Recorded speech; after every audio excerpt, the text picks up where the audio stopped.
Pablo Picasso once stated, "We all know that art is not truth. Art is a lie that makes us realise truth." From painting and poetry to symphonies and sculpture, the arts bring beauty and illumination to some, confusion and frustration to others. But what is art? The idea of a work of art, created by an artist, did not truly exist before the Renaissance. And what value do the arts still have? Do they still make us realise the truth, or are they increasingly rarefied and obsolete in this digital, disposable age? With me to discuss the wide spectrum of the arts are Stephen Merchant, graduate of the University of Warwick and award-winning writer. Thank you so much for having me. And Karl Pilkington, a man with no qualifications, very little education, but who is now known the world over as a man with a head like a fucking orange. Alright.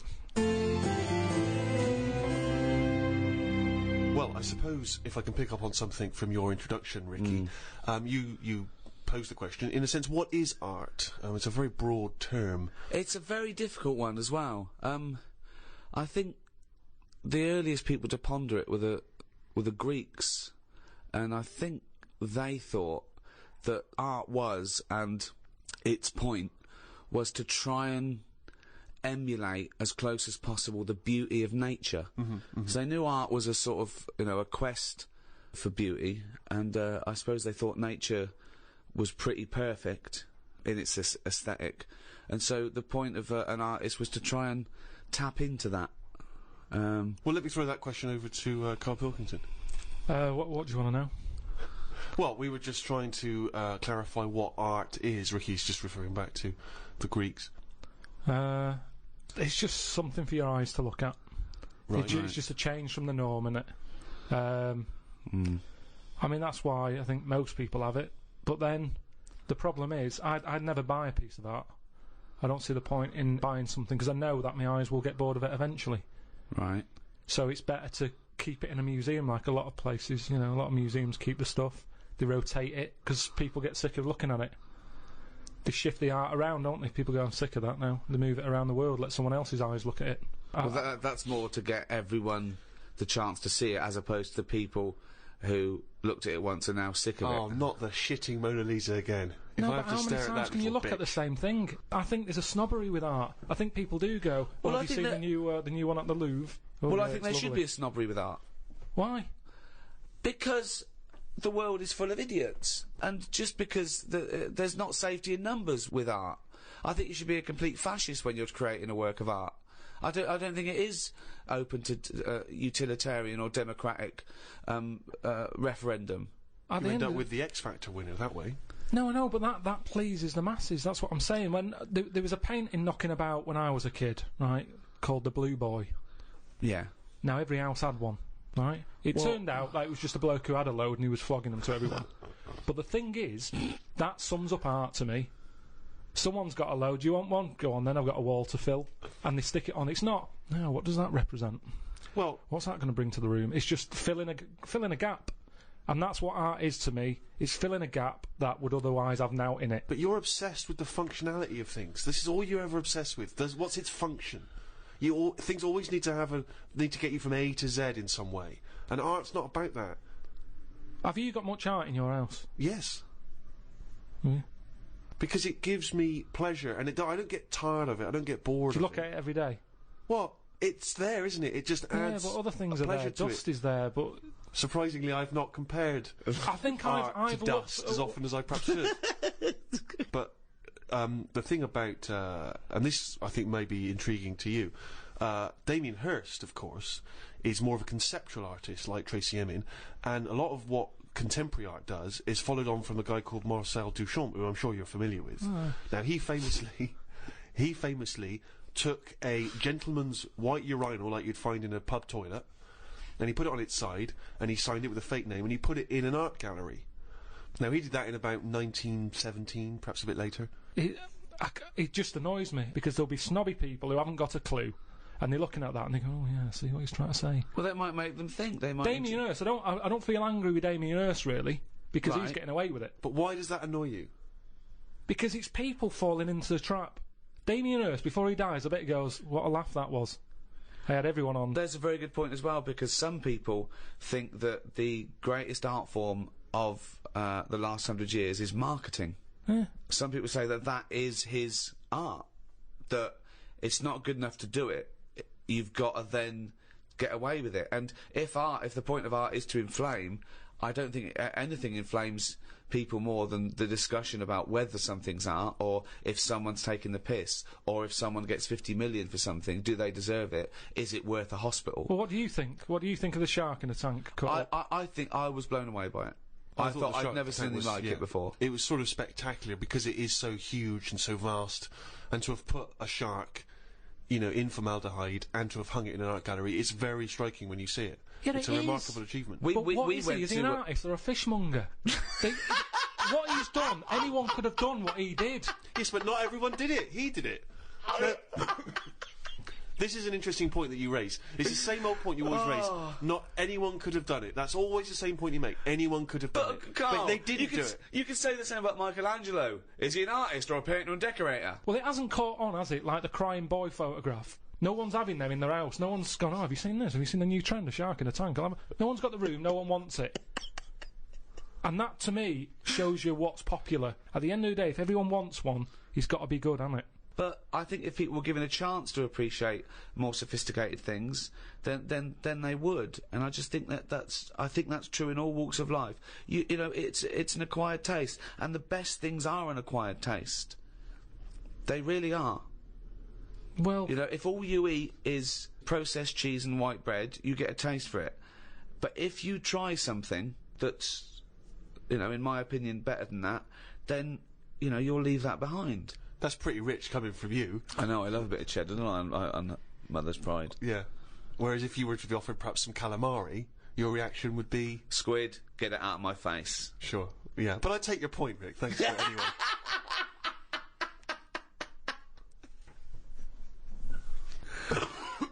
Calamari was an artist, by the way. I mean, I haven't got pictures in our flat because of that mirrored wall I've got. Yeah. Right? So, I mean, it's tiny. You've been in it. I've got windows on one wall, door to get in on the other, kitchen on the other, mirrored wall on the other. So there's no nowhere space for there. art. There's no space for art. I'm intrigued how you sit at home. Where's the sofa? At home. Yeah. Facing the mirror. So you sit looking at yourself all night? Yeah. As opposed to a painting? Yeah, but at least that changes each day. No, it doesn't. It does. The picture changes. It's not. It's round and miserable every fucking day. No, honestly, it's good to, because you don't look at yourself otherwise. Especially me, I haven't got any hair to comb or anything, so I don't look in the mirror as much as the normal person. So, whereas now, I'm looking there every day. So you're sat at home staring at yourself? No, because the telly's in front of the mirror. But are you not distracted by yourself? Yeah, you do. When the adverts are on, you look up, and if Suzanne's sat next to me, I tend to talk to her through the mirror. What do you mean? So why don't you look at her when you talk to her? Well, you don't have to turn your neck or anything. There's no neck usage going on. I can just look forward. I look at the telly, lift the eyes up, look in the mirror, look at me, look at her. What does she do? Look back at you we're in the used mirror. to it. There's nothing wrong with that. It's like there's more people in the room in a way. It's like, and they're further away. there's nothing odd about that. Why wouldn't you use... It doesn't matter. Your Sorry, eyes, remember, your why eyes wouldn't you talk to your girlfriend via a mirror all the time? Is that your question? Well, no, I think it's quite normal. If your head is facing a mirror where you can see everything in that room, remember, it's a small flat, I can see everything that's going on in there without moving my head. Stephen Hawking would be well happy.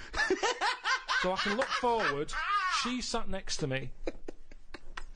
If I'm watching the telly, I can say something. Now, she's getting the sound from me still because she's sat close. Yeah. But yeah, we're further away, but things look better from a distance anyway. So that's how you managed to keep this relationship alive? You're such an odd little man. But no, it's not odd. You see, there was a woman on the estate who did use... have I told you about Miss Peggy before? No. It rings a bell. Go on. I think I told you ages ago. It's this fat woman who used to be on the estate. She had a three-wheeler bike. And her husband... Push bike, pedal bike? Yeah, like a tricycle thing, but a big one. Right. She used to sit her husband in the basket in the back. Cycle about, what have you. Yeah. She was known as Miss Piggy. Anyway. Oh, is this the one that she used to beat him up so your dad pretended to be a policeman? Yeah, that's it. Oh, That's yeah. the one, yeah. You remember? No, I don't remember this. Yeah, she used to always duff her husband up and that, and people in the area knew that she was being a bit tight on him. And my dad went round with his mate and sort of... But what's this got to do with the mirror? Anyway, well, the way she used to communicate, she used to always go in quick save and nick biscuits. And if anyone went up to her to say, stop nicking the biscuits, she'd pull out like a little mirror out of a bag, and she'd look in it, but talk to you via the mirror. Oh, man! What? So she's insane. It's weird, isn't it? It was really weird. It used to scare me. It's like a Salvador Dali painting. you exist in there. Yeah. It's really, really So weird. hang on. So she used to talk to people through the mirror because she was mental. I couldn't sit, watch the telly, and look at me watching the telly in the mirror all night. No, That's no, weird. that would be Why? really weird. It's really weird, Carl. I'd be very conscious of myself. No, Conscious I of the think way it gives I'm you, sat. it gives you confidence and that. And if you are Gives you sort of... confidence. Well, yeah, because you're seeing yourself more and you pick up what habits you do and stuff like that. So what have you changed through your viewing of yourself? I sort of grew a beard the other week, just something different to look at for a bit. And then you get sick of that. It's like a piece of art. Change that, have a bit of a shave. Can you see the back of the telly in the mirror? A little bit, yeah. If the flat's a mess, it's a mess twice.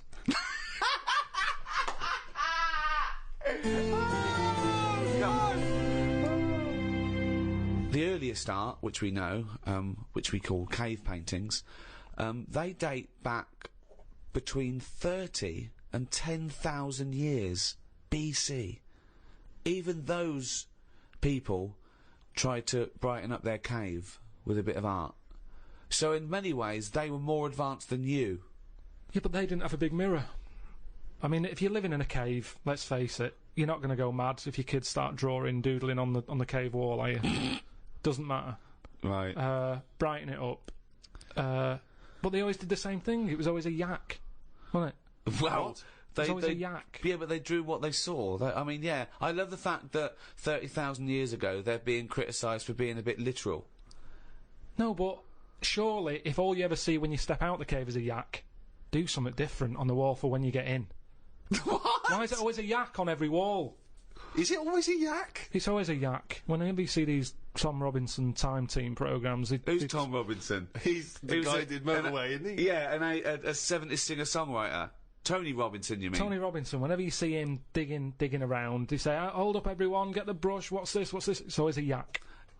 Yet they pretend they're interested. So They- you're saying that you wouldn't have, you'd have been no, I'm not going to draw a yak, I just saw a yak outside. This is what I'm saying to you about trends. One person has it, the next caveman goes, oh, I'll have one of them on my wall. Oh, I'll do a yak.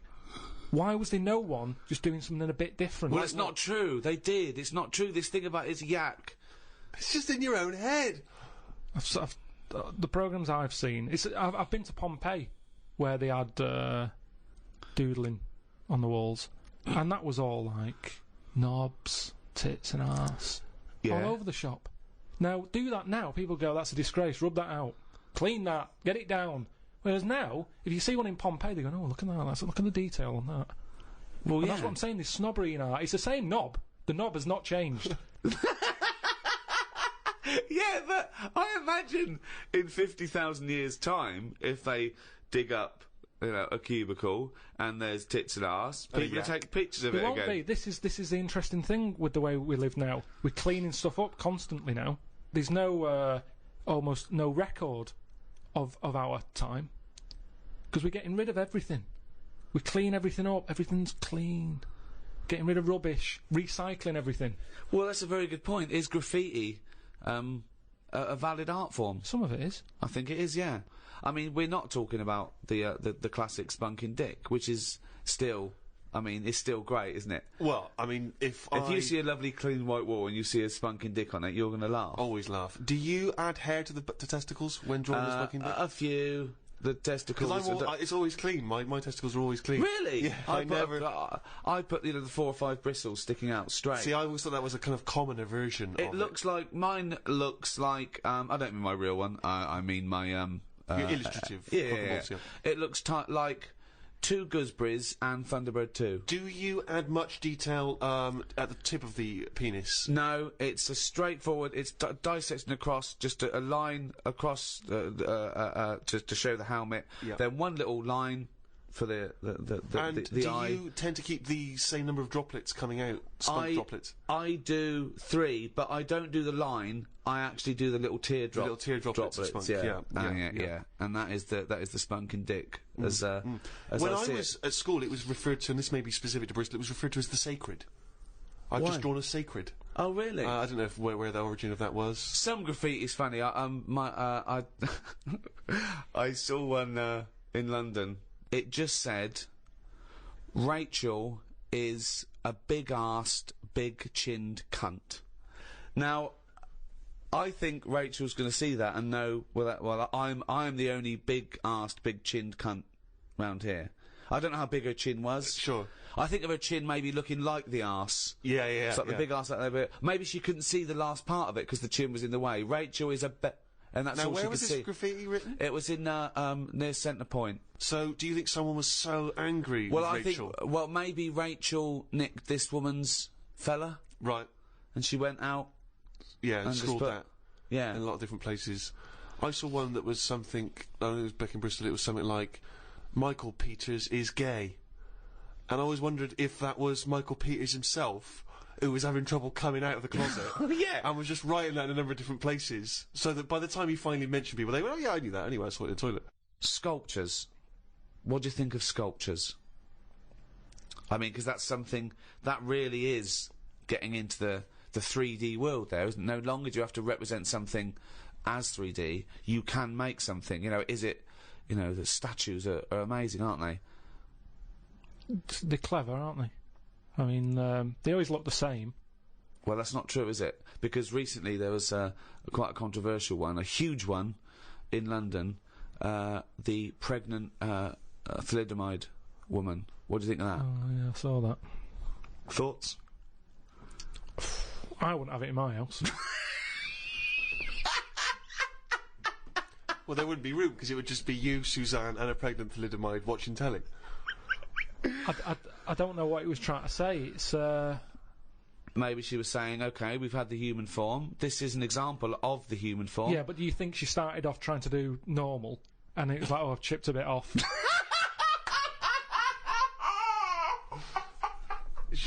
One of the arms got chipped Well, off. it makes you wonder, doesn't it? And why? You see that square, Trafalgar Square. You've got that. Nelson's column. He's got one arm and a leg missing or something, and a patch over his eye. Then you've got the thalidomide. Why can't they just do a full person?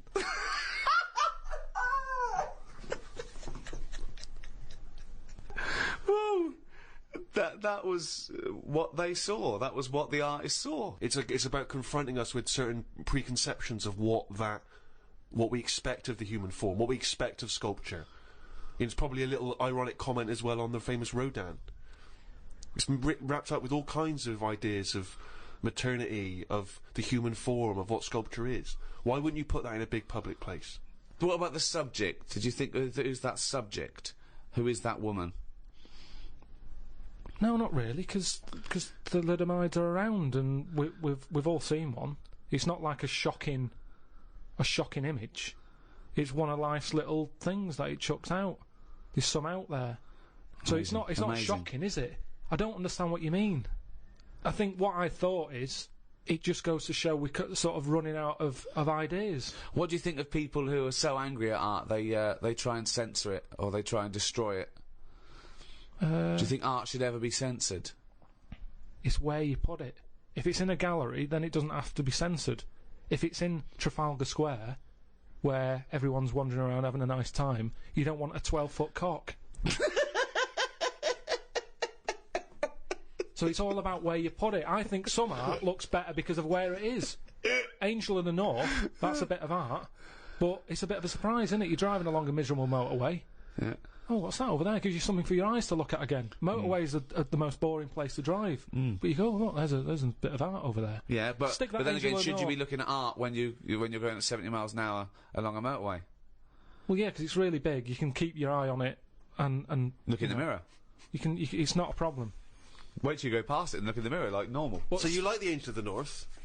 Because it's something in the middle of nothing. Right, but if you put it somewhere else... Stick it in Trafalgar Square, you'd go, oh, more clutter.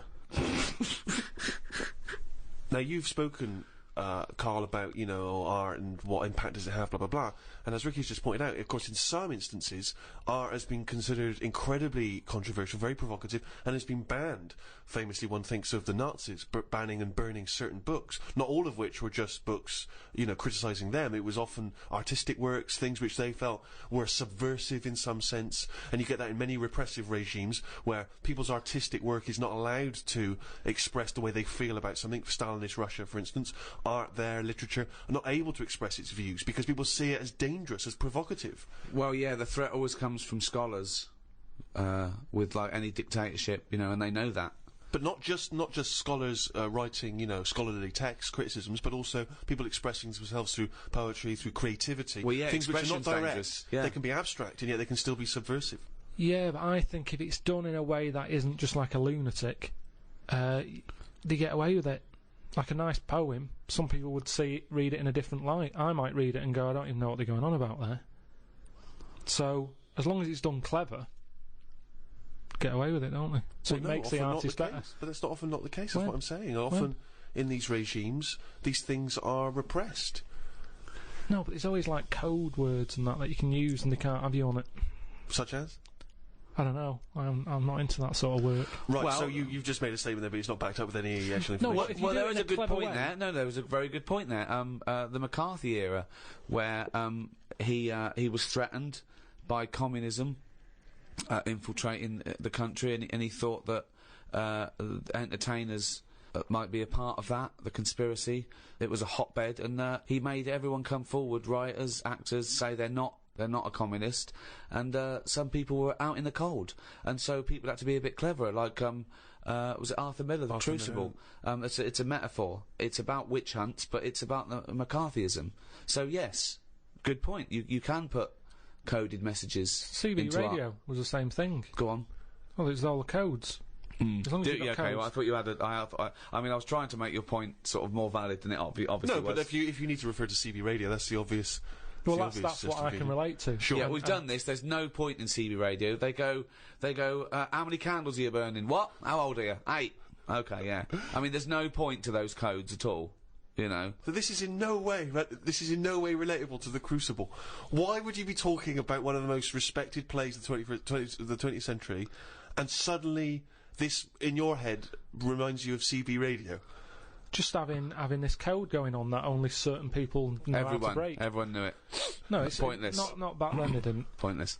I remember we were shown the cartoon version of Animal Farm when we were about like 15, 16. And we were discussing it afterwards about Napoleon. Oh yeah, great. Oh yeah, communism versus the poor proletariat and all this. And this bloke went, "You lot make me sick. It was just a nice film about some animals." Brilliant. Yeah. What's your take on that, Carl? No, go on. What's your point? Because you can see the irony there, can't you? I haven't seen it. No. If you want to do a serious point, don't use animals. No? Well, I disagree with you there, because we're going to get onto literature later, and I think my favourite is probably Charles Dickens, and I think the greatest story ever told is A Christmas Carol, and there's only one way that could ever be improved, and that is a Muppet Christmas That's Carol. absolutely right, yeah. So, and I think that you could, and I think people could take a lesson from that and maybe do other films with the Muppets. A Muppet Schindler's List. Yeah. I mean, you could make it so moving, couldn't you? Schindler's List in space. Yeah. Well, I think it would certainly help bring that story to a wider audience. I think so. A Yeah. lot of people who, like Karl, who were put off perhaps by the depressing black and white of it, they would suddenly see the Muppets singing and dancing. Miss Piggy's Choice. Miss Piggy's Choice, yeah. Well, have we talked about that? What? About things like that in art as well. Do you think that bringing something so serious to the masses, like films do, things like the Holocaust, and like Sophie's Choice, where she has to choose which child lives and dies. Why did she have to pick? Well, because the Nazis were horrible, nasty, evil people. And which one did she pick? I don't think that's the point. I don't think that's the point. I love the idea that this is not a betting game. No, but I imagine this is like Deal No Deal. It's kind of you're down to the last two. Which one you're going to go for? Oh, God. But why did you ask which one did she choose? Because Even if he'd said the names, Robert and Alison, what difference would it make? You don't know the story. Why is No, it because that then you've I'd ask more then. If he said Alison, I'd go, what was it with Alison? What did she have over Robert? That's what films are meant to do. You question it. Whenever I watch a film with Suzanne, I always say at the end, what was going on there? That's because you're an idiot. Christ! That's because you've just watched Muppet Christmas Carol and you can't understand why a frog's able to talk. I'm all for films with a good storyline. Yeah. Brilliant. That's a perfect point. One extraordinary point. Guys, he's going to follow this up, mate. He's going to follow He's got this up. something there. He's got Come something on, here. Karl, go on then. What's your No. take on films? Films are really good. You can get lost in them. Right. And You like one with a good story? I mean, whenever anyone asks, it's always the same. It's Elephant Man. It's Kez. Mission Impossible 2. Mission Impossible 2. These are what you consider great works No, I'm of just film saying art. these are ones that I've enjoyed recently. There's so many films that I haven't seen, yet you always say, "Oh, have you seen so and so?" You What, love Mission it. Impossible 1? There's good news for you. 3's out. That's true. One of the most striking art exhibitions that I ever attended, Karl, was an exhibition of outsider art. Something I'm sure you're very familiar with. Outsider art, of course, is work that is made by people who are often institutionalised for mental health problems, or they are just incredibly, the people who aren't in any way part of the art establishment. Well, right up to psychopathic murderers, clinically insane mass murderers would count as outsider art. I went to an outsider art exhibition in New York. It was incredible, and I bought a painting of this guy. He's a chronic schizophrenic, and he paints in tar, like road tar that he gets from roads, and he paints in that on wood he finds in sort of skips, and it's incredible because it's sort of like scratched in. And it's amazing. And there's this thing of Jesus being helped down off the cross, and you have to study it, but it's there, and it's quite incredible that it's just scratched in this wood by tar. And there's loads of things that I was walking around. Admittedly, I was walking around there going, "This is fucking mental." And James was going, "You've got to stop saying that," because of course some of the people are mental. There was one bloke doing a sculpture of a skull, right, and underneath. It was like a little head with his teeth. Underneath he'd put a sign that said real teeth. Where did he get the real teeth from? What I think is interesting about that is how much therapy it provides for these often mentally unstable people, which is another important value of art, of course. People's self-expression, people being able to give a little piece of themselves through their work. Do you not see any value in that? How do you express yourself? Whistle. You whistle. Yeah, I found over Christmas I whistled a lot more than I usually do, and I think that was just freedom. What do you mean freedom? Right, freedom. expand on this point if you would. Well, that's what art is, isn't it? It's you being free of all the world's heaviness on your shoulders. See, that's a great quote, that. That's great, that. For art is freedom. I love that, because I think you've really hit on something there. Would you include the free of all the world's heaviness? Well, I know what you meant. I know what you meant there. Would you include that one in it? I mean, I would include the world's heaviness in my freedom. You know, some artists are attracted to the dark side, the heaviness of the world. But I just want to return to you whistling as your artistic expression of freedom. I mean, why do you find yourself whistling more? That's what was weird. So just few take us days through a typical day. When would the whistling begin? So this was that you spent Christmas down in Kent with Suzanne and her parents. Yeah. Yeah. Could I suggest something? Your freedom was thinking, I'm in my own place now, I'm going to annoy them. Well, it was mainly it's when we were playing Scrabble, and they were taking ages to have their go, and couldn't have the radio on because the boiler affects the radio. It works. It just gives something off every time it kicks in. The radio goes all staticky. Right. So I just was sort of supplying the soundtrack. I think you've really hit on something there. Would you include the free of all the world's heaviness? Well, I know what you meant. I know what you meant there. Would you include that one in it? I mean, I would include the world's heaviness in my freedom. You know, some artists are attracted to the dark side, the heaviness of the world. But I just want to return to you whistling as your artistic expression of freedom. I mean, why did you find yourself whistling more? That's what was weird. So just take us through a typical day. When would the whistling begin? So this was that you spent Christmas down in Kent with Suzanne and her parents. Yeah. Yeah. Could I suggest something? Your freedom was thinking, I'm in my own place now. I'm going to annoy them. Well, it was mainly it's when we were playing Scrabble, and they were taking ages to have their go, and couldn't have the radio on because the boiler affects the radio. You got boiler problems down in Kent as well? It works. It just gives something off every time it kicks in. The radio goes all staticky. Right. So I just was sort of supplying the soundtrack. And what kind of things would you be whistling? It was like I just sort of did a whistle medley. It was going from one thing to another. A Wedley. And a man was impressed. She was like, "Oh, you can whistle, can't you?" I was going, "Yeah." And then she was saying, "How loud can you go?" I was just doing all different levels. Sorry, this sounds like a scene from One Flew Over the Cuckoo's Nest. The boiler's setting off the radio. I can whistle. Oh, you're good whistling, aren't you? Oh, yeah, Scrabble. Talk about outsider art. I love the fact that Karl's life is like living in a home when you're in your 80s. Yeah. But you felt that this was your way of expressing yourself. I just found it odd because I don't whistle that much. I think just because I think I'm fed up most of the time when I'm in London, and you don't whistle when you're fed up. Do you? Whistling's a happy thing. You never get an angry man suddenly breaking into a well, whistle. the people who aren't whistling are usually pissed off. But yeah, the bloke who's whistling, it's like it's the least. He's the least annoyed person in the room when someone's whistling. Same as holding a drill. The only person that noise doesn't annoy is the bloke who's drilling. Everyone else wants to punch his face in. Same with whistling. Whistling, there's no point in whistling. No, there is. No, there's not. The only point to whistling is in a bloke's changing room. Everyone's whistling, going, "I'm not looking at your cock." If I'm whistling, I can't be looking at your cock. Anything else? There's no calling a dog. Maybe calling a dog It changes the atmosphere. Yeah, it annoys everyone else. Don't know. I mean, our window cleaner was known as like, that's how you knew he was there. He always whistled. And in the end, he fell off his ladder, broke his front teeth. Oh. Retired.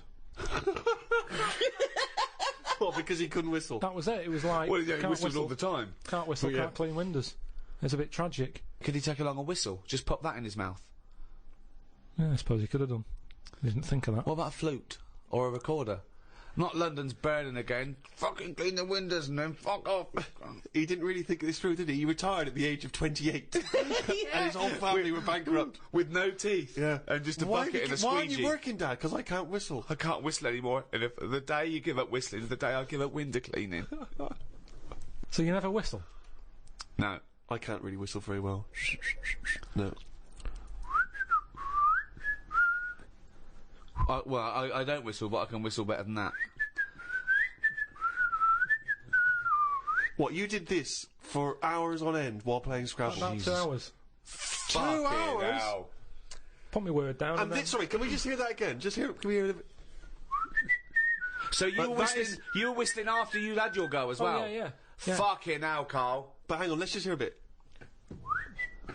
That is Karl's self-expression. That is his artistic self-expression right there. Inane. No tune, no nothing.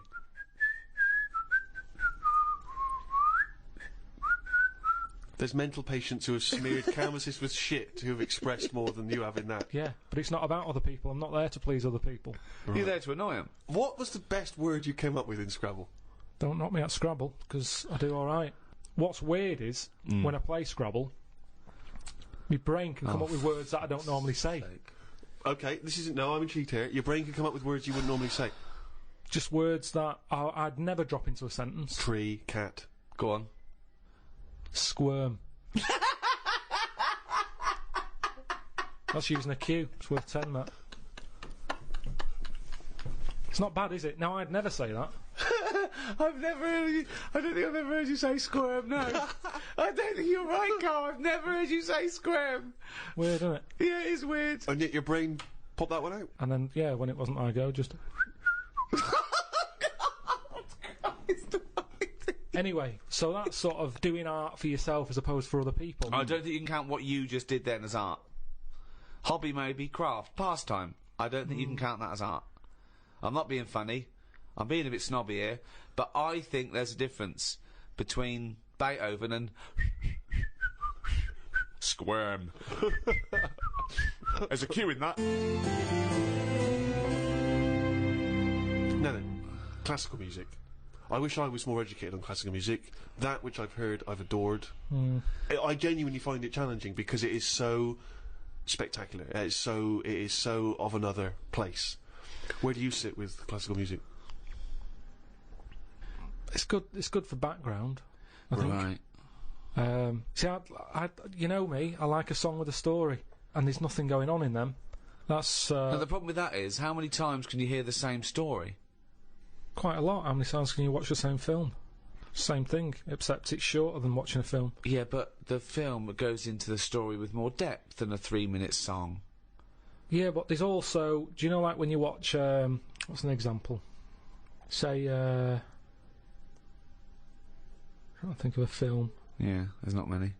No, but a moment in a film that it doesn't matter how many times you watch it, you go, I enjoyed that bit.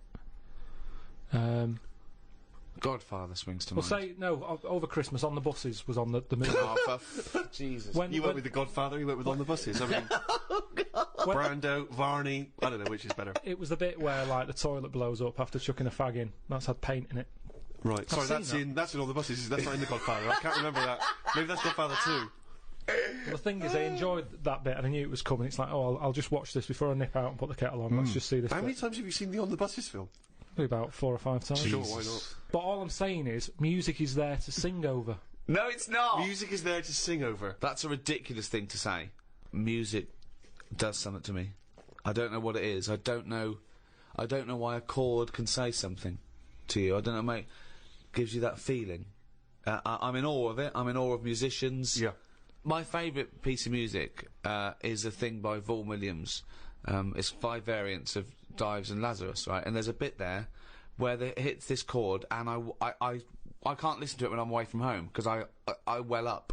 It reminds me of everything. England, just it does something to me, and it does it on a level that I can't sort of quite understand. It's just immaculate. I just don't think you can beat a decent vocal on top of that. Oh, that's amazing! My mum's got a CD of Roger Whittaker, right? Right, whistling again. Now, he whistles Jealous Guy. Now, the thing is, I can't listen to that and whistle along. I end up singing Jealous Guy on top of it. So, singing trumps whistling? Yeah, when someone else is doing the whistling. Okay. I like whistling, but if someone else has did that first... So if Roger was singing Jealous Guy, you'd be I'd probably whistling. whistling it. To make the classics live on, I'm surprised someone hasn't gone, I can add to this, and dub on a bit of vocal. So you would have classical music with lyrics. Just for people who Beethoven's want that. Fifth. Beethoven's Fifth. That would be better to you. That would. But what are you meant to do with it? What do you do when you've got that on? Then do you whistle along? Or No, do I you don't whistle along. Hum? I let it. Oh, Do you Karl, whistle along? I just don't know what to say. Why are you obliged to whistle? That's the only way you can enjoy music, if you can whistle along. Well, that's the same with anything. A good song, you join in, don't you? It's like, oh, I like this one. Yeah. No. So by that token, YMCA is one of the greatest of all tunes. I mean, it's not one of my favourites, but you can't knock it. It certainly gets the crowd up. I did DJing, and Why do you care that about was the more crowd? popular. Who are this crowd? Well, I'm just saying. Who are this crowd that you have to live in your head with? Fuck the crowd. Most of them are idiots. Although, admittedly, if I was doing a wedding DJing set, I probably would do YMCA over Vaughan Williams. And why is that? Because it's happier-go-lucky. It's done in 3 minutes. Classical music goes on for ages. It No, that's a fades good out, point. Who's got fades time? out, it comes back in again. Well, It's a good point. it's all over the shop. Are Yeah. you going or are you staying? It's over time, and I'm not saying we should get rid of it, and I might grow into it, because I think that's music for older people. Well, You're an idiot. I think Mozart would disagree. I think he did his first symphony when he was 5 or 6. Probably playing piano and writing music before you could read. When did the piano come out when he was a kid? What do you mean? If it was trendy to have a piano when he was a kid, it's like how kids now, they're messing about on Google at the age of 2 because the laptop is new. It's new to us. To them, it's like, well, it's Google, innit? What's your point? Because he was born at the right time. Beethoven. Yeah, he was born. Mozart. So you're saying that all 3-year-olds around the time of Mozart were brilliant?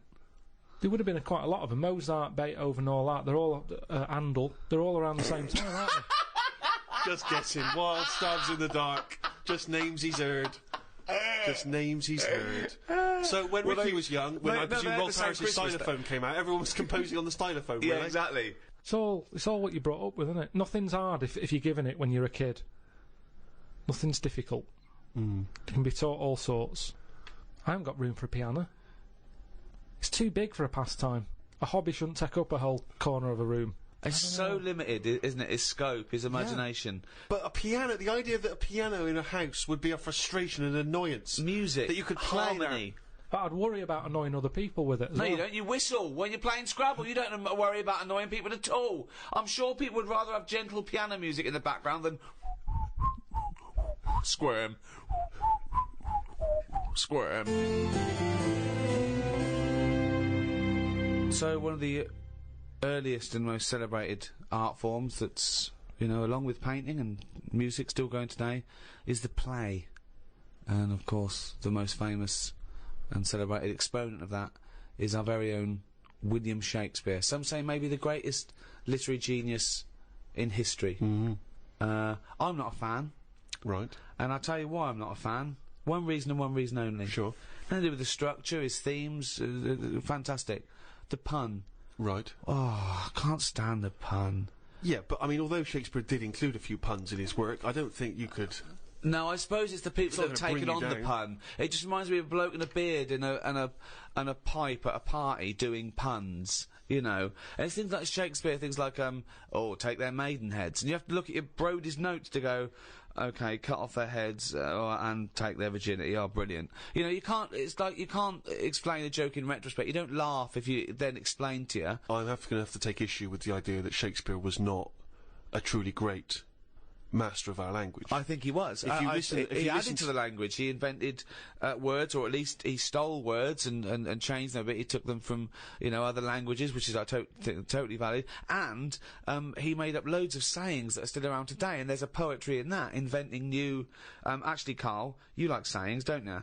I've got a list here of some of the sayings and phrases that Shakespeare made up. Really, in a pickle was his. Yeah. And we know what in a pickle means. Yeah, we know what it means. It's a saying I'd never use.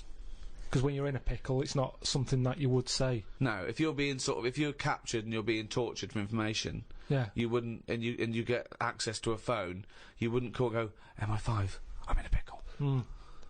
You'd be screaming, going, he's taking my teeth out.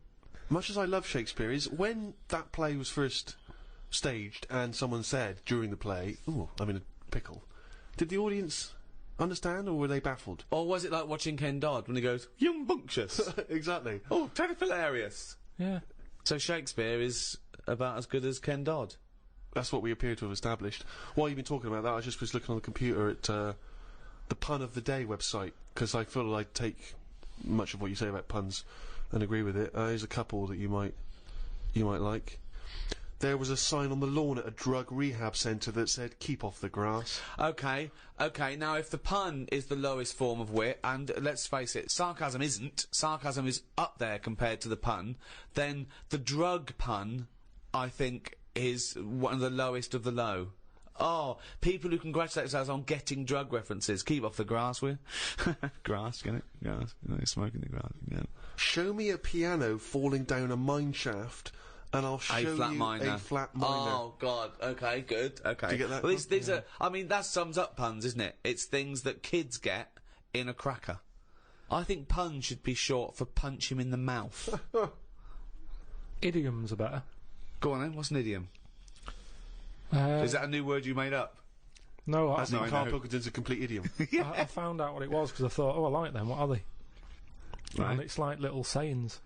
Yeah, that's right. That sums stuff up. Go on, give us an example of your favourite. Oh, can I just say one, talking about sayings, Karl was getting fed up with something. He was fed up with not getting replies from something. He's having a hard time, and I went, oh, the worm has turned. He went, what? The worm has turned. You know, you've... Stupid saying, isn't it? No, okay, tell him why you think that's a stupid saying. Because how do you know when a worm's turned? Of all the creatures that you could flip over and know it's turned, why pick a worm? It's the worst thing they could have picked to express something turning. But you're turning literally. It means changing, doesn't it? Changing your attitude. A new broom, turning over a new leaf. Yeah, but things are going to be different now, and I'm sick of it. Chameleon. No, but chameleon is a brilliant thing to use for something to change. Chuck that in a sentence. There's nothing that you can link a worm to human life to. You're talking about something it's blind, isn't it? It's blind, it's deaf. Gay. It's got no features. Why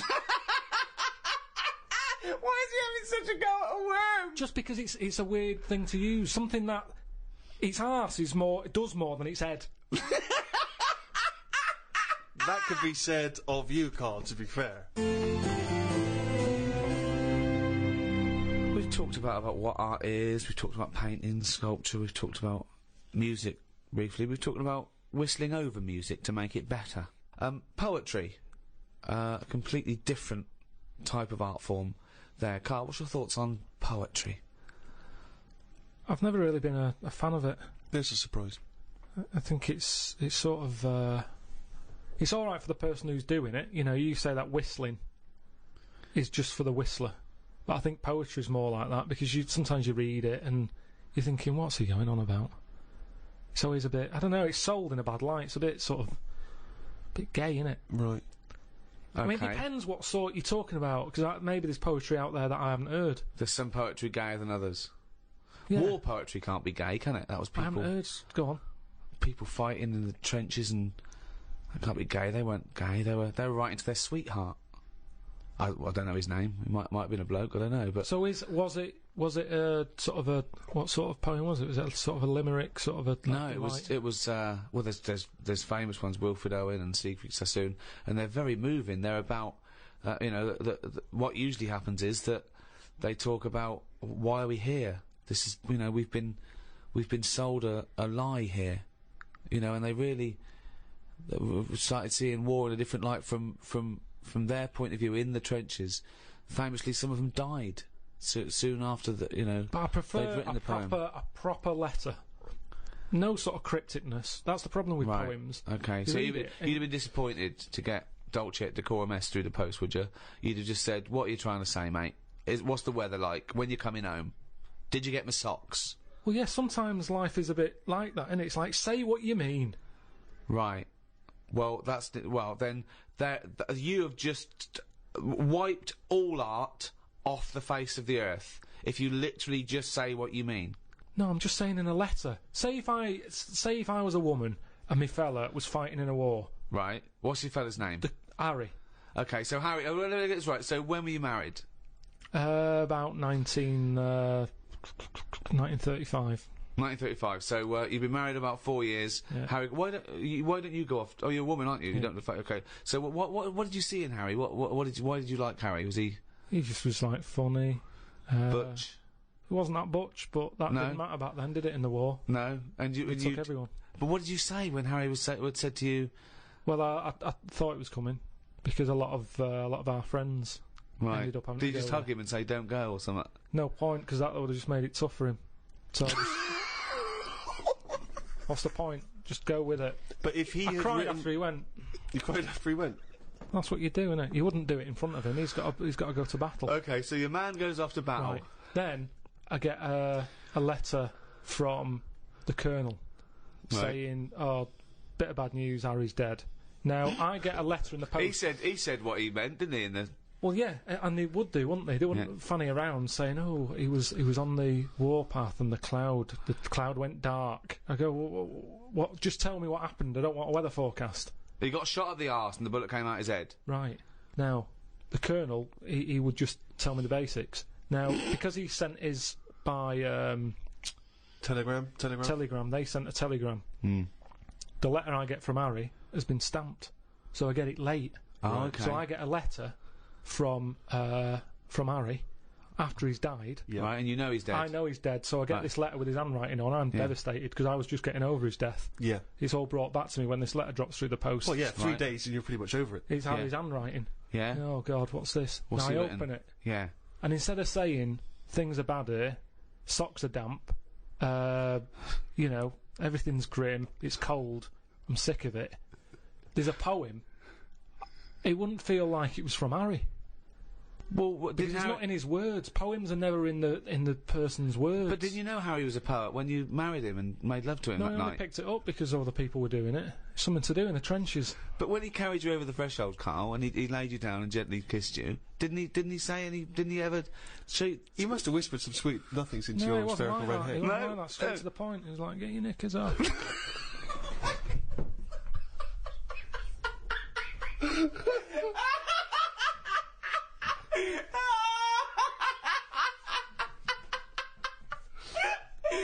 That's one of the weirdest fucking scenarios I've ever heard. Why the fuck was the telegram coming before the letter? So specific. It wasn't like Harry. The fuck's Harry?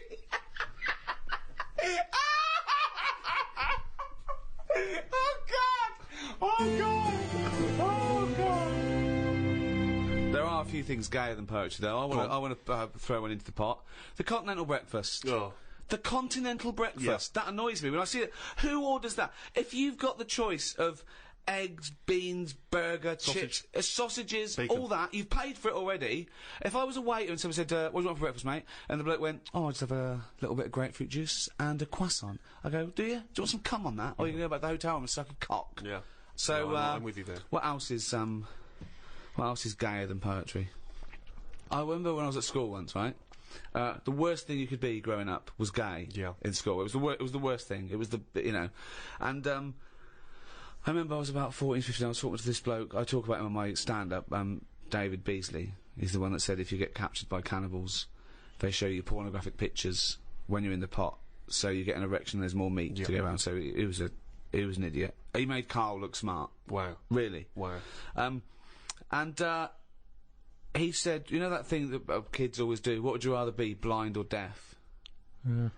We did that, and we discussed that for a while, and he went, what would you rather be, blind or queer? Mm. And I went, well, I'd rather be gay, because... Still got all your sights, yeah. And he went, oh, would you? I went, well, yeah. Well, rather than be blind. I said, yeah. I said, also, if you were gay... you'd like being gay. He went, I wouldn't. I went, no, you would. I said, if you were gay, you would like being gay. He went, I wouldn't, Gervais. Sounds like you would. I went, well, if I was gay, I would like being gay. He went, well, I wouldn't. And he looked at me accusingly, and I went, no, nor would I, but gays would. Which made no sense at all. Right, yeah. Just the idea, but this is just like such a stonewall that I'd rather be anything than gay. Yeah. Karl, thoughts? Blind or gay? This is about art, is it?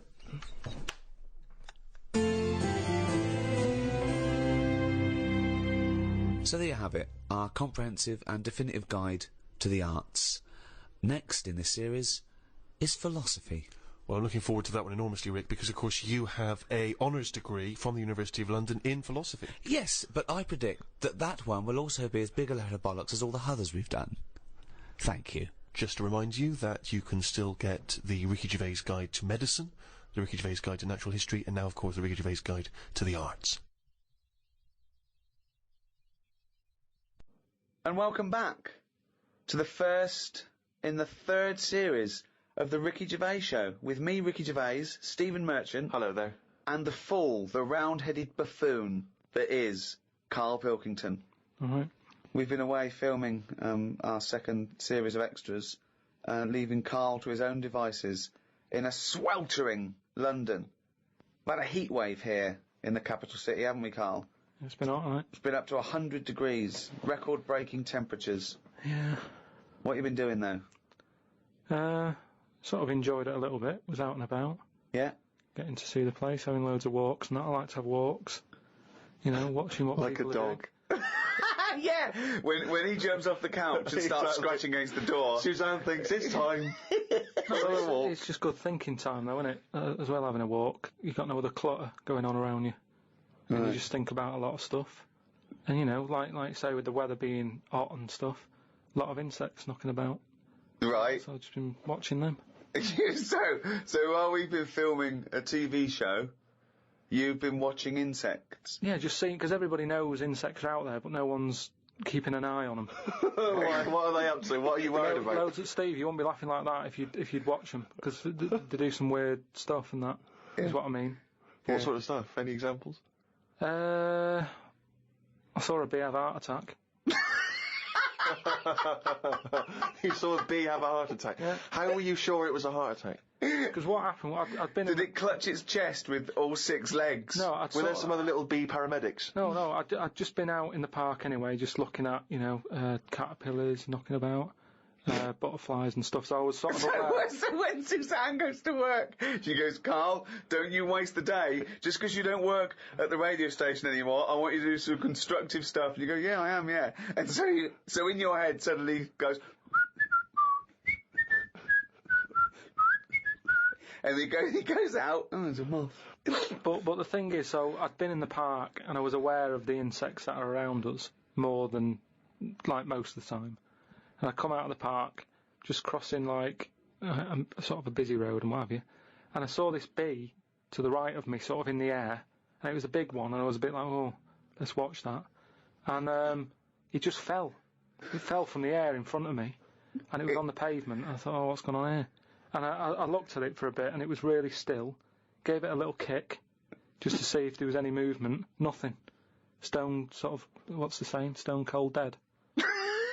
Yeah! Stone cold bee dead. So, yeah. I like was, the fact that this bee suddenly saw Karl and had a heart attack. Yeah. It'd never seen anything that round before. Yeah. It just thought, it had approached him because he thought it was a sunflower. My God, it's a giant walking orange. Every dream has come true. No, but it just summed up life for me. I thought that's like us, isn't it? At the end of the day, they have heart attacks, stress. You put it down to stress, do you? Well, it's in London, isn't it? You know, everything has stresses from living here. And they are bald, aren't they? They've got fur all over, but they lose the... And always overweight. It was a fat, bald bee. Oh. So what did you... It fell to the floor and you instantly... You just kicked it. You didn't attempt No, I to waited revive a second and just looked at it to see if there was any, you know, leg movement or wing. And there was nothing. And then when I sort of kicked it, it was sort of hard. It had hardened already. It's just... Rigor mortis had set in. Did it put you in a bad mood for the day? Because I know things like that can just send you over the edge for the day. Death and that does a bit. Suzanne doesn't like me talking about death. What riveting conversations do you come up with? No, just things like one of our mates has had a baby recently, and I just was saying, oh, when that's sort of our age, we'll nearly be dead. Think of that. That's the first thing he says, is a new life brought into the world. I know. But when he's our age, we'll be dead. Yeah. No, it's Maybe weird. they'll let you do the speech at the christening. Yeah, it's just, you know, so like I say, just insect life and that, it's interesting. You say it's interesting, but do you care about really finding out about them? Do you really care about what bees do or what ants do? You look at them and you make up your own world. For example, it had a heart attack, it's stress, it's overweight. You know nothing. I could probably... Why don't you look something up? You know, honeybees are fascinating. You know, honeybees, they've been around making honey for 100 million years. It's incredible. Their wings beat over 11,000 times a minute. And he's thinking, no wonder it had a heart attack. Yeah, exactly. But they're do you know bees, like ants, are actually like specialised wasps. They're sort of developed from the same Family.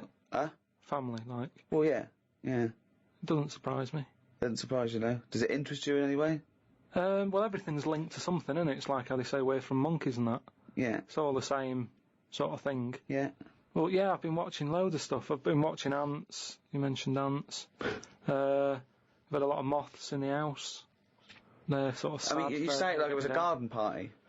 No, Yeah. it's just all these things. You look at them. I mean, you go into the scientific bit saying, you know, it likes honey or whatever.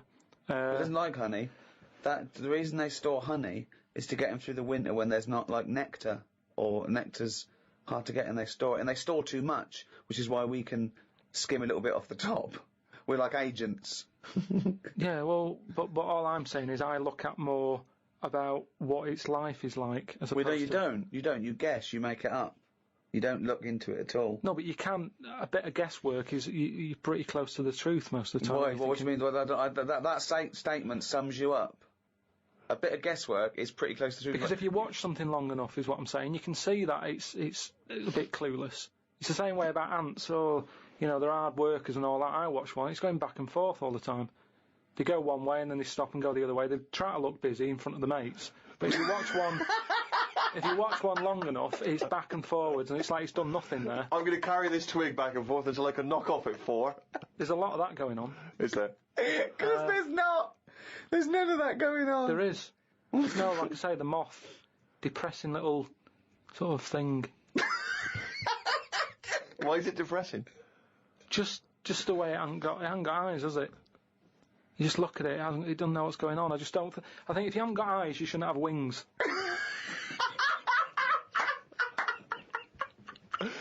That's a rule. If we could put that into practice, please. That's a great rule. That's a fantastic rule, isn't it? Yeah. If you haven't got eyes, you shouldn't have wings. Certainly true of people thinking of becoming an air pilot.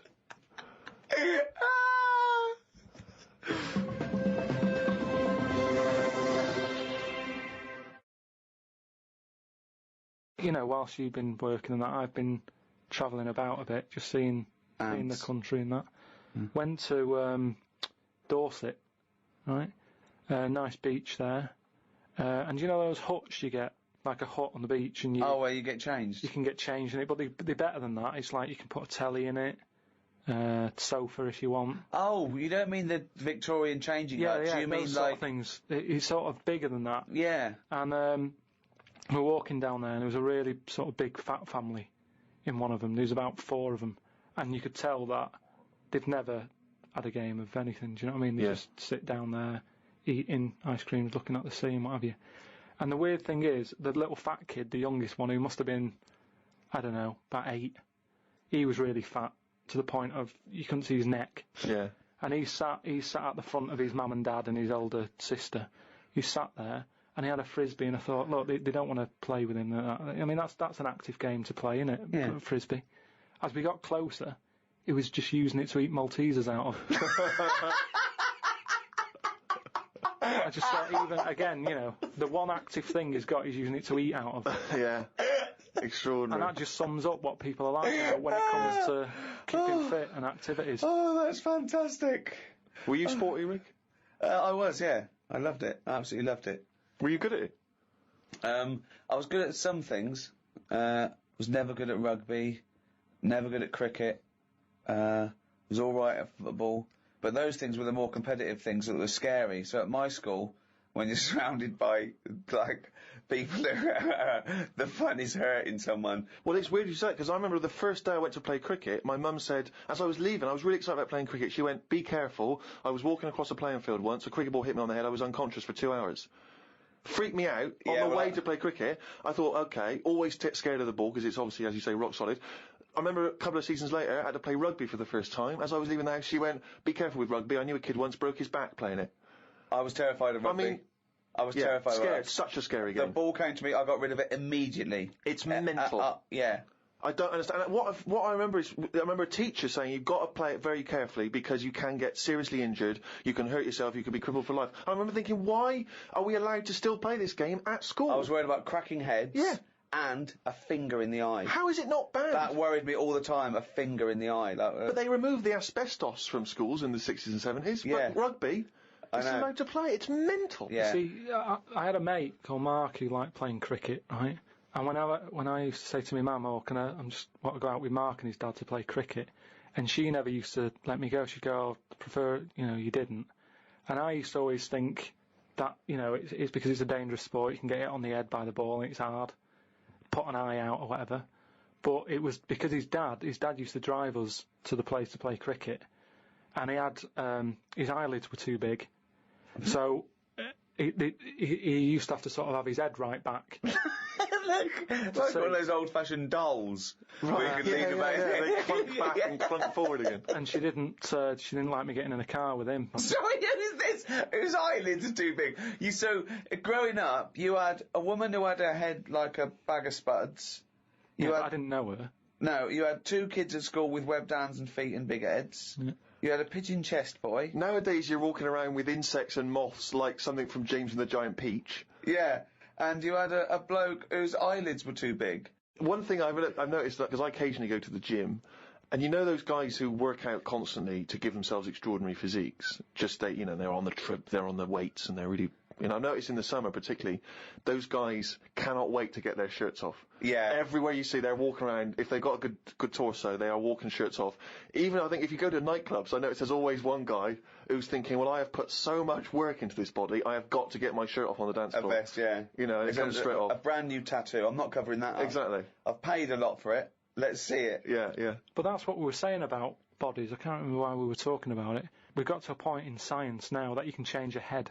Right? No, well, that doesn't make any sense at all. It was a program on. It was done in the 50s or 60s where they stuck a monkey's brain on a stick and had it wired up and it still worked, right? Right, okay. And that was in like the 60s or right, whatever. Okay. Well, so, to say to change your head makes no sense at all.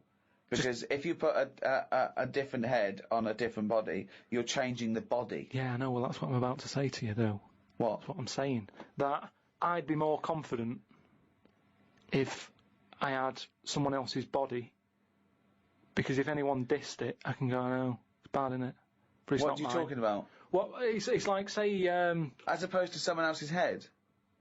Yeah.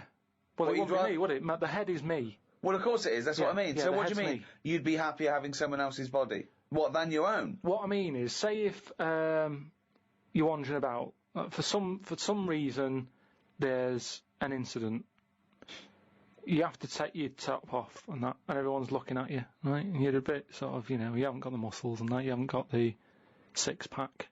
Right. Which isn't that nice anyway. I don't know why that's become a nice thing, really, seeing the insides of you. You might as well... I mean, I know I came up with the see-through skin idea, but it's a bit weird, isn't it? You can see stuff. No, it's the muscle in front of the...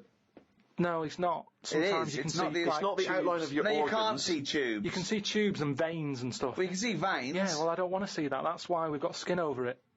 Stop looking at naked men, then. Why No, but sometimes you can't help it because it's been hot, and like you say, there's people walking about with vests on and that. So anyway, what I'm saying is, say if some incident happened, I'm walking about with my top off. Right. Girls are laughing at me, right? Why? Dunno, they might. Yeah, go on. So they wouldn't look at your body, they'd all look at your head. So what I mean is, yeah, rewind that, right, and imagine all that happens again, but I've got someone else's body. Right. Whose body? Just some fella who's died, and my body was injured, and they said, we've got a new body in. You can have it. We'll stick your head on it. Yes. Yeah. Now, say if... They're laughing at you. They're laughing at the body. Yeah. But at least I'd be able to sort of go, I know it's a mess, but it's not mine. At least I don't have to claim ownership.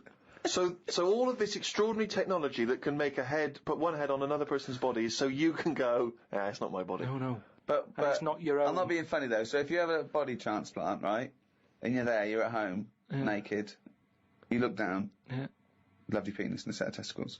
Yeah. Right? What do you do with them? What do you mean? What am I doing with them? Well, do you like them? Well, you wouldn't mess about with them as much as if they were your own.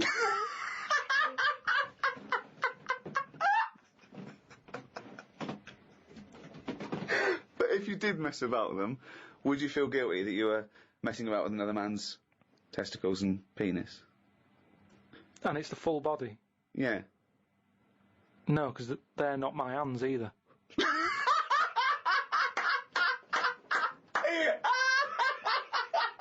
You're a genius! You're a fucking genius! So what you're doing is watching someone else wank. Yeah.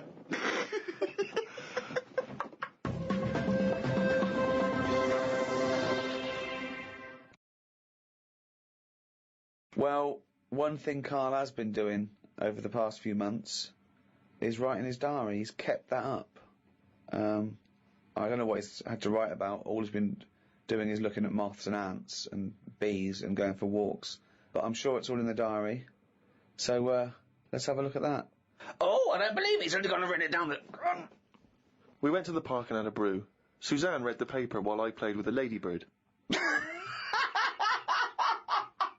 I mean, it's like a child, isn't it? It's like what a child would do. Suzanne read the paper while I played with a ladybird. His only friend is a beetle. It climbed up my arm. It struggled on me hairs. This is in detail, then? Yeah. It kept stopping every now and then and was rubbing its head with its right arm. It did it about 4 times and always used its right arm. It rested for about 5 minutes, then flew off. Sunday. Had a bit of a to-do with Suzanne because she wanted a lion today. I ate this. Once you're awake, you should get up. I got up and put the radio on really loud. She eventually got up. I told her insects don't have lions, so we shouldn't. Why are you obsessed with insects? You must be fucking unbearable to live with.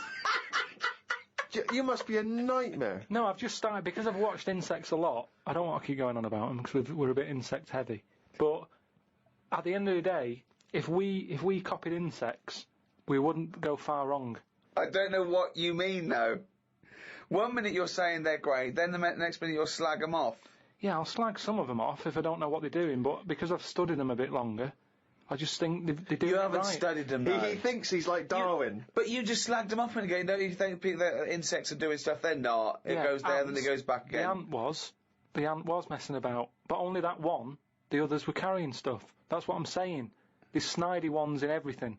In everything in the world, you get a hierarchy. Oh, long words! Ooh. The bookshelf was dusty, so Suzanne asked me to dust it if I get a minute. I ended up looking at every book. Just the spine.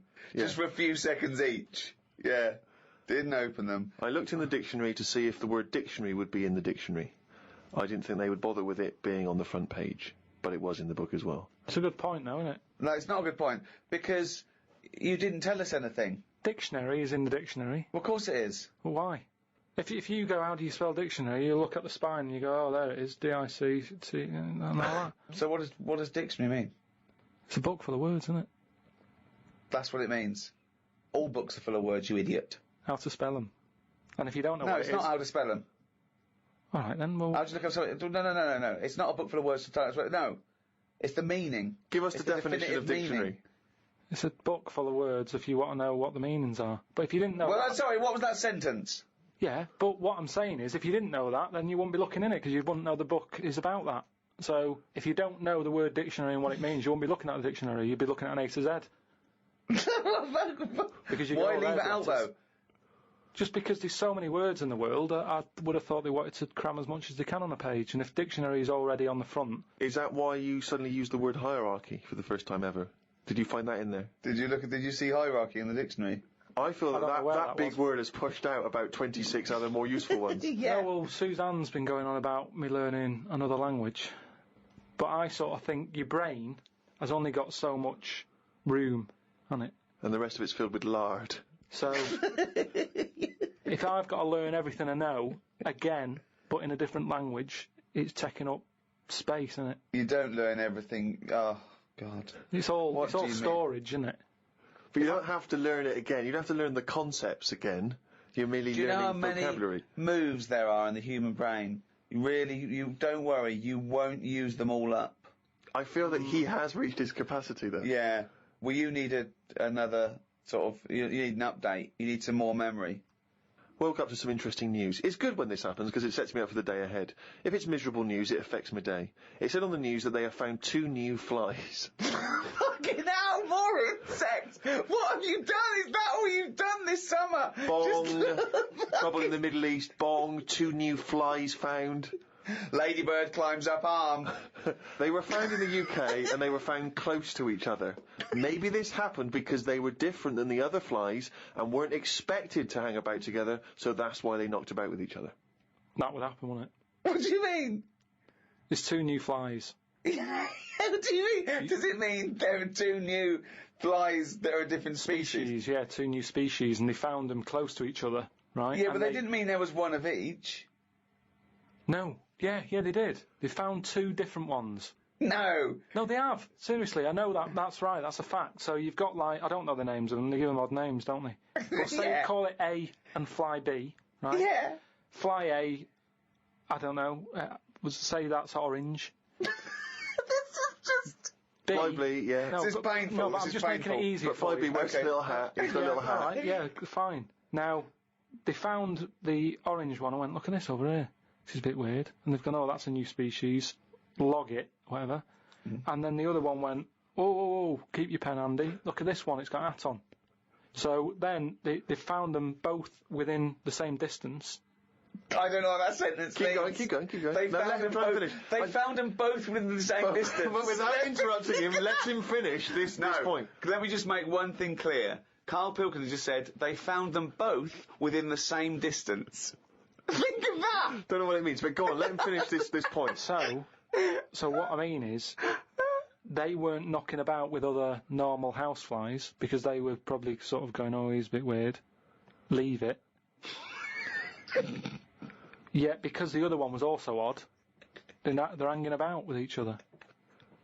Don't you understand that? Why is that such an odd concept? Because you think of it as like 2 little new kids in school. Yeah. They find out they're both new and they've got something in common. They're both goths, so they start hanging out together. Yeah. And this was on the news, was it? Yeah, just on the radio, yeah. I know if I looked into that story, it would be 90% wrong. Bit tired today, because didn't get to sleep as early as I wanted due to a moth getting in the bedroom. Fuck me!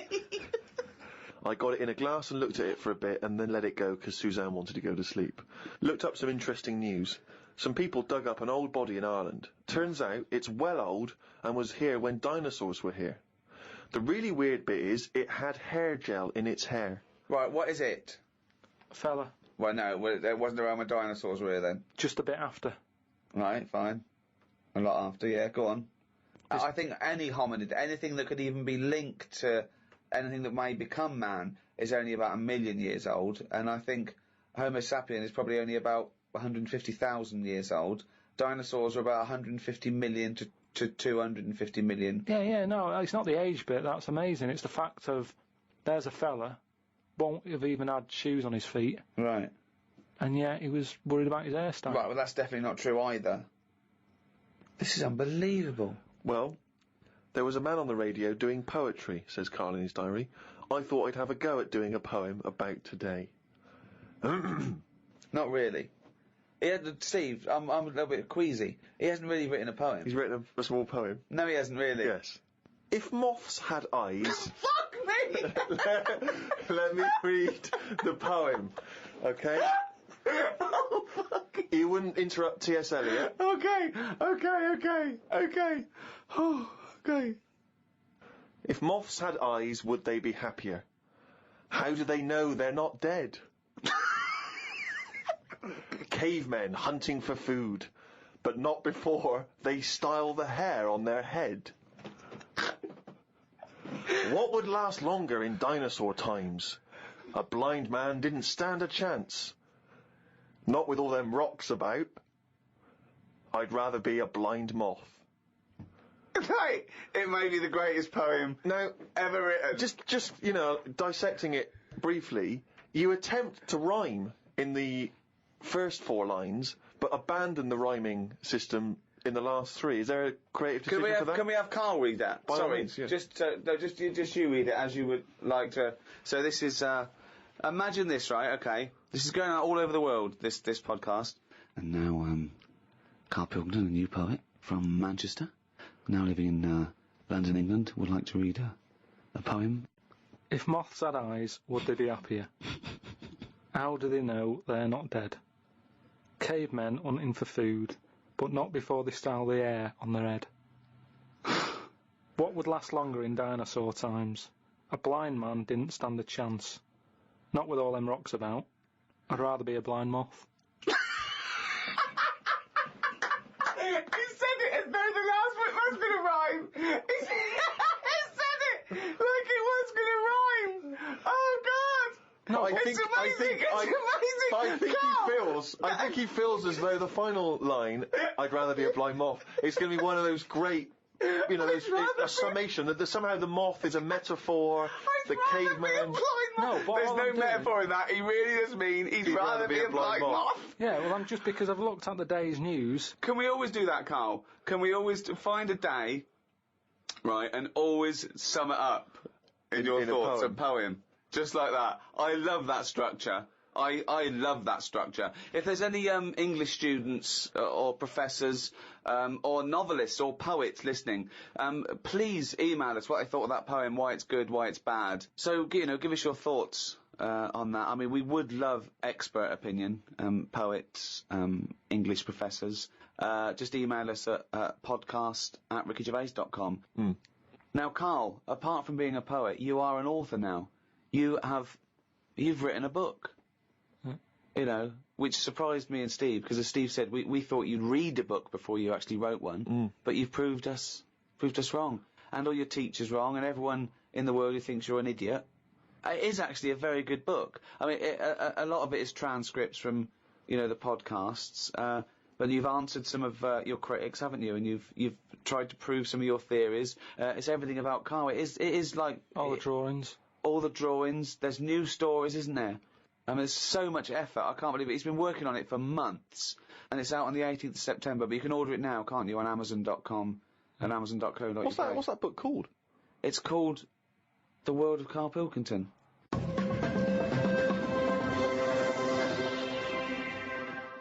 Well, thanks very much. Goodbye from me, Ricky Gervais. Goodbye from Stephen Merchant. Goodbye. And goodbye from the little hollow egg-headed moron that is Karl Pilkington. Right.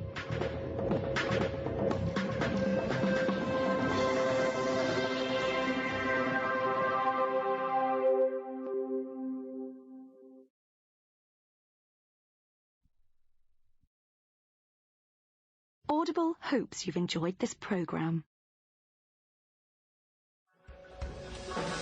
The Ricky Gervais Show on Guardian Unlimited.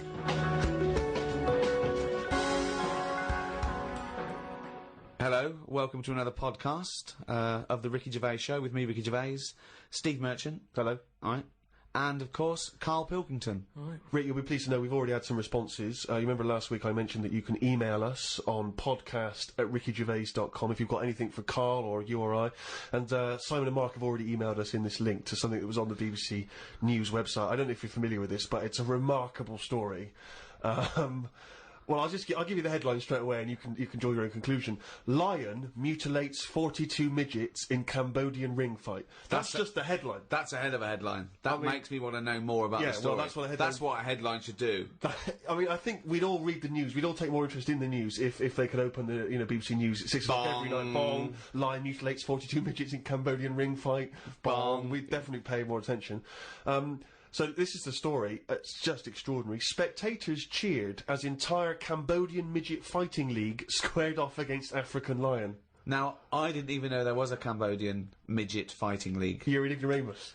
Everyone, of course, has heard of the CMFL, which is genuinely what it's known as in Cambodia. Now, like you, I don't know who the Cambodian Midget Fighting League are normally fighting.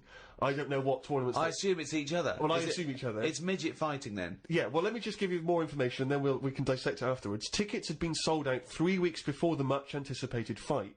The fight was organised when an angry fan contested Yang Shamoni, president of the CMFL, claiming that one lion could defeat his entire league of 42 fighters. So this bloke is going to the president and going, I reckon a lion could get all your midgets. I reckon he could destroy all of your 42 midget fighters. Now, apparently, Shamoni, the president of the CMFL, he takes great pride in the league, and he's conveyed in a recent advertising campaign that his midgets will take on anything, man, beast, or machine. Now, I don't know what kind of machine, again, midgets are fighting. But don't the midgets have a say in a this? washing machine. I don't know. The midgets going, all right, keep it down. No, they won't fight anything. Well, we won't fight anything. We'll fight each other. We're sort of like equally matched. No, you'll fight a beast or a machine. No. I'll fight another midget. I will fight any midget. Is what. When I said I'll take on anything, I meant another midget. Machines. So this bloke goes, I reckon a lion could take on your midgets. He goes, rubbish. Yes. And that is why an African lion was shipped in especially for the event, which took place a couple of Saturdays ago, in the city's Colosseum. I mean, they've got a Colosseum, Rick, which is already brilliant. So hold on, this is sanctioned by the city? Well, the Cambodian government allowed the fight to take place under the condition that they receive a 50% commission on each ticket sold, and that no cameras would be allowed in the arena. We'll take 50%, but, you know, for dignity's sake, there's no cameras. You know, we don't want to make this into a circus. Spectacle. Yeah. No. It's just lion versus midget, but exactly. You know. Well, 42. Never forget there was 42 midgets. Now this is the tragedy element, and this is why we shouldn't be laughing, because the fight was ended. Don't tell me the lion gets hurt. Well, the fight was ended, Rick, after only 12 minutes, after which 28 of the midget fighters were declared dead. Right. While the other 14 suffered severe injuries, including broken bones, lost limbs, and they were basically unable to fight. But the lion wasn't hurt? It would have seemed that the lion was okay. Oh, good. Because the lion had no choice in this. No. See, that's I love it when a human takes on a beast and comes unstuck. Because that lion was scared and defending itself. Those little midgets were loving it. They wanted to go What do you mean they were loving it? You don't know that. Well, why would they do it? Well, what I find out... Well, I'm worried, you see. I don't know the ins and outs of this. I wonder if they were fighting against their will. I got the horrible feeling, because, with all due respect to any midgets listening, they must be fairly easy to round up. You could probably corral some midgets fairly easily. You know, you only need some regular full-size people, and it'd be easy to grab some midgets and take them away, whisk them away, put them in a cage. No, because... No, because they don't. Because a lot of them stand on each other's shoulders and wear a long coat. Sure, but... And a hat, and you go, oh, that's not a midget. No, Let him go. Well, those ones are getting away with it. They're fine. They're wandering around, you know, fine. Because who's voluntarily going to join the Cambodian Midget Fighting League? But midgets who want a bit of action, who want to fight other midgets. They're allowed, they want to fight. They can't get in real boxing matches because the fellas are too big for them. But they can go, well, I'll tell you what, let's have our own little fighting league, right? But if I was on the Cambodian Midget Fighting League, I'd be livid. I'd be thinking to myself, well, I can't believe I listened to my agent and he's put me up fighting a lion. I mean, I should have just taken Panto in Grimsby. I can't believe that I can't believe it. But hold on, though. I thought are they all really midgets, or are they lumping in dwarves with them? It's not specified, Rick, but But that annoys me when people say, oh, look at these midgets, and I go, hold on, no, they're making up the numbers with a couple of dwarves there. That's clearly only 39 midgets and 3 dwarves. Sure. Well, that's amazing. Carl, what are your thoughts instantly? I mean, you're bound to have a take on that. Whose side am I meant to be on there? What? Well, I'd be on the lion side. I'd never go to a bullfight, but I love it when I see a matador gored to death. Because, again, the bull doesn't want to get in that ring and fight a bloke with swords, okay? So I love it. I think it's disgusting. And when someone says a midget versus lion, I'm thinking, well, it's okay if the lion wins, to be honest, because they haven't got a choice. So, and I hate it when people go, oh, I went to a bullfight when I was in Spain, but it's the tradition, isn't it? Oh, well, there's loads of traditions that we don't adhere to anymore. So I say it shouldn't have happened, of course, but if it happens, I'm glad the lion isn't hurt. See, what's annoying me is I've sent money to Cambodia because apparently they're hungry and haven't got any energy. So what's going on? Well, it's much easier to fill up a midget than it is a regular Cambodian. You know, they're I just happy feel on like a Mars I'm bar. being cheated a bit. You were conned before with a charity, weren't you? Well, a few times, yeah. What about the old lady? What was that? I got stopped, and it's like they sort of drag you in by saying, "Have you got a gran?" And I said, "No, they died," and that. It's like, "Oh, did they die of the cold?" No, you know, ill. What have you? Just old age. He said, "Well, what happens with a lot of people's grans is they die in the cold, right?" So I was like, "Oh, that's bad, isn't it?" Anyway, so she's chatting and she's showing me pictures of these old women who look cold, right? Saying, "Look at her, that's Edna. You know, she's got no family, she can't pay the bills and all that." Yeah. So I'm like, "Oh yeah." Anyway, it goes on for about 15 minutes and you feel bad. You give them your bank details, right? And what happens is, every couple of months you get a letter from Edna. Well, it's not from her, it's typed up and what have you. But there's a picture of Edna, right? And it's saying, "Oh, this December, you know, Edna's going to be extra cold. It's cold outside, she can't afford to pay the heat and what have you." Yeah. Keep going, right? So you keep paying every month like £5, whatever. Get another letter a few months later, right? Edna's sat there. She's got a tan. What do you mean she's got a tan? Well, when they said, you know, she's cold, I thought they meant for the heating, not to send her on holiday for a month. She sat there with a tan. I'm not joking.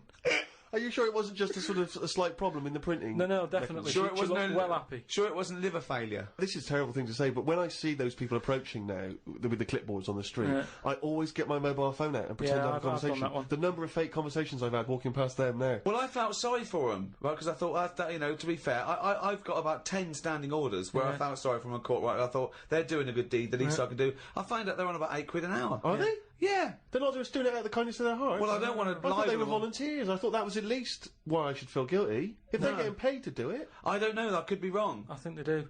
What? I've heard they get paid and that. Well, if someone knows, maybe email us. Podcast at rickygervais.com is how you can get in touch with us. If you know if these guys are getting fleecing us twice. I heard something. Karl thinks that. You think they're not. I don't know anything, but anything that will allow me. But to let's not find feel out because I don't want to slag them off because they're obviously doing a good thing. So we'll find this out. It's, this is an educational show. I tell you what, though, right? Because we've talked about homeless people before and that, and I walked past one the other day. He's always cheerful, right? But don't you think, right? If you had a company, it's worth taking them on because they never have a lie in. Brilliant. I'm finding it quite exhausting now because a lot of the homeless I've encountered recently, they're not even after my money. They're just looking for conversation.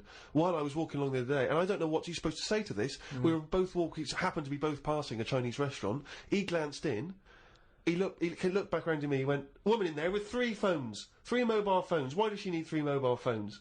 Got nothing to say to that. Got no opinion. Got absolutely no opinion of it. And I was thinking, what's going to and you know that thing when you sort of suddenly you got across the road conveniently to just get out of it. And there was another mad woman who started going, she was walking past me, she went, do you want to come to my church? I went, no, I don't believe in God. She went, do you believe in God? Oh, 20 minutes. Conversation, 20 minutes. It was unbelievable. I got to a point where I was so angry with her, I was shouting out from across the other side of the room. I was the one who sounded like a nutter, going, there isn't a God! But you see, when does it become, like, bad to avoid people like that? Do you know what I mean? Because some people say you shouldn't, that they're people like us who just had a bit of bad luck. Well, of course they are. Yeah, I know, but I remember one on our estate, right? And she was a bit, what's the word that you can use? Because I don't want to offend anyone. But I'd say, but sort of mental homeless. Is that a term? That's the official term. I think that is the new official term. It's mental homeless-itis. Right, so she lived on the estate and what have you, and she aged... How was she homeless if she lived on the estate? Well, she sort of decided to stay around there because I think people on the estate spoke to her more than people who had money. Do you know what I mean? Really? I was going to say, why would she choose an estate not to live in, as opposed to, like, a walled... sort of lovely community. Yeah. Why not go to St John's Wood or... Yeah, or I'd hang around in maybe, say, the Maze in Hampton Court. Exactly, No one's expecting to see a homeless person as they're trying to find their way around that. Imagine the cash you'd make during the summer. The rich sort of Victorians used to keep sort of homeless in there as a little folly, and they used to pay them at the end if they stayed there for like 3 years. What do you mean there? Would they pay? It was fashionable to have a little homeless little hobbit in your outhouse. Seriously. And what did they have to do anything for the money? Run, dance, no, they just had to be tigers? there. No, they had to be there when they brought around. They go, look, that's our little cat weasel fella living in our folly. Yeah. And then they got money, at the end of it. There's just like really rich sort of Victorians and stuff. That's a great idea. They should definitely bring that back. Because, you see, I would give a lot more to shelter and those kind of charities if I could have a homeless guy come and do my bidding. I could make him dance. And they had a really long beard and rags. Exactly. Yeah. And I could just make them do dances for me, or, And he was somewhat magical, possibly, that would go, riddle me dee, fiddle me do, what is my name, and who are you? Exactly. And then, But anyway, so this mental There's a little idea for shelter if anyone's listening. Yeah. mental homeless woman on the estate, and what she used to do, right, she acted quite normal, and she used to always push like a pram around with her, right? And everyone was like, she can't have a kid, can she? Right? And she was dead happy every day. She was up and down, walking up and down the road. Anyway, one day she sort of walked past, right? Turned round and looked in the pram. There was a bucket with a face on it.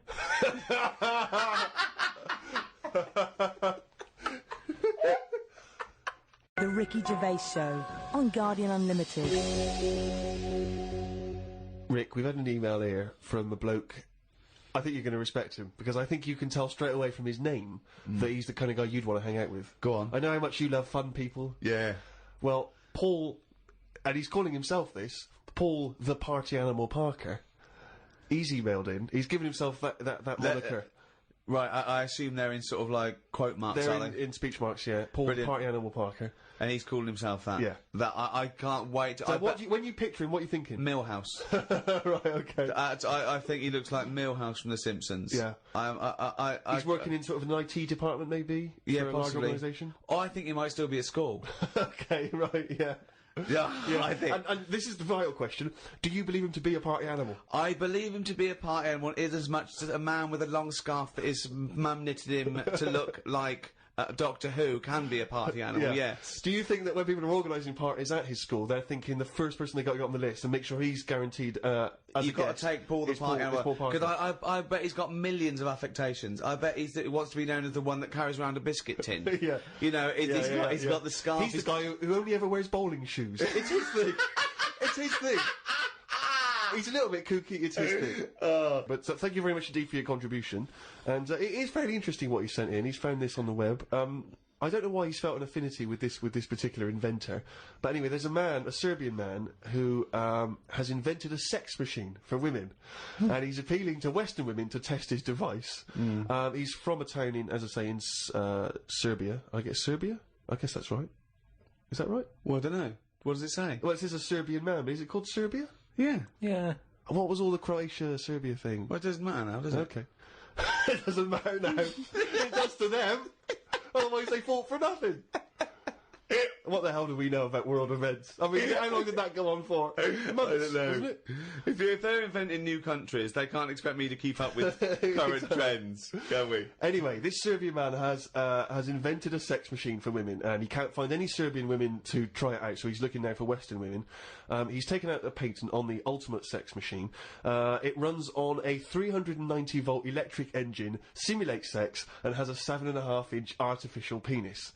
He said, "My sex machine has an artificial penis that can make up to 180 moves in a minute." Now, I don't even know what that means. 180 moves? What? I mean, there's only really... Well, in and out, it's I in imagine. And out. It's largely the function. Unless I've been doing it what wrong he's all done. these months. What he's done is he's put a dildo on a Black & Decker. A man can only manage the intensity of movement for about 5 seconds normally, but this machine can do it for as long as the woman wants. But anyway, so he's looking for a woman who will test this out. But what I love, as soon as I read this, I was thinking, it's just imagining there going, "Oh, thanks for coming in, yeah, okay." So there's, what's going to happen is there's a penis that's going to pop out from here, and it's going to have sex with you. I'm going to stand behind the machine. I've got to stand behind here, there's a lot of dials and stuff, I don't want to bore you in. Well, why do you have to stand behind it? Just... I can't, it's technical stuff, but I've got to be behind the machine. But there's no penis on the robot at the moment, it's just a hole. No, don't worry, what'll happen is, I'll switch the machine on, I'll go behind, and then a penis will appear. Will it be like a metal-looking penis? It will be a robotic penis, but it will seem like it's a regular fleshy human penis. So you're gonna so you're gonna go behind this robot, go behind the machine, disappear, yep. And then a fleshy-looking penis is that will appear through the hole when I switch the machine on. Okay, and that'll be the real robotic penis. But you won't see me for the duration of your section. So you've made this sort of like robotic penis look really realistic. It's really realistic. You will not be able to tell the difference between, say, the robot one and mine, for instance. Okay, well, I don't want to see yours. No, there's absolutely not. Because I've not come round here to have sex with a person. I know, you've come round to test the machine. Yeah, and that is exactly what you're going to get. Okay, a piece of mechanical action.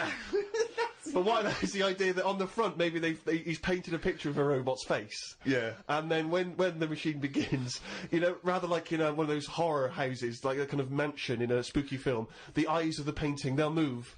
And the real eyes will appear, just staring out. But I don't think I can have sex with this machine unless you're actually in the room, just in case anything goes wrong. No. Don't worry, I'll be behind the machine, it'll be fine. It'll be safe, not a problem. Okay. But anyway, so yeah, Paul the Party Animal Parker sent that in, and knowing him, there'll be plenty more coming like that in future weeks. Karl, what do you think about that? The machines and that. Yeah. Well, they've always been sort of. I mean, to a lot of people, sex is important, isn't it? You know what I mean? Not to you. Well, it serves a purpose. What purpose? No. Because you don't want to have kids, so what purpose? Just you know, something to do in the evening. something to do, innit? When the telly's broke. But for years, like they've found stuff, haven't they? Machines from like Roman times that similar to that setup. No machines in Roman times. Like that though, the old sort of knob on a stick machine thing. The old Roman love that. stick. I'm sorry, but I watch Time Aqueduct. Team every week, and Tony Robinson has never done an old knob on a stick machine. I just think of Julius Caesar sitting down and go, "Okay, aqueduct, we love that. Thanks for that. Straight roads, good idea. We can see the enemy coming. What have you got there?" Well, I'm glad you've asked. Plumpticus. What have you got there? Asked. Wanklicus. What I've got here is a Yieldy knob, and I've put that on the end of a stick. Oh, a stick of phallus. Okay, well done, Wanklicus. No. Well done. You are my new right-hand man, as they say. No, excellent. But they do stuff like that. You've been in the London Museum and that, and they've got sort of sex stuff from years ago. They've got like these metal pants that they used to wear. I don't know what that is. Metal pants. Yeah, sort of. Is metal. that a chastity belt? You mean? They used to make women wear them so that they could. When- No, but they had them for blokes as well, though. Metal pants for blokes. Yeah, Why? just- So he had little lots. So if he was away, he couldn't play away from home, and if he was away, she popped on a little. No, I just think they sort of like sexy metal pants. What? Oh, I don't know what you mean. What The are you sexy talking metal about? pants. Well, they'll have to look because I haven't got it in front of me. It's just something I remember seeing, some sort of sexy metal pants that they used to wear. But what are you saying? Sexy metal pants? Because That they was always have not to British Museum. That was Soho. No, what I mean That was is Old Compton Street. You were looking they in the always shop had to window. be ready for like battle and that, but these were a little bit sexy but protective at the same time. I love that. Right, I'll have to look into I love it. the I'll idea have to- that that's all you remember from the British Museum. So Lancelot, are you ready to face the Black Knight? Yeah. What do you think of these? Huh? What do you think of these? Well, I don't really care. Just I just want to look good on the battlefield. Well, they're both protective. Will there be women watching, cheering us on? Well, you're not going to fight like that, are you? What about your chest? I'm going to wear nothing except these sexy metal pants. But what about your chest is exposed? no, well, it's a good chest. I'll be working out. Yeah, I know. But what I mean is, you want metal I've all actually over. been lifting up the round table every week. I just work out, do that about 4 times a day. But that machine, right? Why did it have to be a woman, or could they have got a little gay fella in? I Let don't me know. just check. It doesn't actually specify the small print here. I love that. Why do you want to see a little gay fella be? I don't want to see it. I'm just saying they're sort of more. Carl? Why do you want? I don't wanna see Why it. do you want to Don't wanna watch a see it. gay man get buggered by a robot? I wasn't the one typing in gay machines on the internet finding stuff out about them. It's not a Steve game was. machine. You just made it into a game machine. Yeah, he wanted to pleasure women with this machine. Oh. You're saying, can I see a little gay fella get a robotic cock up his arse? You're the one requesting that, Karl I don't want Pilkington. that. I'm just saying that. You're the one that wants to see gay men with metal stuff up their anus. What I'm saying is they're more up for a bit more experimentation than. What are you saying? Why is that the case? Why? Why'd you say that?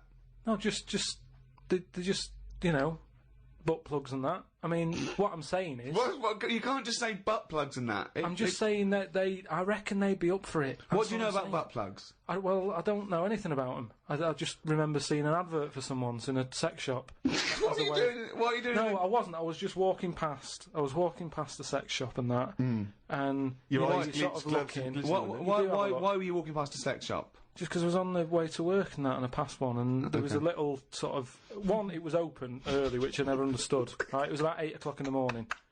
Right, I Who's thought, rushing out for butt who's plugs rushing that out? early in Yeah, the who morning, needs yeah. them now? Right, but I I sort must of get had a bagel and some poppers on the way to work. I walked past it, and it had like a little post-it note or postcard type thing, and it was like popping now, buy an item, chuck in some free butt plugs. And I didn't know what they for. I'd never heard of them before. But all I'm saying is I've since found out what they do with them. What And do if they they do with them? do that with them, then Yeah. give them a go on that.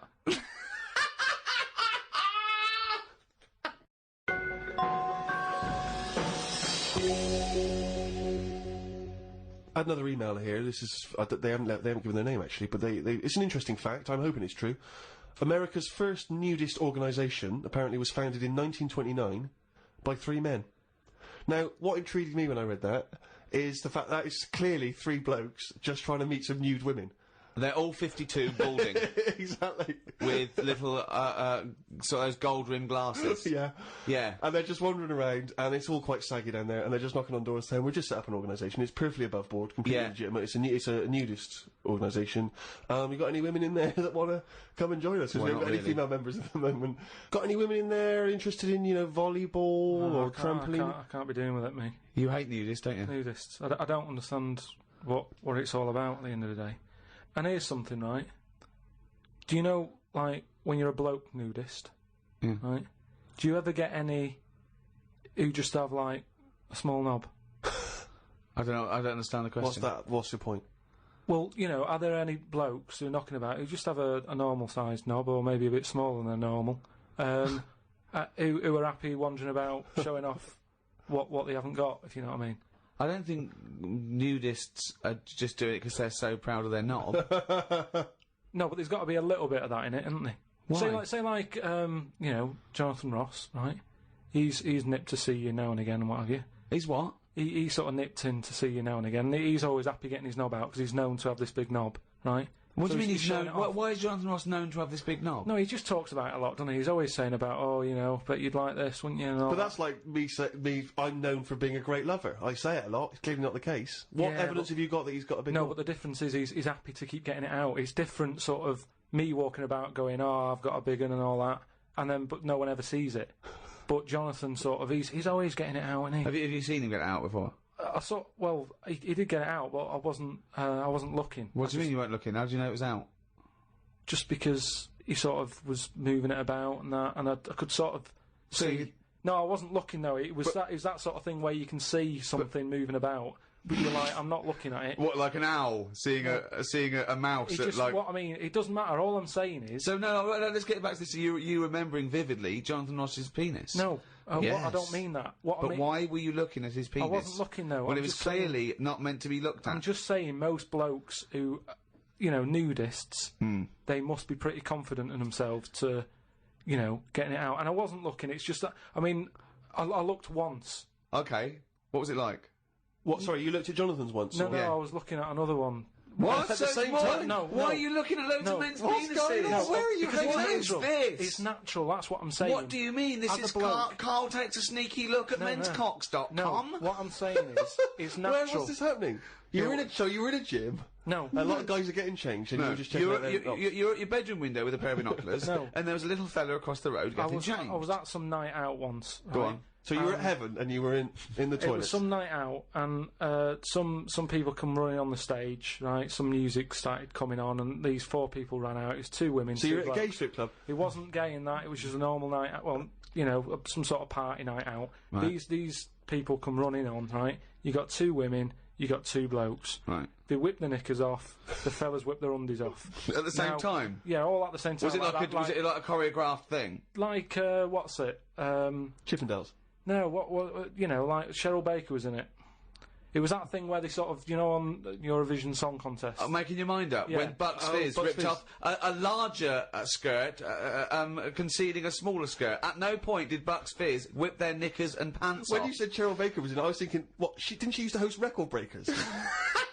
I don't remember that on there. so Tea Time on BBC One. So that happened, and all I'm saying is, right, before I had a look at the woman's bits, right, I just had a little cheeky glance at the fellas. Why? Why? Just checking it out, just seeing is everything normal down Why there. weren't your eyes drawn instantly to the ladies' bits?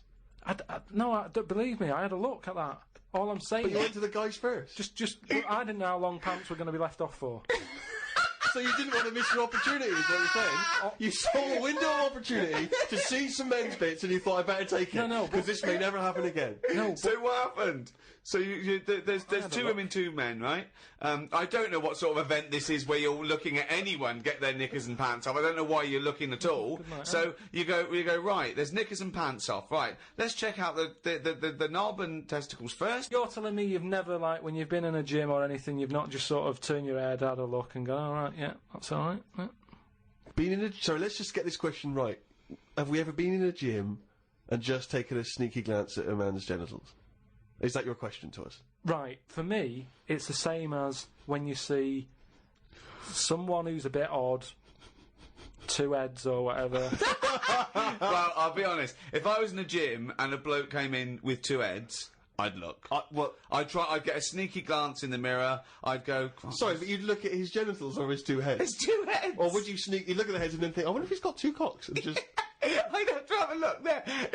If I'll tell you what, and now I admit it, if I'm ever in a gym and a naked man with 2 heads walks in, I probably will check out the genitals as well, just to make sure that he's got 2 of everything. Can I tell you the thing that always freaks me out? I do sometimes go to the gym, and I live in North London, and the thing that always freaks me out is if there's an elderly man, often quite short, and I say this only so you can picture something in your mind's eye, you know, because I live in North London. There's quite a lot of old elderly Jewish gentlemen, wander around, and I'm always freaked out because there's at least 2 I'm aware of who've got very, very large penises, And I always find that really disturbing, because sometimes you can't help but notice, because it's like Godzilla coming through the changing room. Do you know what I mean? And it's swinging there, and it never seems right that he's an old guy, he's kind of a little overweight, quite short, and he's got a massive piece of action going on between his legs. And I always get, dare I say it, a little bit jealous. Because for a tall man, I feel I've been a little bit shortchanged. Oh, wow. So that, I do admit, that's the only instance where my eye has been naturally drawn to it. Do you know what annoys me in gyms? Where people walk round happily naked all the time whistling. They get weighed naked, pop a towel on and take off 3 ounces. How exact have those measurements got to be? Yeah. Do you know what I mean? Pop a towel on. I mean, unless you're going on the space shuttle, I reckon you could give or take a couple of stone. Yeah, a couple of ounces. Yeah. Absolutely right. Well, we've put that to bed. The Ricky Gervais Show on Guardian Unlimited. Right, Karl. Go on. It's that time again. You better be ready. Oh, chimpanzee that monkey news. Right. Well, this week, what we're covering is, do you know, like they say, monkeys are pretty close to humans. Well, when you say monkeys, you mean apes, I assume, and when you say apes, you mean chimpanzees. Monkeys and that. Well, no, because they're different species. They're all primates. They've done a lot of tests and that. Like I said, we've talked about the one that went into space. That was rubbish. Had ones that have worked in train stations. No. So Barbers, was there a barber one? There was a barber one. He started off sweeping, didn't he? But he didn't immediately go in Straight into, but he worked his way up. Yeah. They do apprenticeship. They do a lot of stuff. I've seen the salon. He was probably the top student. But the thing is, I mean, in a way, this is linked to the one in the salon. He could cut hair, but he'd never be allowed to work on the till, right? But these tests that they've been doing now. Why? Are they not trustworthy? Well, they've had problems understanding money, right? But they've got one recently that they've been teaching about the value of money and showing it that to get this money you've got to work hard, you've got to save your money, and when it's saved, it's all bollocks. You can do what you want with that money. Yeah, it wouldn't happen. At the end of the day, these monkeys aren't on that much money. Yeah, so, and they wouldn't. You could never teach a monkey the value of money. So the thing is, they've said to these monkeys, look, there's your money. They haven't said anything You're to the only getting monkeys. so They much have, Rick. money. Please listen to the news. But It's the news. It's the news. it's important that they know how to spend that money, right? It's basic rules, really. It's what you teach a human about money, innit? It's what you teach kids. So invest wisely. Invest and all that. Sorry, who's teaching these monkeys? Carl, stop. Just some people and that. But where are these the monkeys? monkey people. But where are these monkeys? Where are these I monkeys think it's in San Francisco. Where are these monkeys though? What are they in a shop? What are they doing? Are they in homes? What are they doing? Just in like, the zoo? Well, probably just in like some sort of science place where science people are checking out monkeys' brains and that and seeing how they work. But they're happy. They're not. This is different to the news at 10. So listen. Well, yeah, but you can't interrupt the newscasters for one thing, Rick. Please. Sorry, go on. So there's these monkeys, right? And they've given them some money, probably about £5, and they said, right, off you go, go shopping, see who comes back with the best. Sort of, how much can you get? like in Ready, Steady, Steady, where they say there's a £5, go and get some food. Anyway, some came back and they were like, they hardly had anything. Right? This is absolute shit. No, listen. This is bollocks. Listen. But one of them, right, he was away longer, to be fair. Yeah. Right, I think he came back last. But they were really impressed because he sort of said, this is amazing that you've got all this. Can't believe it. Give us the receipt, right? Oh, this is absolute Right, forget it then. Forget it. No, listen. forget it. No. This is absolute shit. We want to hear the end. No. Look, hang on a minute, right? So they said, give us the receipt and that, and they looked at it, and it was all official, right?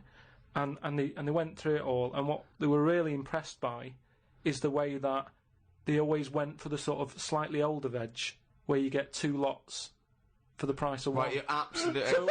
And it just goes to show, This is absolute bollocks. Well, There's no way a chimp went shopping and knew what he was buying.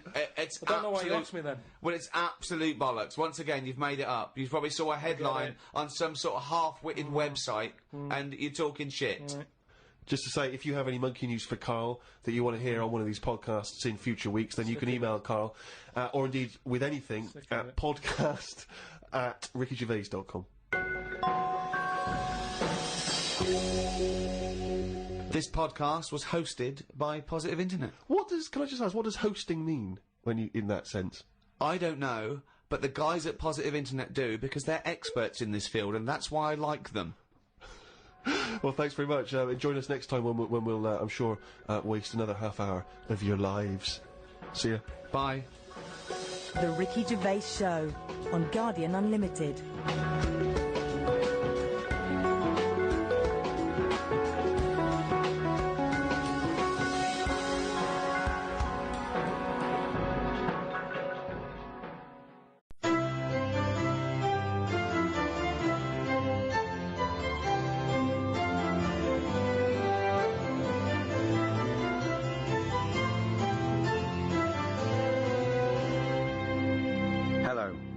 I'm Ricky Gervais. To some, society is a cage, trapping and oppressing free-thinking individuals. But to others, society offers essential structure and regulation, preventing anarchy and the worst excesses of human behaviour. Each society has its own codes of conduct, ways of doing things. But who decides these social norms, and how are they governed? From the formative democracy of ancient Greece to the communist totalitarianism of Soviet Russia, history has shown us that there are as many forms of society as there are people to populate them. To discuss society and our place within it, I'm joined by Stephen Merchant, award-winning writer and graduate of the University of Warwick. Hello. And Karl Pilkington. You know the score, little round-headed twat. Right. In ancient Greece, every year 500 people would be selected from that Grecian society, and they would have to sit there that year, and they would propose laws, and everyone else would vote on them, and that was their obligation. They were obliged to be one of that 500, if they'd be like jury duty, called up, and then they had to propose their ideas, and then the rest of the citizens voted on it. Now, if you're in that position, all right, you're called up, what rules and laws are you instigating? You might go, right, I want an egalitarian society. I want freedom for people. I don't want slavery. I don't want any sort of oppression. Would that be high on your list? Well, you could say, you know, when I worked at Cordon Bleu, there was times when I thought, being treated like a slave here. You weren't, though, because you were being paid and you were free. So. What do you mean? I wasn't free. I was on, like, from 9 till 6. Yeah, you had the choice to leave the job. Slaves didn't have a choice to leave. They wouldn't go. They go. I didn't have any choice. Actually, Mr. Jackson, I'm thinking of leaving your employment. No, the money's no good, and I don't like the dwellings. No. They didn't have that choice. I didn't have a choice. Yeah, you did. The only other choice was Tesco, and they'd already turned me down. No, that's not. That wasn't. No choice. That wasn't the lack of choice given to most slaves. The slaves who built the pyramids, that wasn't an option for them. It wasn't like they could go and, well, I could get a better gig on the Sphinx. Yeah. Yeah. I'm just saying. No, you're not saying anything. You're saying absolute drivel again. Here's a little Greek proverb for you. A society grows great when old men plant trees whose shade they know they shall never sit in. What do you think of that? That's amazing. Can you say it again? Say it again. A society grows great when old men plant trees whose shade they know they shall never sit in. Do you understand? Yeah. Just saying, they're planting a seed, they grow a tree, but trees take ages. Yeah. It takes a long time. Yeah. That old fella's not going to get any joy out of that. Right. But, if he's lucky, yeah, the fella next door might have done the same years ago. So it's all about, sort of, planting a seed, looking after each other. That's great, actually. It's not. I don't think it's directly what it means. It's almost the point. Yeah, that's good. Yeah, I think he means that future generations. But yeah, if the next door neighbour had done that, then yeah, that works as well. But but you seem to agree that that's a good point. Do you agree that seems a good point to you? But I'm sort of guessing he enjoyed gardening anyway. Part of the enjoyment was in planting that seed. It's the old metaphor problem again, isn't it? I know, yeah. It's not specifically about trees. You know, you plant the tree, as you say, and you may never see the beauty of or the benefit of that tree, but other people will. But as a metaphor, what he enjoyed is the fact that he's added to society and human life, and he's got a legacy and all that. But by the same time, when I went to Ibiza, right, now there they have motorbikes, people flying around on them, people don't wear helmets. You might even get 3 people on a moped. I saw a farmer with a goat in a basket. They don't care. They're whizzing around at high speeds. A lot of deaths there. Yeah. And they'll have a lot of those areas where someone's come off, been killed, people put flowers there. Yeah. And because that happens a lot, it's a lovely green island. Now here, we're saying wear an helmet. Well, you're saying that all the deaths make it nice because there's makes flowers. it lovely. There's loads of flowers So everywhere. with death comes beauty. So that's another metaphor. You can have that one. That was one of the most tortuous things I've ever... That was extraordinary. But look at London. That was extraordinary, Karl. Right, Carl. Well, look at London, though. Let me finish my point. Let him finish his point. I'm intrigued. Right, London, councillor with his clipboard, need a speed bump here, I saw someone doing 35. Put some traffic lights there and a pedestrian crossing. Pelican crossing there as well. And a speed camera. Right. Horrible and grey. Okay. No flowers. But you still see flowers left behind where people have died in terrible accidents. They're not you very see that good all the ones. time. They're stuck to a lamppost with elastic band round them. They don't look nice. He's knowing the quality of flowers. Yeah, but the point is Wow. this. Some 15-year-old got run down and you're disappointed at the quality of the flowers. Look at this, Suzanne. Fella lost his head here. Geraniums? Geraniums? Fella lost bloody head. Well, that's So we have to say that, encourage though. gun crime so that people will get shot in inner cities and then we can put flowers up and beautify the area. Is that No, what you're but if saying? an area's nicer to look in, nicer to be in, if it's nicer looking, you don't get people speeding around like lunatics. Because they go, I'm not in a rush, I'd quite like to slow down This there and is look so at the flowers. complicated. So now what you're saying is because an area is grey and gloomy, people speed around to get out of it. In the course of doing that, they knock people down. But then flowers are put up, which then makes the area beautiful, thus stopping people driving around at speed so death no longer occurs. Well, they're cute to getting out of their cars to put down flowers. And and they get knocked down yeah, by other people on their way to put some flowers down. yeah. Just sometimes people have to die, don't they? There was a fella outside our house who hit a lamppost. He had a helmet on, but his head come off. You made me laugh at a man's head coming up because the way you said it. But that's the thing. he had a, oh God! There's a man outside in a house. He had a lamppost, he had a helmet on, but his head come off. So you're saying that because in that one instance, the helmet did not save his life. His head was in great condition. It's just not attached to his body. And that's what I'm saying to you. Sometimes people have to die. How far do you take all this stuff of you know, safety gear and slowing down and wear bright clothes at night? And it's just too much. Very important point, you see. We give people crash helmets, we give them, you know, seat belts, we make them wear that, right? Do you think that's right for a start? Do you think someone should be made to wear a crash helmet? They're only hurting themselves. Crash helmet. I don't think you should get fined for not wearing one. But then if you come off a motorbike and you hurt your head and you didn't have a helmet on, then you can't sort of go, well, they should have had speed bumps there. I didn't realise we were going too fast. Don't forget, we're not just protecting him. He could be a father with 2 kids. So you're going, oh, let him, if he doesn't want to wear a crash helmet, let him get brain damage. Is that what you're saying? I'm just saying, we're over the top in this country. No, but when it comes you're to that saying, sort of if you're thing. saying no, if he doesn't want to wear a crash helmet, let him not wear a crash helmet. He doesn't wear a crash helmet, he comes off his bike, he smacks his head in, he's a vegetable. He's like that, sitting at home like that. And yet the 2 little kids come to you, you're in charge, don't forget, we put you in charge of society here, and they come to you, 2 little kids, they go, President Pilkington, What? why did you let my daddy not wear the crash helmet? I didn't. We paid. We put leaflets through the door. We had adverts on the telly, Sunshine. Yeah, but why? It's your dad's fault. But why wasn't it compulsory? Because he wanted. It's not the world we live in, Sonny. Yeah, now I haven't got a daddy. Has he got an helmet at all? Have you seen an helmet knocking about? No, he's just a vegetable now. Yeah. Yeah, he didn't want to wear a crash helmet, but why didn't you make him wear a crash helmet? It wasn't just him, it was us. Why did you turn my daddy into a vegetable? Where's your mum? Mum left when he kept going on about not wearing a crash helmet. We'll put you in a home. I just think, you see, this is the problem. Everyone's looking for someone to blame.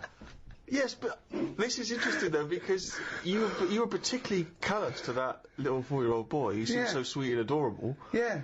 But why wasn't he giving this stick to his dad? Well, his dad's dead. He's a vegetable. He's dead. He's good as dead to him. His dad went within the law. It was not the law to wear a crash helmet anymore because you said, forget it, I don't want a nanny state. I don't want... If you wear a crash helmet or not. He wasn't a responsible parent. He hadn't thought it through. But this is your job. Some people aren't responsible. Society keeps them on track. This was you were in charge. You should have made him wear a crash helmet. He had 2 kids. We've heard from one of the kids. What's the other one's attitude? Is he young? He's a bit younger. Is he even younger still? Yeah. President Pilkington. Oh. My brother's crying now, because you shouted at him. I wish you'd have made my daddy wear a crash helmet. Why didn't you make your daddy wear a crash helmet? Well, he won't listen to me, because I'm not in charge He didn't of listen to society. me. Yeah, He but... seems like a bit of a numbnut, to be No, he honest. did listen to you. What did he because do you made for a a new living? rule saying people don't have to Right. wear crash helmets. Right. What, And he listened to you. Did he pop shoes on in the morning when he went out? Or did Yeah. I need to be here to tell him to do that as well? No, there's certain Oh, things so he he has did got do. some common sense then? Well, there's enough, yeah. Oh, right, interesting. So he can be bothered with his trainers, but he can be bothered with helmet. I haven't got a daddy. Jesus. Wow, you are cruel to this kid. You It's are just, mean this, spirit all to I'm this saying kid. is, there should be a leaflet. I don't even know how he got in number 10, this little kid. The thing is, But he's got in. You should have at least a courtesy to listen to his point. forget all. I'm sick and tired of having adverts on the telly. Don't smoke. Wear an helmet. Slow down. Watch your kidneys. Look after your I liver. haven't seen that one. Now, No. I don't know why. Why can't they just put a leaflet through saying, hello everyone, use your common sense? Yeah. That's all I'm asking. because- That's what I take Because out some as people president. don't have common sense. Everyone's some got people common are sense. fucking idiots. Yeah, Well, they should, it's not my fault That's then. why there's, that's Not why my there is fault. a government. If we let people, well, they'd be fucking idiots. They'd be eating turkey twizzlers and fucking watching Big Brother and X Factor But they all are day, doing. They are and then doing. letting their kids run riot in But the they street. are doing. Some families do just eat turkey twizzlers. Yeah. There is little knobheads on bikes playing out till God knows what Exactly. hour. So it's happening anyway. But Yeah, then- but that's no argument, is it? It's happening anyway. That's no argument, Karl. It's what we've talked about here. Social responsibility. The reason people get into politics is because they feel it's their obligation to change those things. This is your approach. I wash my hands of the whole affair. Yeah, I'd hope that the people who don't wear an helmet sort of they do themselves in, and that's cleared them off. That's one problem sorted. So you think you're being Darwinian? You're thinking survival of the fittest. The idiots will soon, but they don't, because they're not just the victims. The dead person isn't the victim. It's the a very good example is okay, we've talked about it before. People who smoke know that it's dangerous. We know now that smoking gives you cancer, but why is that still legal? And yet people know that and they still smoke. Fat people know that they're going to get out of breath and clammy, and yet they still eat more. They get depressed, they're eating more. They know that they're going to be constipated for a year and a half, but they're still shoving in chocolate cake instead of carrots. But because that's what I'm saying. Why don't we stop them? Why don't we stop fat people eating? If you've got a smackhead and you really love him, you intervene, you grab him, you put in a cupboard, you go, you're not coming out. He goes mad for about a year, then he thanks you for it. Yeah. So lock fat people in a cupboard. And just can't put get carrots in. under the door. What? The thing is, there's got to be some Karl, responsibility. grab Ricky. There's a cupboard over there. You've got to take some responsibility, haven't you? Now, if it's your own fat kid, stick him in your cupboard. But what I'm saying is, as a counsellor, I'm not spending taxpayers' money on cupboards to put the fat kid in. So, back at the Chosen 500 in ancient Greece, right, you're one of them. What other things? I like that saying, the one about do to others as you'd like to be treated yourself. Yeah. Yeah, that's a good one. Pop that on a leaflet, pop it through the door. But you seem to be doing a lot of leafleting. That seems to be your entire governance seems to be guided by popping leaflets through doors. And I get a lot of leaflets, so I'm presuming the rest of the country does, and it's not always working. So maybe sometimes you've got to instigate something a little bit more strong-minded than fucking leaflets, my friend. Maybe you've got to make a couple of laws. You've got to stand every up. individual can go, how would I want to be treated? Well, I'd want someone to throw cake at me. Yeah. Because I'm a greedy bastard. I would want someone to steal my telly. I'd probably start on the way you look. Right, go on. I'd just say, right, make an effort, tidy up your house, and I'd have some sort of. I'm poor. Doesn't matter. You can still tidy up. Can we get better houses then? Because Well, look after the one that we've let you. Yeah, Get it's rid fallen of that down. old mattress that's in your garden there. Clean the windows, and then we might give you a nicer one. At the moment, you don't deserve anything nicer. And that's what I'm saying. You've got to be honest with these people. Wake them up. I like that. Sure, you've got to be honest with them. You've got to wake them up through heavy leafleting campaign. yeah. But do you see the problem with some of what you're saying, Karl, is that it's very hard to enforce that in Yeah. law because it seems unjust and unfair. You can't really start legislating against people's looks or whether they want. I mean, you have to keep your house tidy. I mean, who decides how tidy it has to be? It's the tidy police. I mean, that's a strange. Well, hold on though. I like wearing sort of these denims. It expresses who I am, and I like wearing a beard because I just think it's natural. I don't really like shaving, and I like this sort of smell. I like this smell of BO. That's who I am as a person. So how can you impose that on me just to be part of society? Who are you to infringe my rights as an individual? What do you want out of life? Well, no, I think I just like to say I don't want to conform. I don't want to just shave and wear a suit and I keep myself to myself, and I like to just grow a beard and eat porridge with my hands. I'm not hurting anyone, so I don't know why I have to conform to that society. Well, there's nothing I can do for you. You're wasting my time, really. Although I do feel ill, I need to go to hospital now. So I'm gonna go to hospital now if that's all right. Is there care for me? Well, what's up with you? I've got diseases from like eating with my hands, and there's things growing in my beard. Right. So will you clean that up for me now? No, because it's all been brought on yourself. Well, no, but that's irrelevant. A lot of people bring things on themselves, but you can't just like ignore them because it just pass on. It's a bad society. So how did they learn then? I don't know why I'm being punished for being stupid. How did they learn then? Well, I don't understand why I've got to worry about you. I've got proper ill people. Well, you had a kid whinging at me this morning because his dad was a Hmong.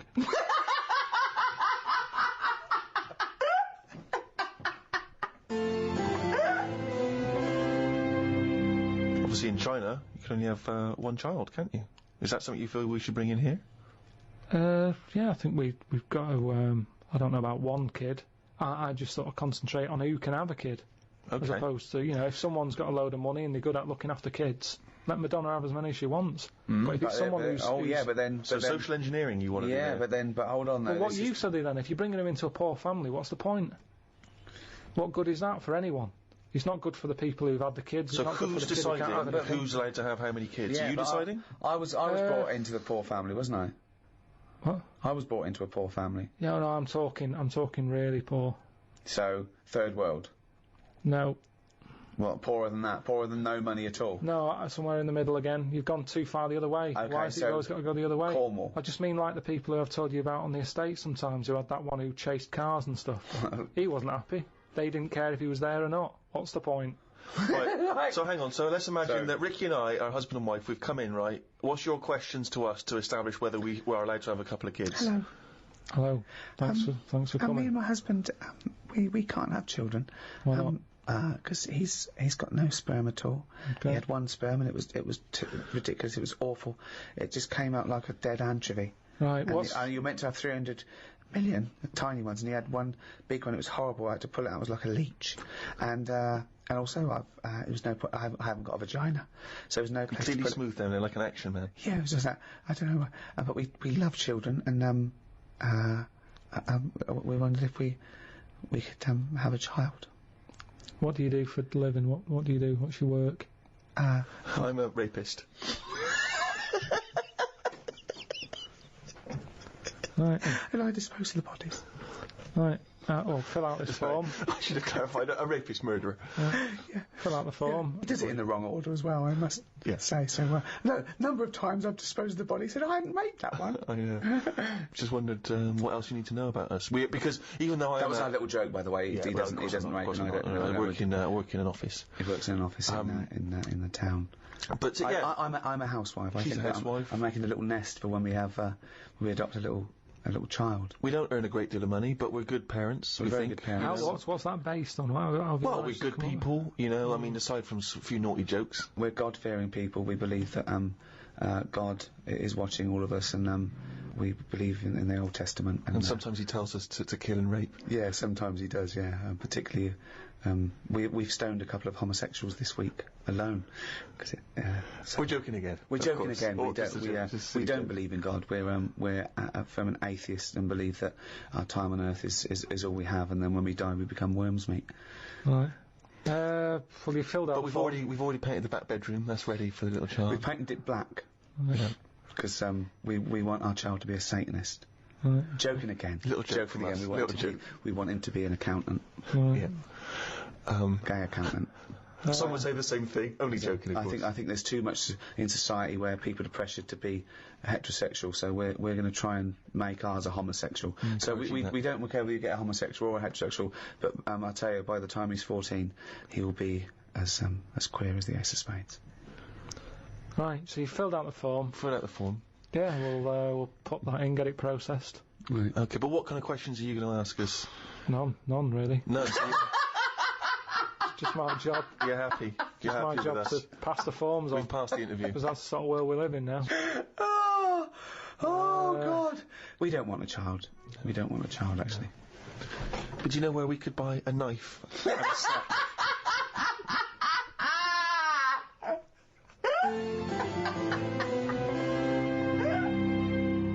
We talked about the little fella planting a tree that he will never sit under.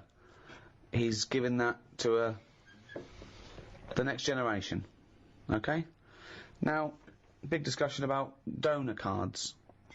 Of course, there's no reason not to give your kidneys away after your death, to all your organs. They're no good to you, and you'll be helping life. It's perverse to me that you wouldn't want to donate your body to a worthy cause after your death. Medical research, whatever. You agree with that, don't you? Well, you know how I feel about it a little bit. I don't like the idea of certain bits. Why not? What does it matter? Just because there's certain bits that are really personal to you, aren't they? No, there's not. What bit is more personal than another bit to you? Well, like I've said, my eyes. They're my eyes. They see stuff I like.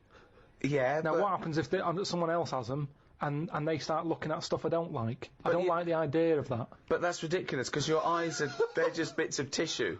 They haven't got your but we don't know, because they've found do out know. there's something called cellular something or other that I've told you about the person who had Right. some sort of operation and ended up like in yellow biscuits. I've told you about Yeah, it. but that's bollocks. It's the same you thing told with us the about eyes. it, but I dismissed it as bollocks immediately. but Not just because you said it, because it was intrinsically bollocks. No. But it could work the other way anyway, where No. the person who has my eyes starts, like, looking at ants and insects and stuff. I Right, might it's all carry on. bollocks. Again, this is all bollocks. Got none of your memories, none of your thoughts, none of your reasoning, nothing of you, none of your personality. They're just a collection of cells that now have light going through them and making this new person see. They're a lens. They're a lens. That's all they are.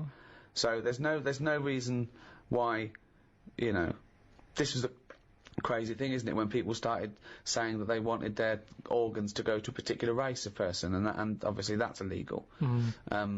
Also, it shouldn't be the choice, really. I think you should have that opting out, that you have to say that you don't want your organs given after, and if you die, then they assume that those organs are up for grabs, because there's a shortage. So what do you think of that? Like I say, they can have certain bits.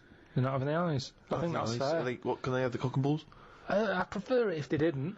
You're saying no one's going to have my eyes or my cock and bollocks. What if the ever. tables were turned? Yeah. What if someone said, Karl, you've lost your cock and bollocks in a terrible accident. It's all right, we put some flowers at the scene of it. It's brightened the area up.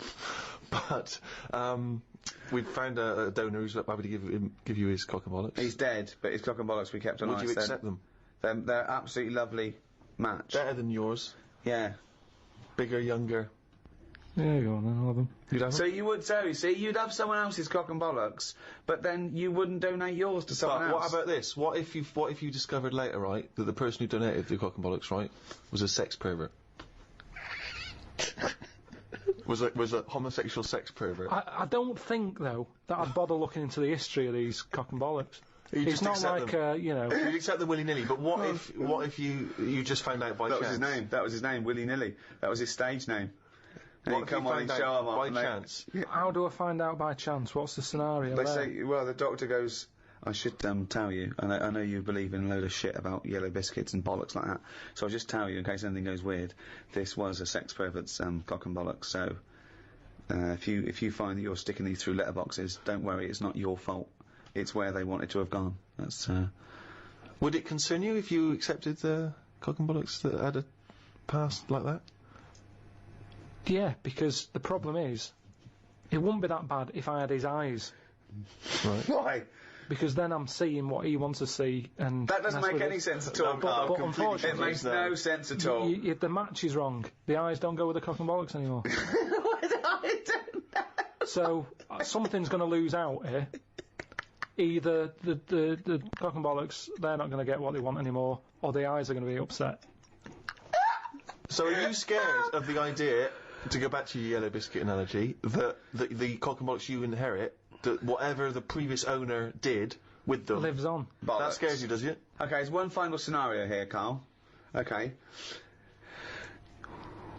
You haven't opted out, so your organs go to where they like. Now, unbeknownst to you, there's a big waiting list. There's a thing they've got all your details, and you said, yeah, whatever. I don't want to know. You wouldn't want to know, would you, after you die? where it goes. You say, I don't, because you've said you don't want to know. If you don't know, you have a lovely life. When you die, they can go anywhere. They can do what they will, okay? Now, unbeknownst to you, they have got it down. They've donated your arse, right, for use, to a gay rapist with AIDS, okay? So they are saving a life there. So when you die, they go, right, it's still warm, get that gay rapist with AIDS round here, because that's going to stop him raping someone and give him AIDS. He comes round, he's straight up there. He's shagging you, right? You're basically saving a life, right? By letting him do that, right? Sorry, I'm confused here. What? Why is the gay rapist with AIDS got the arse? What's he's still connected to Karl. They've donated the arse, so when Karl dies, the doctors go, right, we're going to stop a terrible thing here. So the gay rapist can shag the arse? Yeah, he shags, goes round, he shags Karl, gets out of his system and goes, phew, that stopped me. Yeah. Right, okay. Right, so it's just Karl's disembodied arse on a... No, it's the whole Karl. Oh, they go, Karl's dead? So Karl gets struck, he's having a heart attack, they go, free, clear, they go, no, we've lost him. At 10:01, they go, oh, he's a arse donor. And they go, okay, where's the nearest gay rapist with AIDS live? Next door, get him round here. They go, okay, the gay rapist comes round and goes, where is he? Right? He goes, there he is, right? So Karl is face down. Now they turn him over, they go, there's the arse, you've got 10 minutes, then we got to bury him. I'm surprised you didn't know this guy was living next door. Right. So, the gay rapist gets on top, he goes, right, this is lovely, right? He's loving it, he's shagging you. Right, now, this is the weird thing. The doctors next door, they go, okay, the gay rapist will be finished soon, and then we have to bury him, but we should inform his next of kin. They go, it's Suzanne. They go, your husband's, dead, he's out of touch. She goes, oh my God, come round and just identify the body. I'd leave it a couple of minutes, but, then come round. She goes, oh God, I'll be right there. So Suzanne's on her way. The gay rapist, right? He's pummeling you away, right? But you will not believe this. Oh my God. The movement and the way he's shagging you, right, has started your heart. Wow. Right? This is a stroke of amazing good fortune. Right? So you go, he goes, right? He, right, has a heart attack. Right? And he flops down on you. He just like headbutts the back of your head. So now, you're both naked, this gay rapist is up your arse, he's dead, right? The shock, you go, fuck me, how can I get out of this, right? You wriggle, you fall onto the floor. So now, he's on the bottom, face up, you're on top of him, he's still in you. His cock is up your arse, you're sat on him, wriggling, Suzanne walks in, goes, Karl, what the fuck are you doing? She's heard about me being dead, and she's come to the hospital. She goes, and they go, he's in there, and she goes, he's not dead, I can see him. They go, oh, it's been a terrible one. She bursts in, there you are, on top of him, wriggling to try and get his knob out your arse, right? You're sitting on a man who's dead. What do you say? I'd just say we got to join Booper.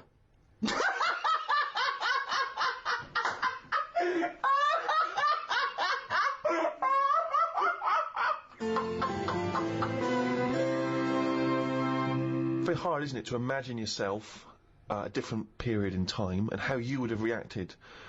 Now, if you think about America in the 1950s, black people still very much second-class citizens. You've obviously heard of the famous Rosa Parks incident, in which she was obliged to move on the bus from where she was sat to somewhere else, and she chose not to, and she was arrested for it. Became very much a sort of figurehead of the civil rights movement. Had you been travelling on that bus, what would you do? And am I far from where I'm getting off? Yeah. So once again, you can't just nip out at the next stop so you can wash your hands of the whole affair. No, you're on that bus. You've still got a number of stops. You live further away than Rosa does because you've got a lovely big house, whereas obviously she doesn't have a lovely place. She can't afford it. So you've got to stay on that bus. You've seen this now. You've seen this bus driver demanding that she gets up, gives up that seat. Maybe she's given up that seat for you. Maybe you've got on that bus as a privileged white man and she refuses to get up on your behalf. I'd probably go, it's alright, I'm standing, I'm alright. But why would you say that? Because you're thinking of the modern day Karl, you're not thinking of the man from the 1950s. Well, the thing is, we don't have to go back in time. We can go to a country now where you'd see an injustice, where you were outnumbered by the law of the land. What if Suzanne wasn't allowed to sit with you on buses? What if now a law came in that women were second-class citizens and she can't come with you, wouldn't you go, no, fuck that, she's sitting with me? I'd say we're only going around the block. We've been to the shopping centre. Be home in 15 minutes. Can you take that bag with you? Because there's no one sat next to you down here. I'm a bit crammed in up here. There's more blokes on the bus. I'll see you in a minute. It's not a big issue. I've done it on the train, where I've booked tickets and they've ended up being different tickets. And I've gone, I'll see you in an hour and a half. I've got an iPod. But So you went first class and she was in the that's pod. luck. That's luck. That's circumstance. One is policy. Surely you can just see the difference between a principle and a bit of luck. But it's what you get used to at the end of the day. I mean, I'm not walking past them and slapping them on the back of the head. I'm getting on, and it's just that's where they sit, that's where we sit. Like men and women going into a separate toilet. Carl, let's put this to I mean, obviously, this is too much for your head to... You're on a bus, right, and there's a few white people, and they're... I'm the driver. And they're being racist to a black kid. Right, I'd go, if I'm driving, I'd go, listen, lads, stop that, will you? If you're going to be racist, can you get off at the next stop and do it Well, there? you know, we've all had a tough day. It's the end of the day. We just all want to go home. We've all been working. Right. He's not in your way. He's sat in his own seat. Sit back. Calm down. Had enough. But what if they said, no, we usually sit there, we want that seat? Would you think either black kid's a troublemaker? Or just would you go, come on, just move, mate, it'd be peaceful? I'd go, what do you want to do? Do you want to move so this is calm down? Or No, you shouldn't say that. He doesn't matter if he wants to move or not. It's his right not to move. Do what you want, then. If you want to stay there and fight your own No. corner. He wants to stay there. Don't you surely you want to be on the side of right. I'm just doing my job here. I'm sat driving a bus. I'm driving a bus for 30 quid a week here. I'm getting a load of grief off some people at the end of the day. But think bigger than the bus rule. It's not just a bus thing, alright? Just imagine that you're not a bus driver. Alright, No, but that's what we're talking about here. But yes, Ricky's trying to make a point. It's an analogy again. It's about you taking some kind of responsibility that could put you in harm's way. Yeah. That could mean that you've got to stand up to danger or to bullies or to aggression. If someone's attacking Suzanne, she goes, Carl, help. You go, no, I could get her here. Because I know the full story here. But this is what I'm saying What about do you mean you know the full story here? Rosie, what's it? I'm just saying, she sat on the bus. How did it work? She got on the bus, she sat where she wanted. No, I'll tell you how it worked. The middle section of the bus, black people could sit there, but it was up to the driver's discretion to change where black people could sit, depending on the number of white passengers that got on. So she sat in a seat, some more and more white passengers get on, so this bloke decides, well, no, actually, this is no longer the black section, there is no black section, because there's enough white people, you've got to stand up. Right. And she decided, no, I'm not going to get up. It's my right to be able to sit on this bus, as a person, as a human being, not whether or black or white. And that was why she got arrested. Well, she lost in the end, didn't she? What do you mean she lost in the end? There's a black president. Yeah, but it's not because of her getting on a bus. That's just because times changed. Yes, in a way it is. I don't know. Because she became a spearhead of the civil rights movement that was spearheaded by Martin Luther King. But all those little things go towards change. On a different bus, on a different day, it might not have turned out that way. That's what I'm saying. It might have been, you know, someone else who goes, get off, who's been in a right mood, might have been in the pub all afternoon, and she's there going, I'm not moving, and he's fed up, he's up to here with it. Sorry, so she's pissed up now. She's pissed up now. No, the person sat next to her. Yeah. Might have even been a black bloke who's been working hard, and he's like, I don't want this. But it's interesting you say that. The bus pulls over, the police are called in. But you say it's interesting you say that because in the Rosa Parks incident, there were a number of other black men, all of whom did stand up. I think 5 of them were there, and 4 of them stood up, and she stayed sat down. So there was 4 people there who did choose the easier route, the easier life, and she stayed sat down, and she's the one who went to prison, and she's the one who's remembered because of what she did on that day. It's difficult, isn't it? If I was on there, I'd weigh her up. You know, is this woman doing this as like a good cause? Or is she just a trouble causer? Because she just seemed like, you know, I'll do what I want. Now, that's fine. You'll always get people who do what they want, and they do change the little rules along the way. But I bet when she was doing it, it wasn't like a big stand-up, this is the day I'm going to do it. It's just happened to... She was fed up that day. She didn't want to get up. Lazy.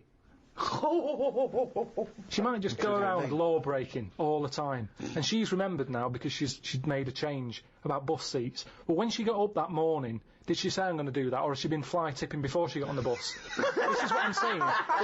Is she just a, you know... No, she's not a troublemaker. She's someone who already had a burgeoning interest in the civil rights I mean, I really thought the Rosa Parks incident was pretty cut and dry. It's The fact that Karl's managed to find an ambiguity in it is extraordinary. I love it. Tell me something else about Rosie Parks. Oh, for God's sake. I don't know what she's got to do to win you round, Karl. Honestly, I didn't realise it would be this difficult.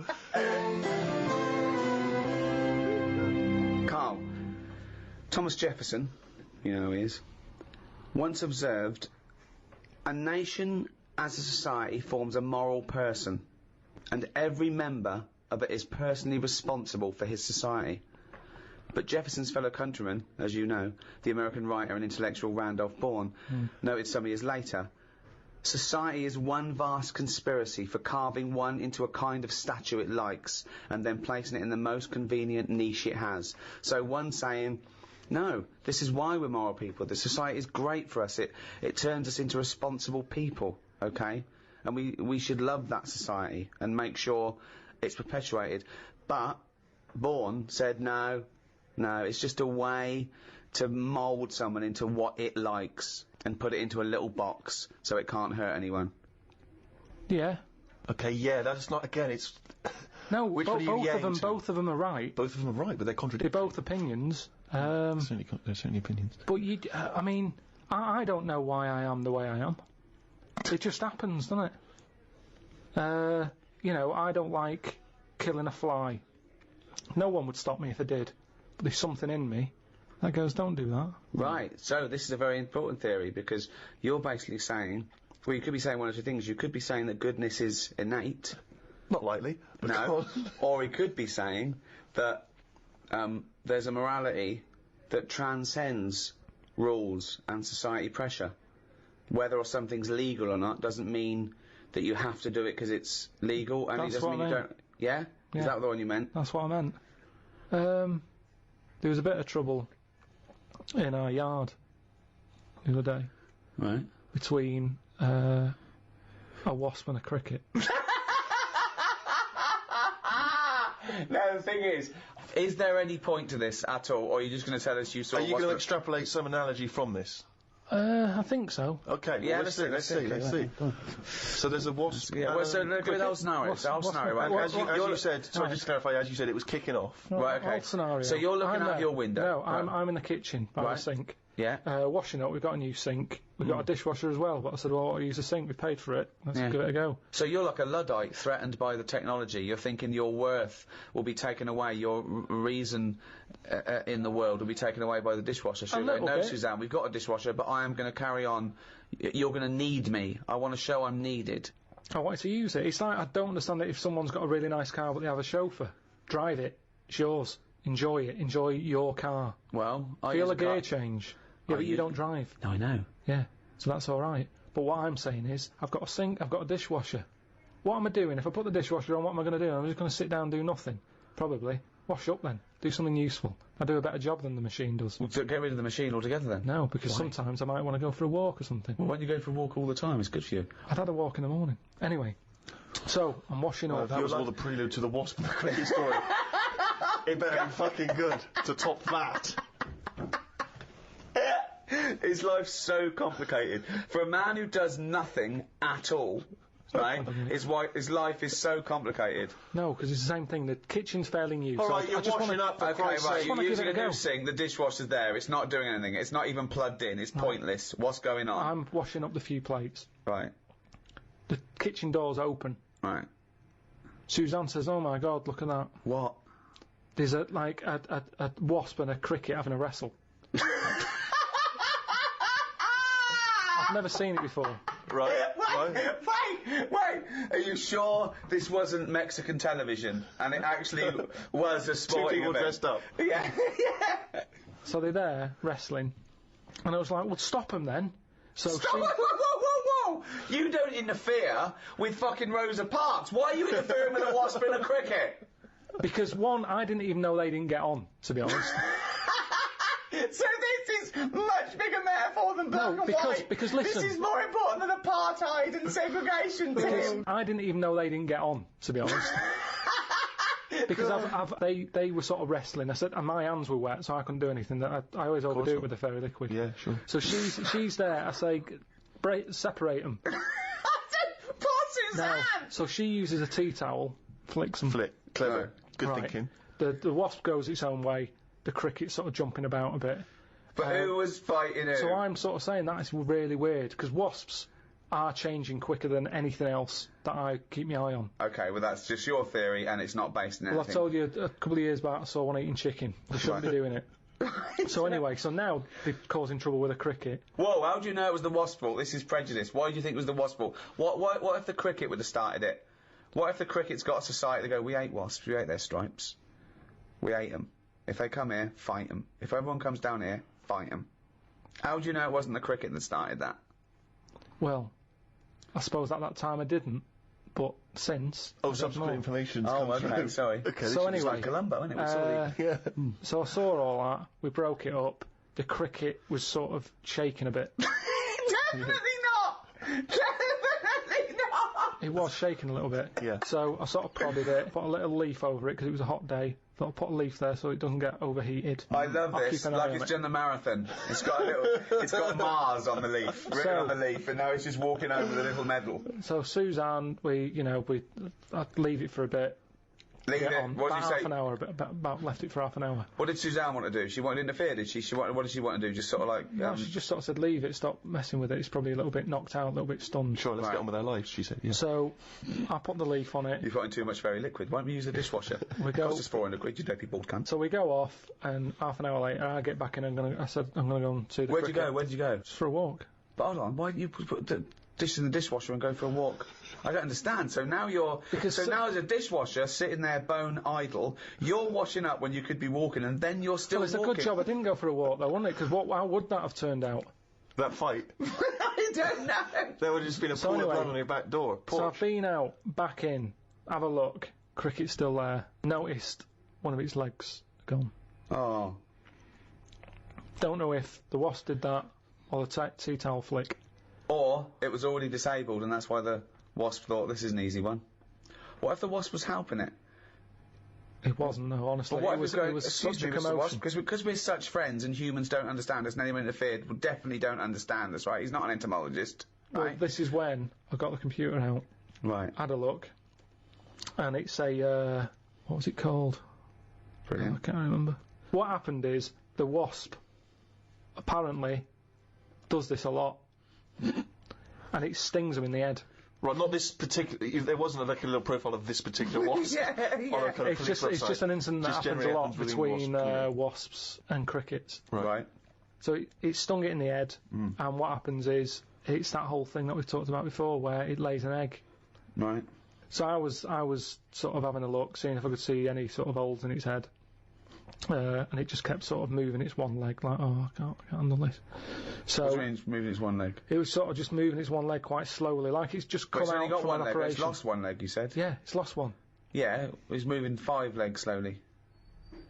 No, it's just its one big one. We've got one big leg. One big leg at the back now. It's normally got 2 that it uses to jump. Oh, I see. So, okay. So it's now it's Right. only got one. It's sort of like, oh, it looks groggy. Is it not a grasshopper if it's jump? Is it not? What colour was it? Is it like? Sort of beige. Oh, it's probably a cricket. Yeah, So anyway, it's important. So you were worried that crickets aren't aware of the dangers of wasps. You did a bit of leafleting amongst the cricketing community. I just had a look online and saw that, it's a popular thing that happens. It's sort of like a bit of a mugging. He said you can leave them for about half an hour. They normally come round and they don't know they've had an egg put in their head. But There's no way it said leave them for half an hour and they come round. They don't have an egg. But there's no way it said Well, that. he said they're normally stunned for about half hour. Have you had an egg put in your head? Fucking ostrich egg, by the way. It's coming out the top. So anyway, I picked it up, I placed it under a little tree. I said it's in the shade again. No wasps can see it there. Let's just leave it. But you've just left that cricket to now die in agony when that maggot goes round his head and comes out a wasp and leaves the carcass. Well, this is when Suzanne came up and said it wasn't moving. I sorted it. What do You you mean? sorted it. She sorted it. What do you You want wanna to say do? What anything did you mean? Well, I said, what do you mean you sorted it? She said, Read it's between best the that I lines. don't tell you. What, sorry, I've done. sorry. But, She said she sorted it. wait. Do you think that we're in the mafia and we're being wiretapped? Say what happened. No, well, she just said she sorted it, and I said, what, sorted what? Because I'd forgotten about it at that point, I was painting. And she Right. said the cricket. Right, what do you think she meant by sorted it? Well, by the look on her face, the way she said it, I've known her for long enough, so I know that she meant it's not good news. Yeah, so what happened? So from that, I took for granted she means Say it! I've stopped it being. It's no longer in misery. So what do you mean? What? What did she do? She crushed its head because she said it was moving What, specifically about just the head? She just crushed the head? with a stone. She got a tiny head-shaped stone and Squashed it because that's where all the action is, isn't it? So she said it was too cruel watching it sort of shaking about with its one leg and stuff. You had to kill it. I imagine I had this vision that one day Suzanne just having to say to his parents, I sorted it. I sorted it. I had to put him out of his misery. I just couldn't bear to see the You don't twitching like to know, anymore. do you? I know you didn't like to know, but Yeah. I just took a rock. Yeah, and just squashed its head. What was in it? There was nothing in it. Nothing in it. It just caved in. Was there an egg in it from a No. from a No, wasp? it was like you know when you get a blown egg and then you crush it and there was nothing. Yeah, nothing in it at all. Nothing in it But I at just all. think he seems happier. I'm certainly happier. I was happier because I'm much happier because he's sort of he's more sensible without the head. Yeah, we're still happy together, but now we use the dishwasher instead of him washing up. Yeah. When we've already got one that costs £400. What metaphor are you taking from this? Just the way. Yeah, so that's at the beginning. There was going to be a point you were going to extrapolate for this, like a fable. So what did you learn from that? I thought I was doing right at the time, and Well, that's it, that's isn't it? important, isn't it? And is it objective or subjective? You know, one person's evil is another person's good. Some people think abortion is the worst thing you could do. Others think it's a woman's right, and it's a kindness.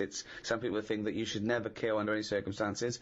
Other people say that some killing is morally right. Again, should an action be judged on its intent or its result? If someone said to you, "Oh, I thought I was doing a good thing," but, you know, they opened the windows and your cat fell out. I thought they didn't even know you had a cat. Did they knock it though, or did it just jump out? It just jumped out. Well, I'd say it's not my fault. Your No. cat's daft. No. It was hot in here. I've Right. opened the window. Yeah. Well, I'm not getting the blame for that. No, that wasn't my point, was it?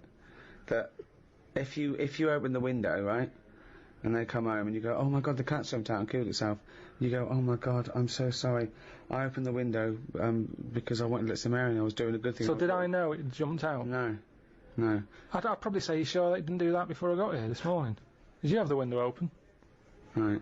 I don't think looks like it's been there a while. So That's a bit already, hard. you instantly don't want to be culpable for your own actions. I mean, it is Hang your on a fault. minute, it wasn't me who did it. It is your fault the cat's dead. yeah, it's an accident, but nevertheless, it's still your Oh, fault. if it's definitely me, yeah, I'd say, yeah, it jumped out. I opened the window because it was hot in here. The cat jumped out, it's dead. Let's go and get another one.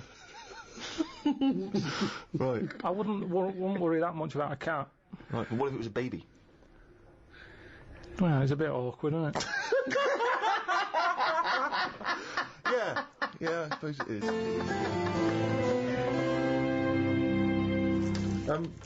Karl, I'd like to ask you, if I may, stop twiddling that. Now, this is interesting, because you were fiddling with a bit of plastic there, and it was annoying me, and I know that a lot of things annoy Ricky, get very infuriating for him. Social etiquette. Now, that's a very, that's not obviously inscribed by law. These are just things which have built up in society. So, for instance, it's impolite to sneeze and then shake someone's hand. Yeah. It's Or sneeze straight in their face and go, "Oh, sorry, I've got swine flu."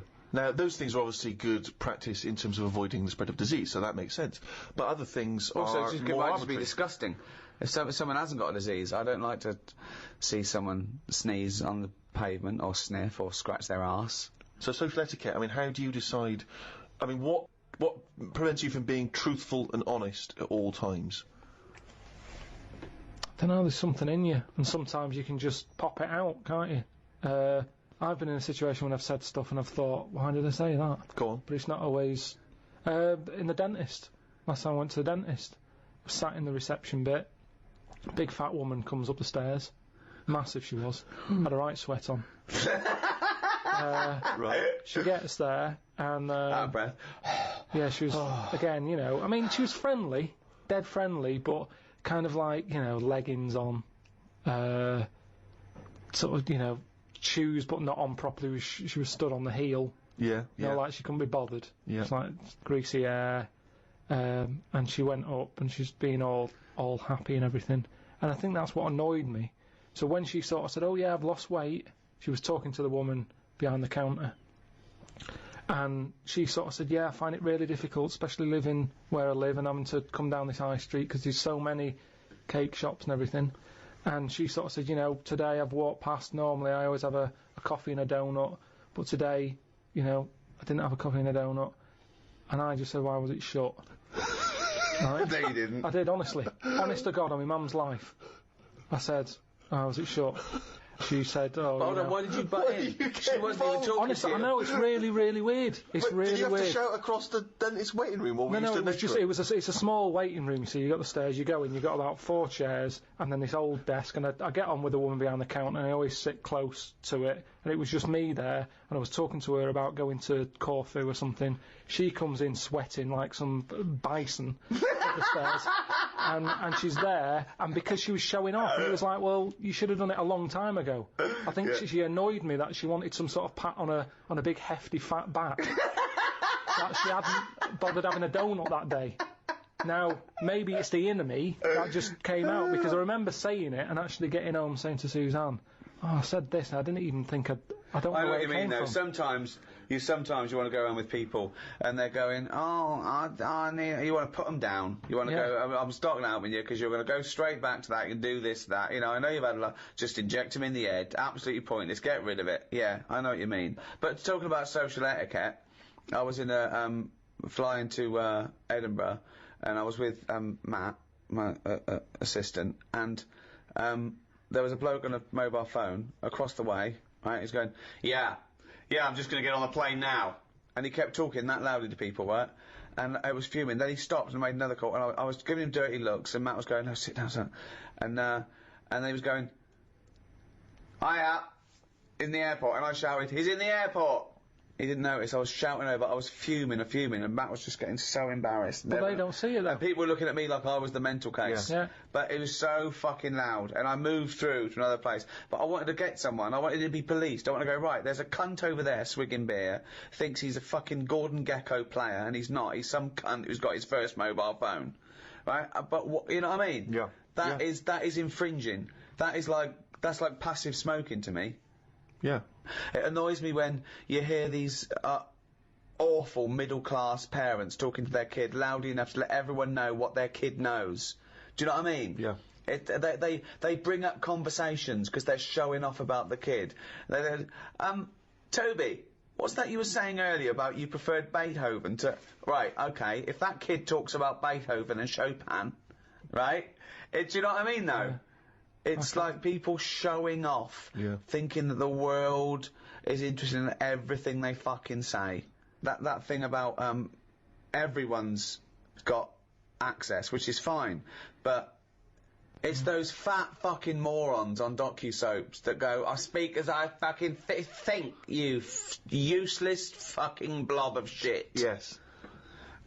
Have an education. Research, think, discuss, then offer your opinion. And stop your kids chewing on a fucking big ball of fat. Your leg. Got someone specific in mind there?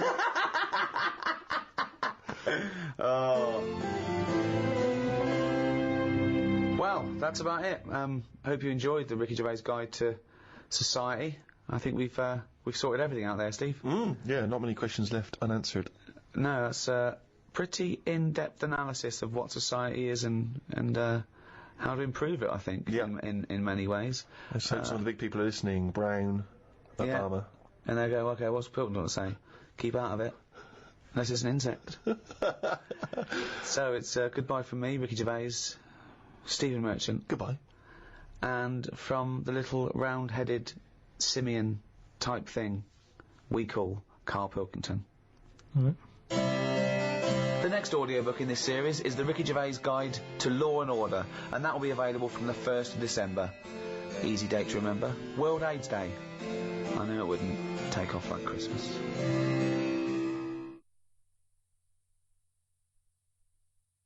Audible hopes you have enjoyed.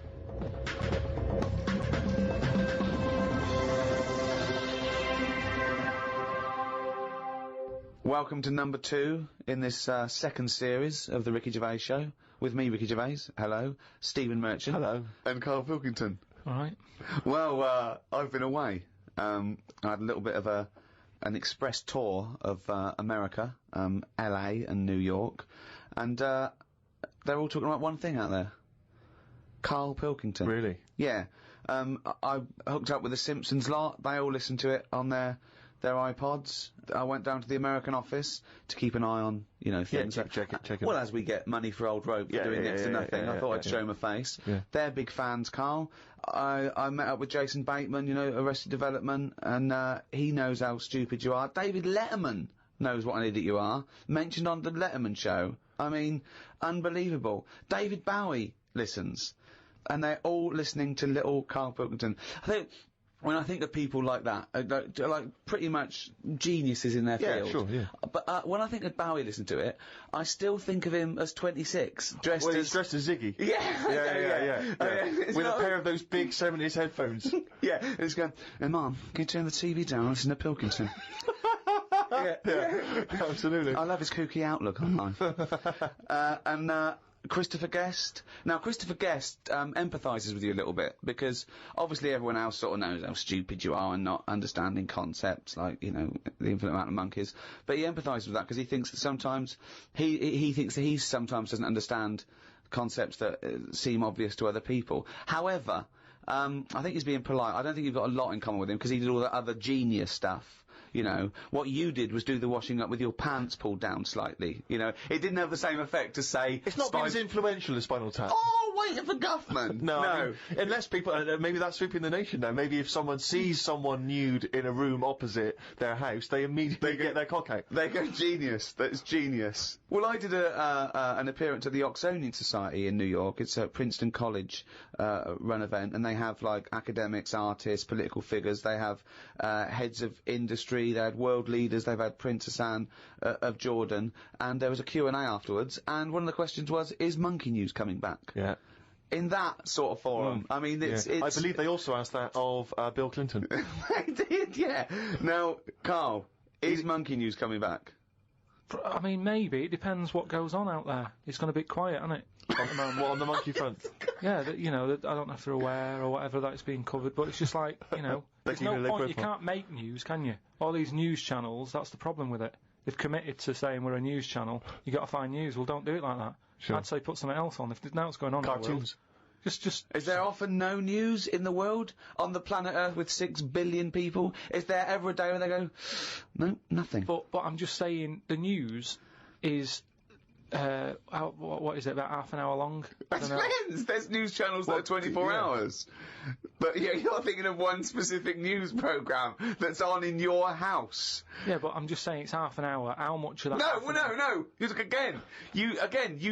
I've told you that not all news programmes are half an hour by definition, but you go anyway, it's half an hour. Again, you didn't listen to me. Why do you think all news programmes are half an hour? They're not. I'm just saying, how much of that do we actually need to know about? But we don't need to know about any news. I mean, outside sort of dangerous situations, it's interesting, it's entertainment. People want to be aware, people want to be hooked up. I mean, I don't, watch the news much or read papers, but it's funny, when I'm away, I do. I suppose it's because you want to feel connected with what's yours. It's that feeling of being part of society, isn't it? No, but there's places, say like there's places where they don't have telly, right? And they're not watching the news. They're still getting on with life. Yes, they are, and they're bogged down with their own problems, which is the way it should be. Say, like at the moment, I've got a leak in the bathroom, right? Have you? It's doing me head in. So, I put the telly on to get away from all that, and you put the news on, they go, there's a, bad weather in what's it. You go, oh, don't tell me that as well. I like it when you hear about inventions that are coming out, or, stuff they're doing in science. But you told me the other day that you thought everything that needs to be invented has been invented. Something they said in 1900. But, so what do you think? Yeah, I mean, they are sort of playing around now. Like, they've said they've made, like a heart now that can be bunged into a body if yours isn't working and keep you going. But why is a heart that you can bung into someone to save their life, why is that a bad thing? Just because it's another thing, isn't it? We're meant to die from the year dot.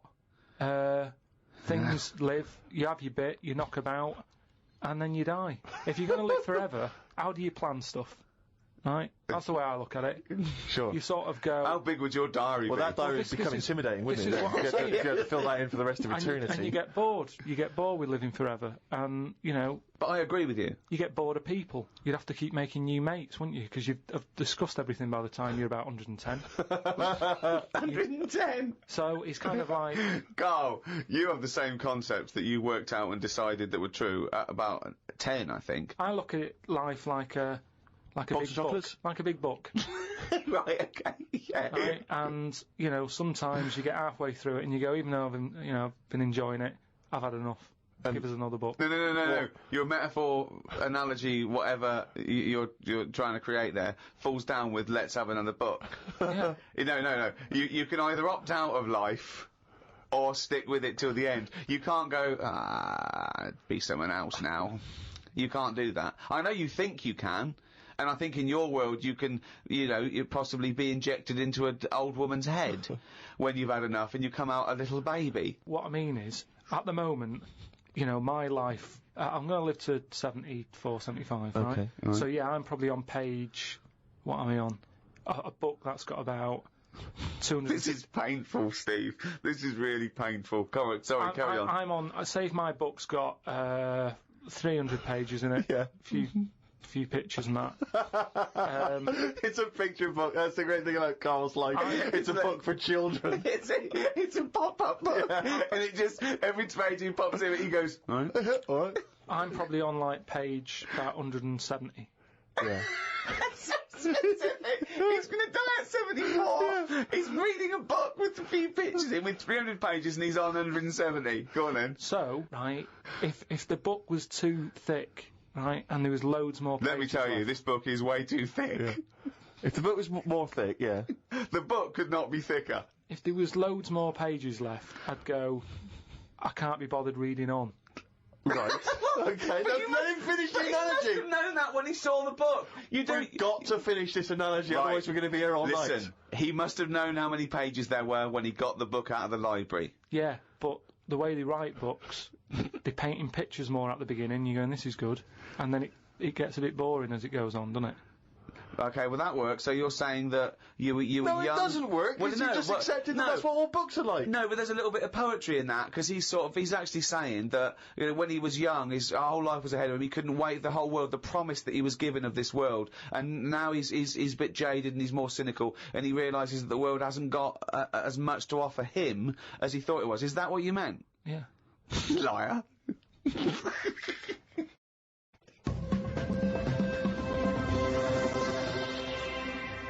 Well, Rick, you're not the only one who's been away. I know you've been off working, but I, at long last, have taken a bit of leisure time. Go on. And you've probably heard of the Rio de Janeiro Carnival. Only one of the hottest, events in the world calendar. Yeah. Imagine me down there. Oh, Rio, God. you can imagine, did not know what hit it. Oh, God almighty. Imagine, were you like Paul the Party Animal Parker? He would not have been able to keep up if he was with me. God, what did you do? What did you get up to? Oh, let me tell you right now. Day one, I almost drowned. Day two, I got a foot infection and spent the day in the hospital.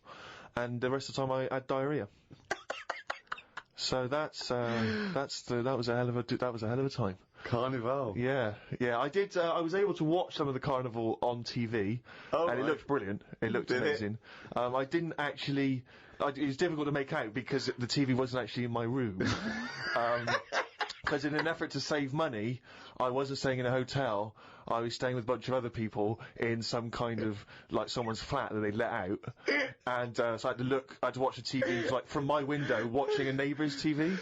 And of course, when they change the channel, often during the juicy bits, I couldn't see anything.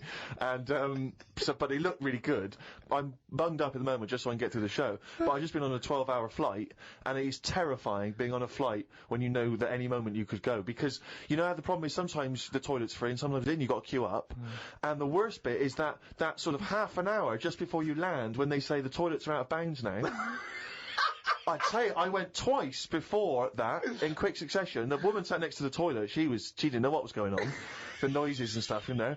And I was, because I was really panicky. Oh, Christ. And so, of course, then on the whole flight, as we're landing, I'm really petrified because I'm thinking this could, I packed a pair of underpants and jeans in my bag, in my holdall, just in case it all went. And I was really, because I hate flying anyway, and I hate landing because it's the most terrifying moment of the journey. Then it really was rumbling, and I was thinking, I got to get out of here. Of course, you know when you're in a hurry, suddenly everything makes you angry. The little old lady in front of me who's just hobbling along off the gangplank, get out of my way! Yeah. You know, just really annoyed. With your bad hips and your bad and legs. your Zimmer frame. I know you've been through a war, but get out of my way! Yeah, and just anyone who kind of even passes you, you just, and so I managed to get there just in time, got into the and it all went off. Man alive, it was grim. But that was not anything compared with the first couple of days, because the first day I went for a walk, and of course Ipanema Beach is famous. I mean, obviously The Girl from Ipanema, one of the most famous songs in the world, and Ipanema Beach is famous for just the beautiful, beautiful people that gather there, and it is extraordinary. I mean, the people are remarkable. There's so many beautiful women in Rio, it made me angry. I was angry that these women were so attractive and that, you know, none of them were even looking at me. So, but anyway, I'm on the beach because I was shopping and I needed a wee.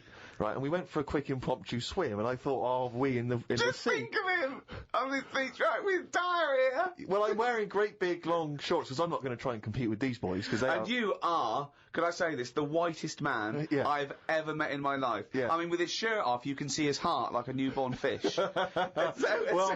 Well, this is the thing. As I went into the sea to have a wee, there was a discussion about this. As I went into the sea to have a wee. Yeah. Well, I was desperate for a toilet, and I was shopping, so I thought, well, I'm never going to make it back to the hotel, so I'll go in the sea and have a little swim and just swim. I see him straining, just like a cat in a litter tray. See, there was a discussion about this because I'm very much of the opinion that you should take your trunks down, and some people, some of my friends are saying, just do it in your trunks and let the sea just wash it away. What a hell of a carnival! And I think I'm against that. I've always been against that in swimming pools, everything, you know.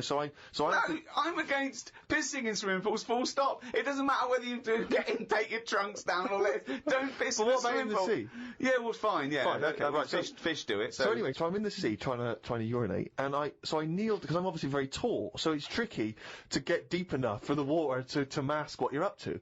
So I tried to kneel down in the water, right, and I got John Thomas out, but then the water swept out again and just left me on the beach. But luckily my back was to everyone, so no one saw. I can't think of a funnier sight than Steve Merchant on his knees with his little John Thomas out. I don't know how big it is. I've never seen it. But, I mean, I imagine it's in proportion to the rest of it, is it? I wish. That's all I'll say is I've been a little shortchanged. But so then I got up and I waded a bit deeper in, right? And now I was trying. I got it out.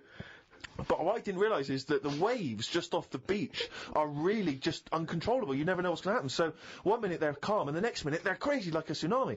So suddenly I see this giant wave coming towards me, crashing towards me, and I got the cock out and everything, and it grabs this wave, comes over me, and lifts me up, and flips me up in the water, right? And I'm floundering around. I can't see anything because, of course, I had to take my glasses off to go in the sea.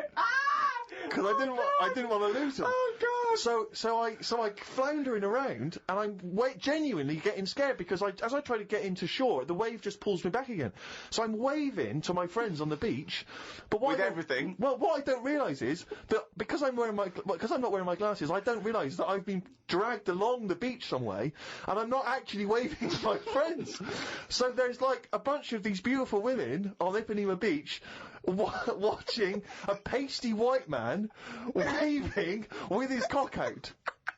And what annoyed me was my friends were laughing. And that really angers me. If I'd have been there, I would have burst. But why wouldn't you have come running? Would you have come running in and helped me? Not with your knob out. What? So even though I was screaming and shouting? I'd have thrown a rope or something, or a dinghy or something. There's no way I'd have. No, I couldn't have saved you with your glasses off and your knob out. If I ever save you, I want you to be fully dressed with your glasses on. So you'd have just let me go. That would have been what you'd said to my parents. He had his knob out and his glasses off. There was no way I was gonna. I can't think of a funnier sight. Oh.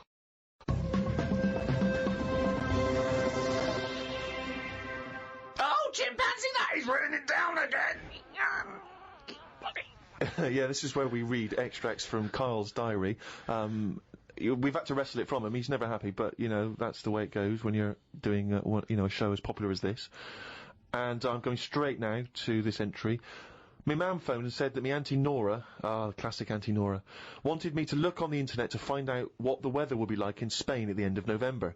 I don't know where she gets her money from. 2 months ago, she was asking me dad how much it would be to get her back garden astroturfed, because she's sick and tired of the grass getting out of What does hand. she want to do? Start a football team? What does she want a back garden astroturf? She likes the sort of green look, but she doesn't like the headache that comes with it, so she's just looking into getting that false grass put in there.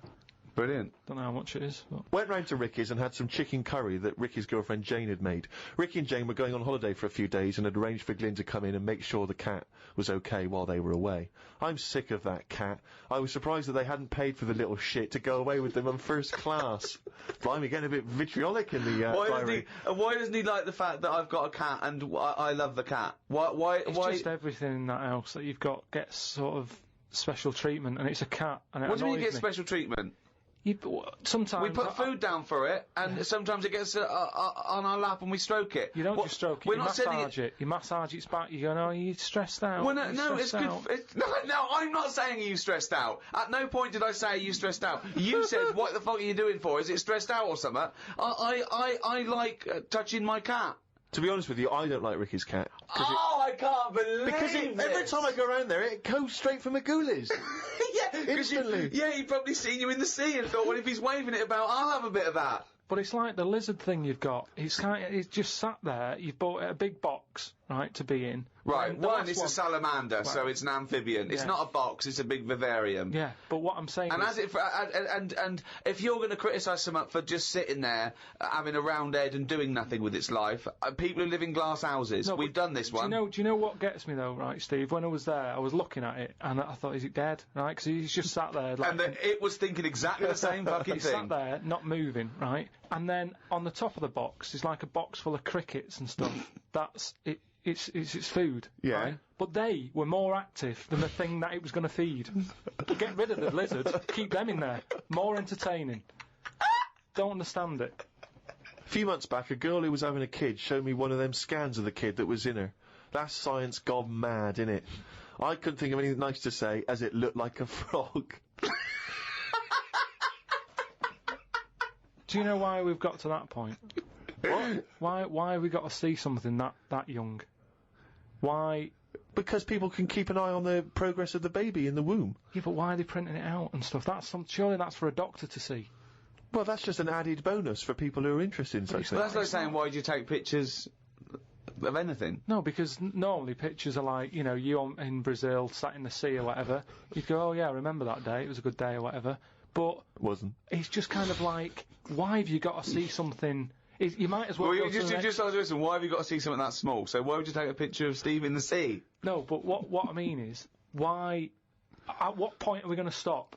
Are we going to start sort of X-raying the fella's testicles and saying, well, there it is at a really young age? Well, where are we going to stop? It's just horses for courses, isn't it? Some people like to have a record of their baby in the womb. They That's like right. to show their baby. They're excited about it. They sit down and they show the friends the slideshow. That's you the go. birth. Oh, that's the conception.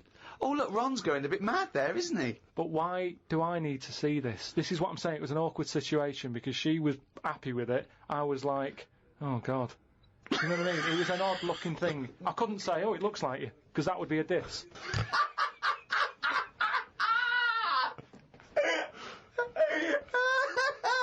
Oh, Christ. Met Suzanne at Euston Station. I said I would sort out the tea tonight, so I called the curry house. The fella couldn't understand me. I asked for 2 poppadoms. He kept saying, how many? I kept saying 2. He still couldn't understand. I said 1 more than 1. He understood. When we picked up the food and took it home, there were 5 poppadoms in the bag. Oh, God. Oh, God. There is a restaurant somewhere that sells knobs to eat. No, there's not. There is. No, there's not. No, there is. It says that women can't eat too many of them, and if you want a seal's knob for dinner, you have to book in advance. Right, it's gobbledygook. This is the ramblings of a madman again. It's a trend, he writes. It won't last long. It'll be like hummus. But hummus, when did that happen? What do you mean it's still going? It's a Greek traditional food. I know, but there's a restaurant down the road that's all they do. That isn't a proper meal. That's a side order, isn't it? That's like having a restaurant just flogging tomato ketchup. Hummus isn't a meal. They don't even try and kid you and get you in and flog you just hummus. They actually say it's hummus today. Not going to work. Be shut down within a month. Called Ricky and asked what the difference is between the mind and the brain. Yeah, he did. That's a hell of a phone call Yeah, to get. unbelievable. Unbelievable. Ricky did explain, but I can't remember what he said. I wondered at what age you are when the mind kicks in. Okay. Ricky changed the subject and said there is an island called Spider Island. There's nothing but spiders on it. A bloke went to visit the island and said there was 1,000 types of spider in one tree. Yeah. Excited by that? I didn't tell you that. No, I looked it up after talking to you. Oh, right. Is that true? Yeah, they just said there's loads of them. What do you think about that? What do you think of an island that's just full of spiders? It's a bit daft, isn't it? What do you think they should do then? I don't know, because you need spiders. I don't know what they do, but they say a world without spiders, like, wouldn't be good. Who says that? I don't know, someone. But they sort of do something. There's something about if you did get rid of them all, it would have an effect. Well, of course it would. Get rid of anything, it would have an effect. Not everything, no. Like I've said, jellyfish and what have you. Well, no. The world wouldn't change. Well, it would. No, it wouldn't. Well, it would, because it's part of an ecosystem, so they're something's food, aren't they? No, but it's 97% water or something. Yeah. So how much are they doing? Just give them another 3%, make them water. And that's more useful. Give them another 3% and make them water. Oh, God. The rain ain't stopped. The old woman with the bent neck. Now, we've not heard about the old woman with the bent neck Who's before. The She's old a woman with whole the new bent neck? character. What's this? Incredible. She's really old. And she's got a bent neck, yeah, but tell us something else. I don't know what's up with her, but her head sort of comes out of here. No, it's radio. They can't see what you're doing. It comes out of a chest. So from behind, it looks like she hasn't got an head. It's really weird, right? I mean, she's old, and I don't know what's happened. Just Suzanne said it's sad, and her bones have sort of bent up or something, or maybe she carried something heavy when she was younger. On her head. And, I don't know, it's sad and everything. Yeah. But she's wandering up and down the street, always looks fed up, but you can see her, you have to sort of bend down a little bit. But her head's just, I thought I'd told you about it. She finds a lot of change. I said, yeah. Well, as you write in the diary, the old woman with the bent neck is struggling in the weather. The rain must be running down her back. Don't know why she went out in this weather. Me back's doing me head in today. It does this every time the weather turns a bit grim, ever since I tried to kick me height. Oh, remember that? We've heard this before. Kicked me height and landed on me arse. Was going to treat Suzanne to a trip to the pictures to see Breakback Mountain, but then remembered there is a programme on about two-headed kid tonight. What two-headed kid? It's just a two-headed kid knocking about. I just wanted to watch that. What do you mean, a two-headed kid? It was something on the telly. I only saw the beginning of it. I thought, oh, it seems a bit heavy, this. The programme about the kid with two heads was a bit sad. They never go into the good sides of these stories. I asked Suzanne what happens if they sit an exam. She said she didn't know. So, Rockbusters, you gave out 3 clues last week. Have we got a winner? Yeah. Okay. Now, this was the first person to email in, but you pointed something out, didn't you? That we're going to do it this week, the first person, but we think maybe it shouldn't be the first person because some people are up in the world when this comes up and some people aren't up in the world. So, we're just going to pick one at random next week. So you've got the whole week, but we're going to pick one at random. But this is the first one we got with all the right answers. The we first promised. one with the right answers, yeah. Yeah, so, well, give us the clues and the answers. Alright, so last week's clues, there was 3 of them. I'll give you initial of an artist or a band, and a cryptic clue. Yeah. You work it out, you email it in, you win a signed picture and that. First one was, well, I don't want a house that far away from the water. I want to be right on top of it. Go on. Right, so that was B. Yeah. That was Beyonce. Beyonce. Like, like a cryptic thing. You got that? Second one. I'd stand. Beyonce. That part of my leg is English. the initial was B. That was Brittany. Right? Brittany. Yeah, so it's like British. Brittany. But so you're just taking the one half of her name, are you now? Well, she's known as that now. I think she's known I don't more know who as, she is, but fine. more as Brittany than Okay. Britney Spears. They don't really call her that anymore. Yeah. Also, British isn't the same as English. Yeah, I know. I realised that, but it was too late. Brilliant. And That's the what la- you're up against. Just like that Ollie was for a millionaire. The last one was the initials were KW, Yeah. and the clue was the fitness teacher has got a speech impediment, right? So you've got to sort of think about that. You've got to Yeah. think about a fitness teacher. Yeah. He's working out and that. Yeah. But he's got a speech impediment. So when it like comes to like Well, finishing, no, you didn't say all this in the clue. So. but it was just that one was Kanye West, right? Kanye So- West. So I'm just saying, Why like, would you a know, fitness teacher say Kanye West? because he's got a speech impediment and he's been working them out. They've built up a sweat. And he's like, right. Well, no, you everyone- didn't say all that, so it doesn't matter. But anyway, even if that is the case, So what it's is he saying? He's saying, all right, can we rest now? As in, can we rest now? Yeah, just kind of because they say that at the end. It's like, right, everybody. So he's got a speech impediment, he's very, very camp, and he's adding words. Okay, but apart from that, it works perfectly. So That is bollocks, you're an idiot. so that was the first three. Who And, won? It was Gwymlyn Howe Jones. Right, let me have a look at that name. There's no such name as Gwymlyn. What is Gwymlyn? Is it something from Lord of the Rings? Gwillem, Hugh Jones, okay, and a signed photo of us is on the way Yeah. to him. Lucky you. I don't know why he wants that, but well done, he got the clue. I don't know if that's a good thing or not to get the clues, but there it is. Well, there you go. So we're going to do some clues for next week? Yeah. Right. Again, same sort of system. 3 of them email in, and we'll pick one at random. Right. First one. The initials RP. Right. Right. And the cryptic clue. Not cryptic, well. Steal that woman's flower. Right. If you're gonna like nick a. Well, no, it's different now. What is it? If it's a No, cryptic clue... let him finish it. Okay, what is the clue? flower. What is the clue and stick to it? Steal that woman's flower. Fine. Okay. RP. Right, okay. Right. Second one. B. Is that the clue or the initial? B is the initial, right? And cryptic clue. Keep whacking the cooker with a stick. What is it? It's a band or an artist. They kept whacking the cooker with some sort of. What is it? Keep or stick. kept? What's it? If it's cryptic clue, everything matters. So. Well, it doesn't really. Just Well- think about whacking. Well, no. Give us the clue again. Okay. Just whack the cooker. No, with what some is the sort of clue? Do the clue. stick. Okay, do the clue. This is the clue, and the only right. No, wait. The initial is B, and the clue is. Keep whacking the cooker with a stick. Right, fine. But it doesn't have to be a stick, though. It Well, could no, be like an It could be any sort of. Well, okay then. Let's do the clue again. Then. Okay, so the initial's B. What's the clue? Keep whacking the cooker. Fine.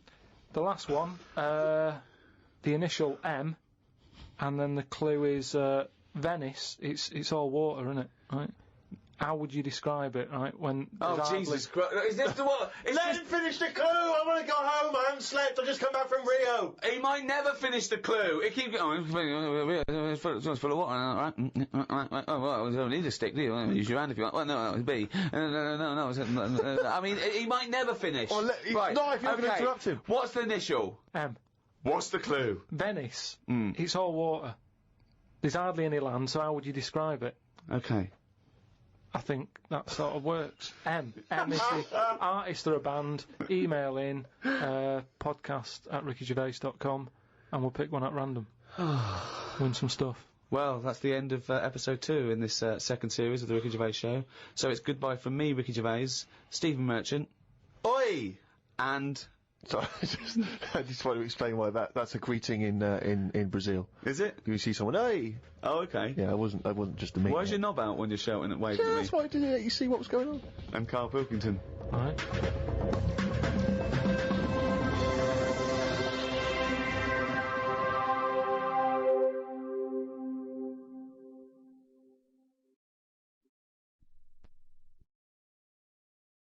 Audible hopes you've enjoyed this programme.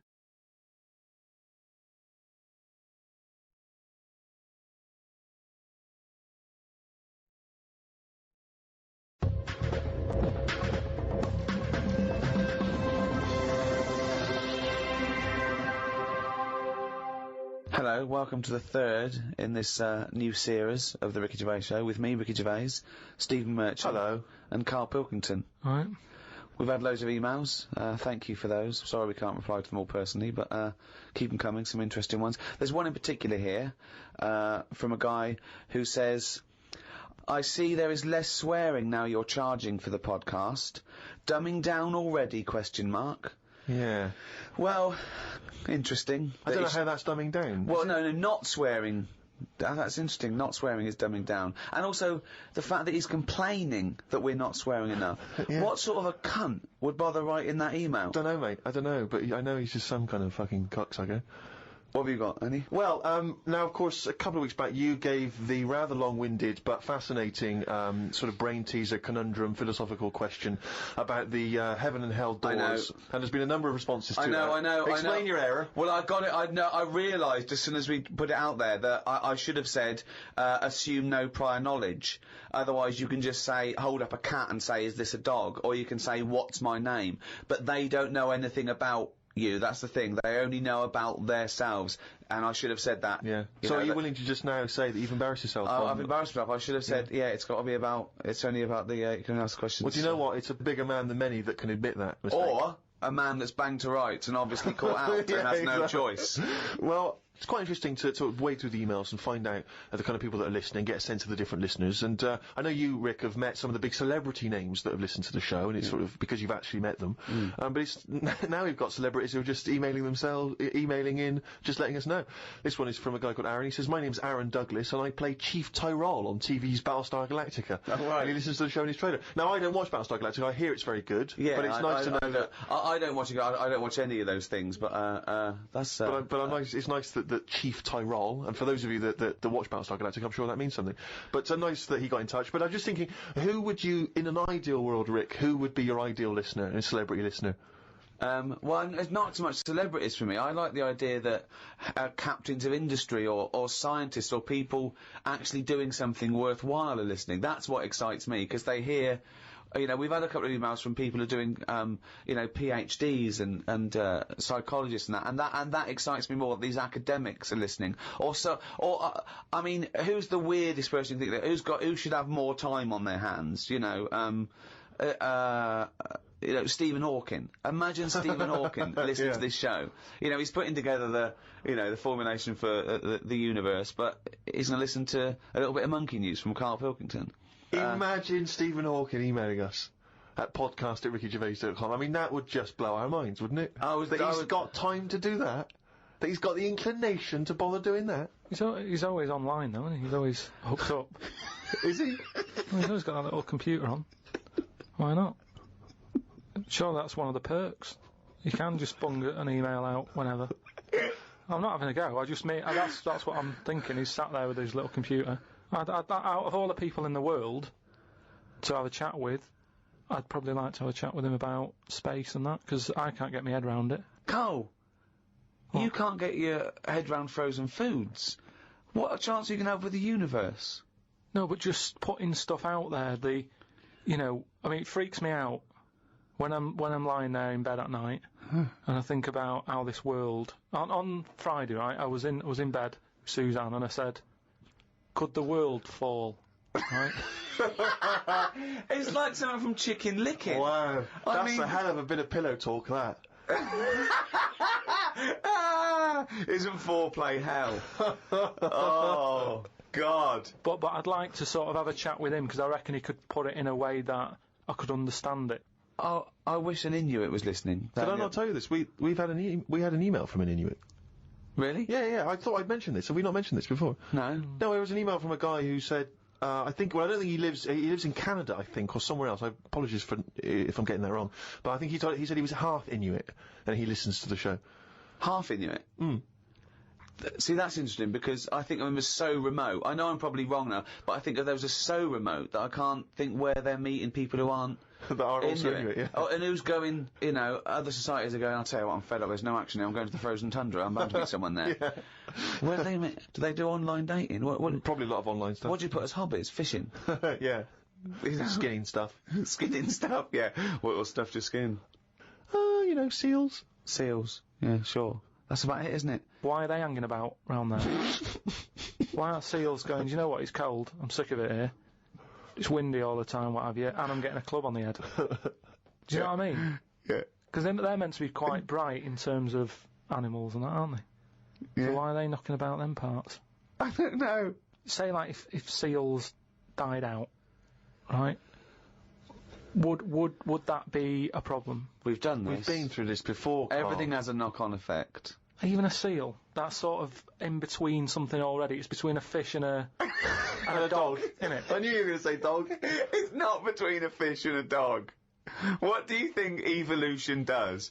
I'll never dog? understand it. Maybe What do you mean it's between a fish and a dog? I'm just saying it's. It was a perfectly evolved mammal that re-entered the water, I imagine, and then got streamlined and.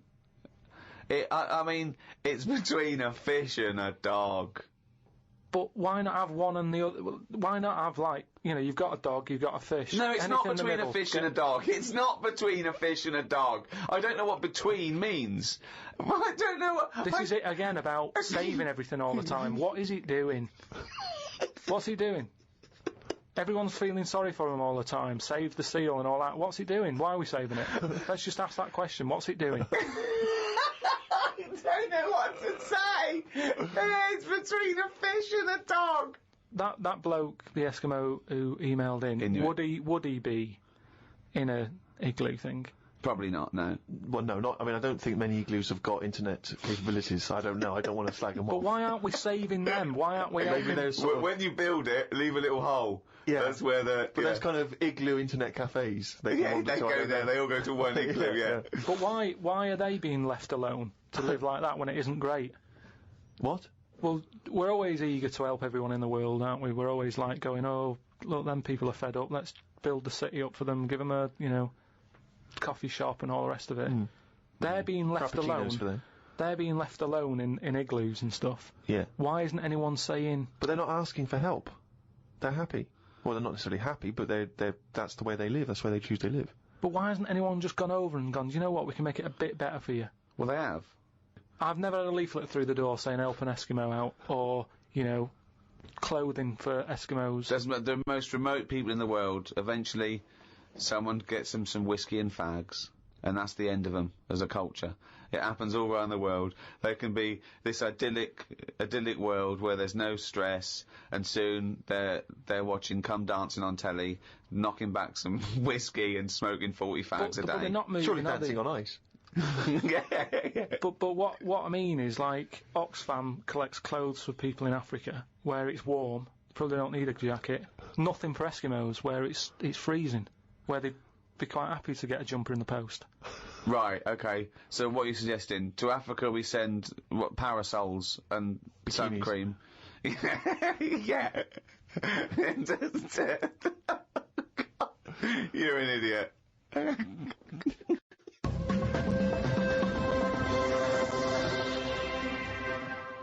Out of all the people in the world to have a chat with, do you know, what's his face? That German doctor. Which one? The guy that displays the human body? Guns Traven or something. All right, yeah. He's pretty good. Mm-hmm. Just like the way, you know, he cuts stuff up, shows you how the body works and that. Sure. And have you learned anything from that? Well, I don't. Is he a proper doctor? Because it's just that it's always. I mean, I could cut a body up. I never see him sort of put it back together. Is anyone keeping an eye on him? Sort of going, well, who is he actually? I'm sure he's a proper doctor. Well, he sort of cuts bodies up on the telly and sort of goes, here's how, like, the intestines work or whatever. All right. And he just he holds them up, fills them with food, and he goes, look, they go fatter. And I mean, he doesn't answer everything. Like, he doesn't say, I don't understand why the intestines have to be that long. I don't know why it just can't go from the throat to the belly, exit, straight dark line down, out the arse. You must know. Well, no, because the way he dragged it out and it was like miles Yeah. Pointless. No, it's not pointless. It's Just have a straight, do you know what I mean? Straight down. It's to increase the surface area for absorption. So a foot-long intestine, you wouldn't absorb much food. Whereas you go down, you know... Yeah, but just have more points in it where it has to go through some sort of filter. What are you talking about? Again, the evolution sort of worked this out for us. It really works. I don't think you're going to improve on it. In your mind, you some kind of kerplunk style No, but what I mean is that's probably that long because years ago they were eating dinosaur, and that might have took a lot of indigestion or something. I don't know how chewy it was. It might have been quite fatty, dinosaur meat, and it needs to go through all that. Now we're eating like yogurt. So I mean, we don't need anything that is doing that much work anymore. All the food is mashed up. Auntie Nora, right? All her food is mashed. Right? She doesn't have to chew anymore. She's got teeth, but she doesn't need them. And that's how. She's got teeth, but she don't need them. No, but that's how we're she moving could have her on. intestines removed then. Well, no, but this is that what I'm would saying. sort our other problem, wouldn't it? We're changing everything all the time, aren't we? I mean, there's some fella who was looking at on the internet, identical twins, right? They were sort of sick of looking like each other, so they were like, "What can we do?" Right? And one of the twins said, "You have my arm," right? And he had his arm taken off and stuck on his twin, so his twin's got like 3 arms. No, it's not true. It's on the website. No, it's not true. What, for a laugh? They were born, so they did that for a laugh. What doctor's doing this then? Well, they're old enough to sort of say this is what we want, and No. Doctors don't go, well, if he wants another arm, and I'll take that. They don't. Doctors don't do that. What sort of practice is this doctor going around and go... Dr. Jekyll. I mean, Karl, think of what you're saying. But where would he have stopped? Can you put his head on my knee? It's up to you. Sign this. If you sign this, you can give my consent. But we, it is annoying. What do you think these doctors sit around doing? Playing Mr. Potato? Or what do you think these doctors are doing? Just to do as they're told. They don't do as they're told. They do if someone wants it, and twins, sort of, it can get you down, can't it? Being a twin, because it's like... Sorry, what would this solve, though? I thought you said he gave one of them a bigger nose, or a beard, or 2 front teeth to make him look different, right? Not... I'll tell you what we could do. Go on. Would you like 1 arm? Go on, what are you thinking? Well, me 3, you 1, therefore not twins. Novelty. I mean, you are a mental man. But they can do it now, can't they? There's no sort of... There's no line drawn anymore. They don't go, you're crazy, we're not going to do that. Yeah, in Saw 2, not in the real world. No, they don't do things like this. Alright, there's another bloke, right? I don't know the sort of full ins and outs of it. Go on, you surprised me. But what he asked for, something happened to his tackle, right? Mm-hmm. His penis. Yeah, right. So he was at the doctor's, and they were like, "Oh, what can you do for me? It's a bit embarrassing. I've got nothing down there." Right. So they were like looking at it, going, "Yeah." Doctor, I don't know if he started like rubbing his chin with his finger or something. Looked down. He's thinking, got an idea. You've got a lot of fingers. How many of them do you use? The patient's like, "Yeah, I see what you're thinking." They cut off one of his fingers, sewn that on to where his tackle is. He's happy. Well, that's different though, isn't it? Well, that's where they've really taken tissue. No, but I assume they fashioned it into more of a knob than a finger. No, I still think it's there with like a little knuckle and fingernail and that on. Well, I assure you it isn't. They've probably used the finger as a basis to then build up some sort of knob-based organ. If you were doing that, use a sausage.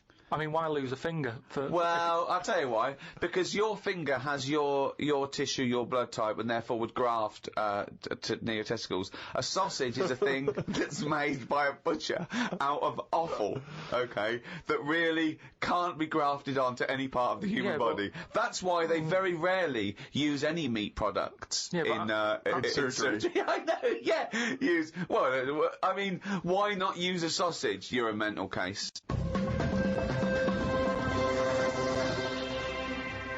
I saw some bloke the other day in a meeting, and on his desk he had a picture of his kids who were twins, right? And they looked alike, and he did that thing of dressing them the same, that sort of thing that annoys me, right? And I sort of said, you've only got a small desk, just have a picture of one of them. He looked at me like I was mental. It's just That's weird, isn't it? amazing. It's not. I think it's it's sort of common You sense. know what you've come up with there? No solution to anything. That's what you've come up with there. You've come up with the best no solution I've ever heard in my life. Or it's solutions to problems that don't exist. No, Yeah. because more room on the desk, isn't it? Yeah, it's no solution to a problem that didn't exist in the first place. Well done. There was a picture on the when I was on the plane coming back from here. There was a picture of this new luxury hotel. It'll be, I think, $10,000 a night to stay there. It looked extraordinary. It was a hotel, and the best rooms were built under the water, under the sea. Wow. So it was the best hotel we've ever seen, but surrounded on all sides by glass, and out of it you could see the sea, the sharks, the fish. I don't think I'd like that. No? But that, again, that's just one of them hotels where it's over the top for over the top sake, isn't it? Like where they have 12-course meals. Well, just have 2, but make them bigger, rather than dragging it out and there's the first course. You know, a couple of Snails. Yeah, it's just for me all that is. Don't eat a snail. Don't have one snail. Eat one big tortoise. If you want slow food, don't have loads of little snails. Here, there's a giant tortoise. Tuck into that. Feeds 10. But it's what you were saying before. When you start having to take a risk with food, like the fish that can kill you if you eat it, don't bother. There's apparently a delicacy in Japan, again, someone could verify this, where they eat a live little octopus. And it can stick to your throat, because it's obviously fighting for its life. I mean, good. Again, you don't need to eat a live octopus. What are you thinking? How cruel is that? Well, how fresh do you need your food? It's not, do you know what I mean? But I always remember this story when I was a kid about some bloke who, a bit sad, this story, but weird. He had throat cancer, right? And his doctor said, carry on with your life, right? It's not going to be that good, but just carry on, but don't eat meat. And he was like, oh, I love meat. He's like, yeah, but just don't, have your veg, plenty of vitamins and stuff, keep yourself strong, but don't be eating that anyway. He was fed up because he loved his meat, and his wife was feeling a bit sorry for him one day, and thought, I'm sick of him looking fed up and that, all he wants is some meat, for God's sake, give him some meat. So she goes to the butcher's, gets him a big piece of, steak and what have you. He can't believe it, he's like, oh, brilliant, cheers for that. Anyway, he's got the meat on his plate, just about to tuck in, and the cancer comes out from his throat. What? No, it's something, I know, it sounds really weird, but it's something that I was told about years ago when I was growing up. What are you talking about?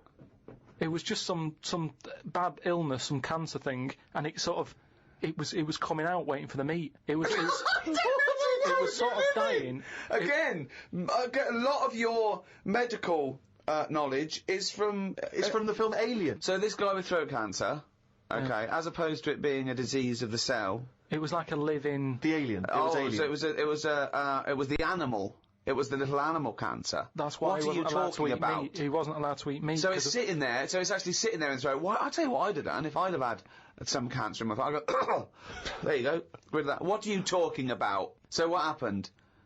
He choked to death on this thing, and the wife was like, "Oh, I shouldn't have given him the meat after all."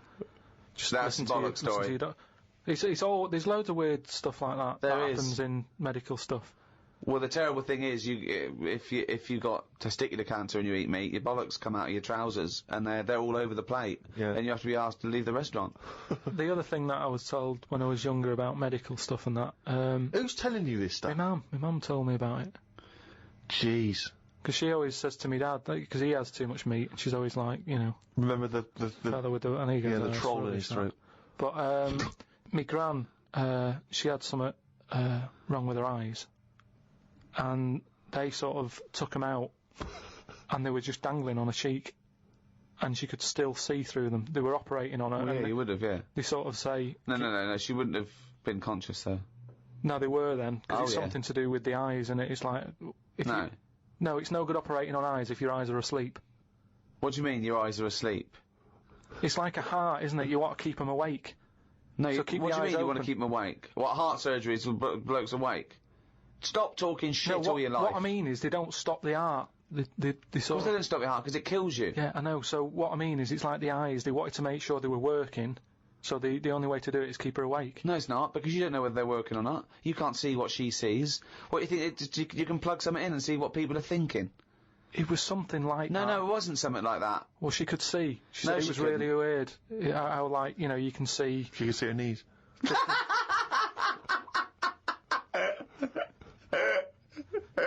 That is bollocks.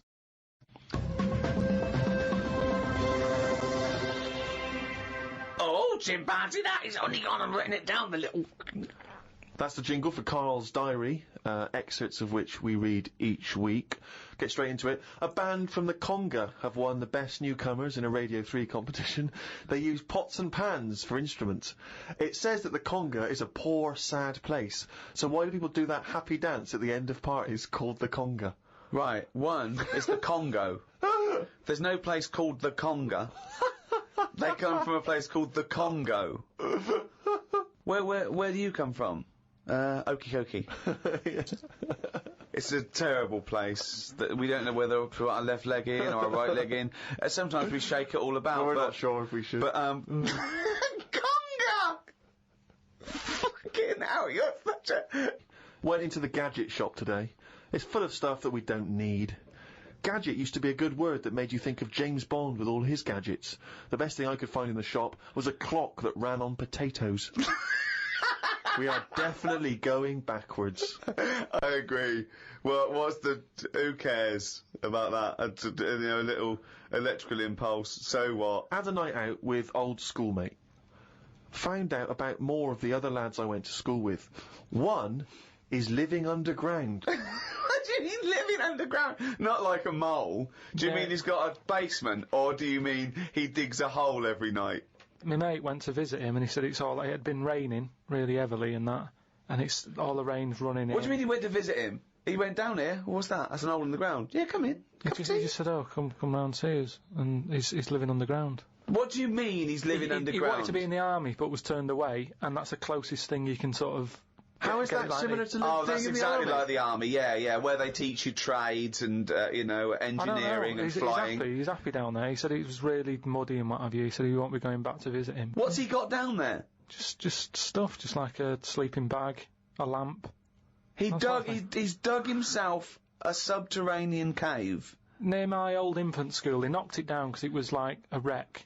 You'd be in the class and you could lean on the wall. Yeah, and your hand would go through it and stuff. And they knocked it all down, and I think that's when he was at his most happy, this bloke. I believe this, though. I believe someone he went to school with now lives in a hole. That doesn't shock me.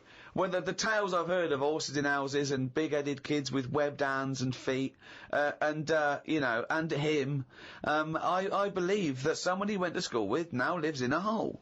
That isn't bizarre to me. That's You spent far too long with him, if that, now you're just happy to accept. I totally accept that. I'd be surprised if I walked round where he lived that there weren't more people living in holes. His dad wanted to throw his budgie on the fire. True. His budgie died, his dad said, let's throw it on the fire. I mean, his mum, what did your mum do when your budgie died?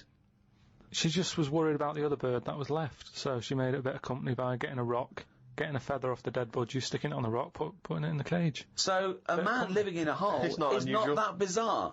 Right, carry on. I read me science magazine. Some things I learnt from the science magazine. Number 1, space is running out of space. We should stay out of the sea because shark attacks are up. Yeah, probably 4 a year now. Well, he just says here, we should just stop going in the sea. Yeah. There's no need for it. Exactly. Why is there no need for going in the sea? Just because there isn't now, is there? We've got loads of land. So just, you know, one or the other. We walked out the sea. Now, this is what I mean about going backwards. Getting back in it again. We came from the sea originally, now we're going back in it. Don't go in it. Unless you're in a boat. The rules, according to Karl Pilkington. The rules of Karl Pilkington. Oh, God. Did the podcast and then went for a walk round Manchester Square. Years ago, a woman lived round there who had a head like a pig.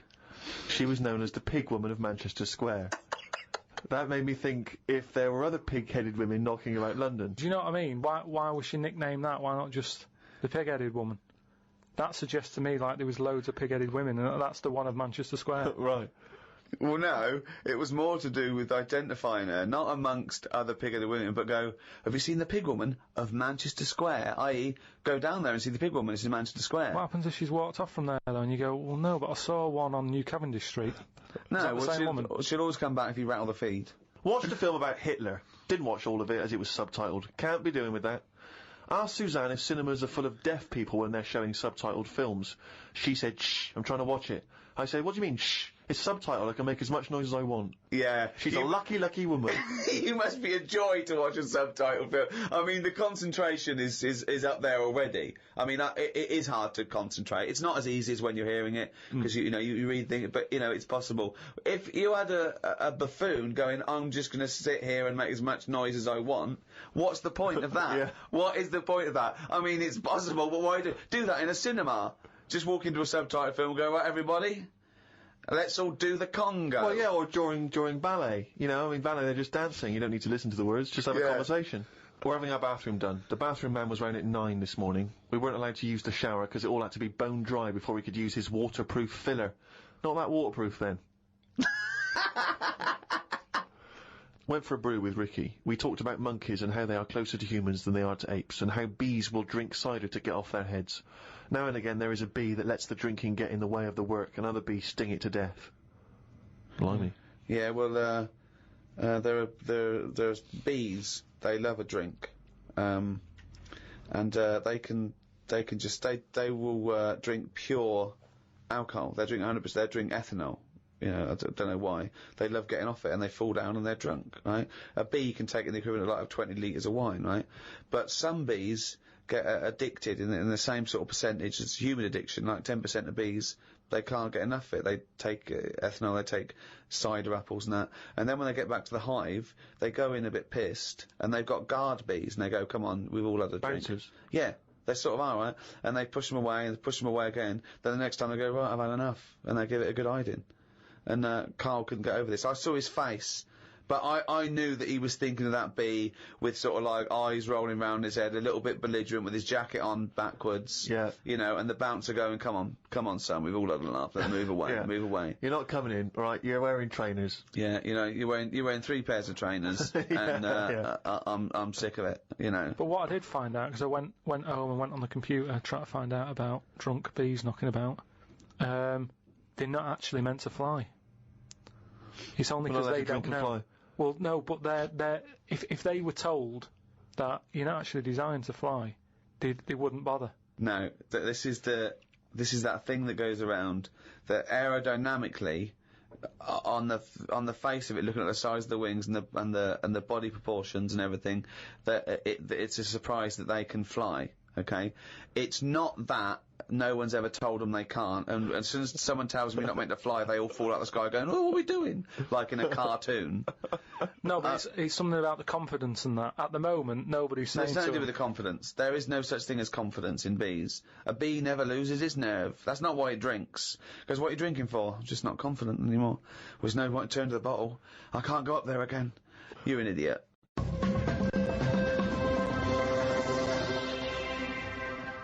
Well, it's that time, isn't it? What? Rockbusters. Oh, yes, the time that no one looks forward to.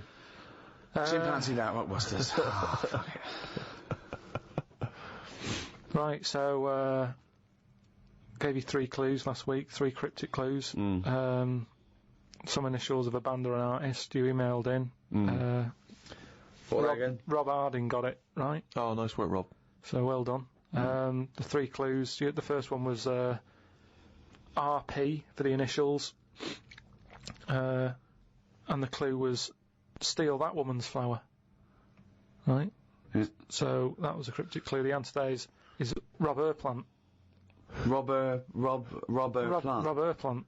I don't know who that is though. There's no artist called Robert Plant. That's like Robert Plant. Robert Plant. is Yeah, but you his don't name. say that. You sort of go, oh yeah, I'm into. Well, you do say it. Have you got the, it means new like album by Robert Plant. Yeah, Robert Plant. They wouldn't go what? I don't know who. I don't know. Plant. Are you saying Rubber Plant? The second what are you one, saying there, Karl? Though the second one was. It doesn't work. The initial was B, and then that was keep whacking the cooker with a stick, right? Yeah. Didn't have to be a stick. We pointed that out. Just keep whacking the cooker. Keep whacking the cooker. Yeah. That was B. That was B oven. Beat Oven. I don't know who that is either. Is that a group? Beat Oven? Is that the Beatles? Who's the Beat Ovens? Classical sort of stuff. Beethoven. Beethoven. No, you said beat. Again, they got it. Hold on, 1 minute. 1 minute. Just saying though. They no, got it. it's bollocks. Rob Harding got it. No. Beat Oven is not Beethoven. They got it. Do you understand? The last one, the initial was M, right? I just want to know who Robert Plant is. Don't be worrying about Robert. No. Because it's not a name. He's not the one in Led Zeppelin, is he? So M was the initial. The clue was Venice. It's all water, innit? How would you describe it? There's hardly any land, right? So canal. If there's hardly any land, right, it's more water. What sort of water would you get, right? Wet. And then what? Wetville. No, but just like water that in Venice. What sort of water is it? It's sort of muddy. No. Muddy waters.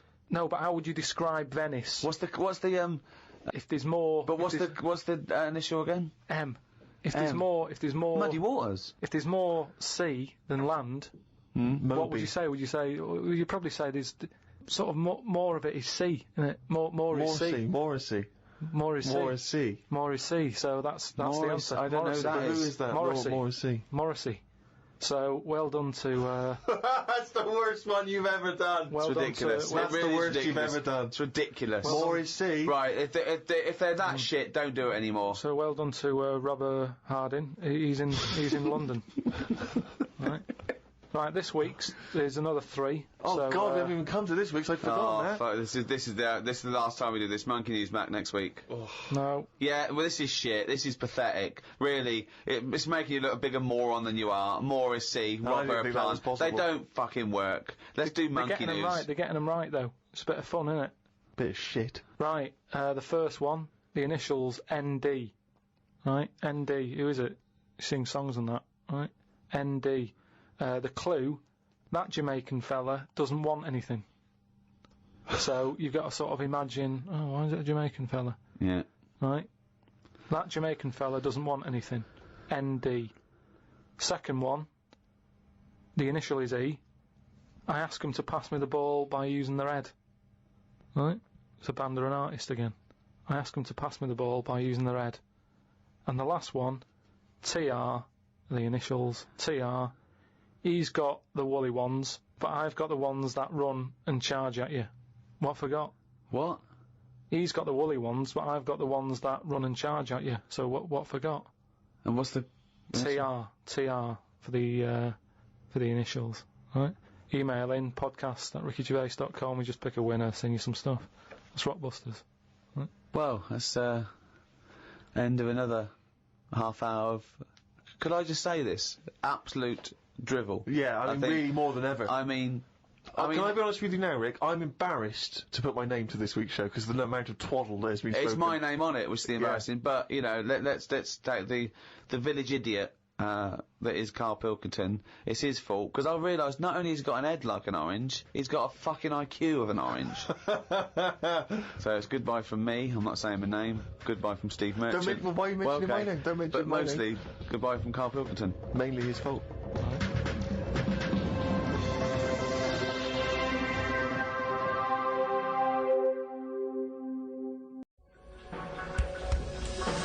The Ricky Gervais Show on Guardian Unlimited.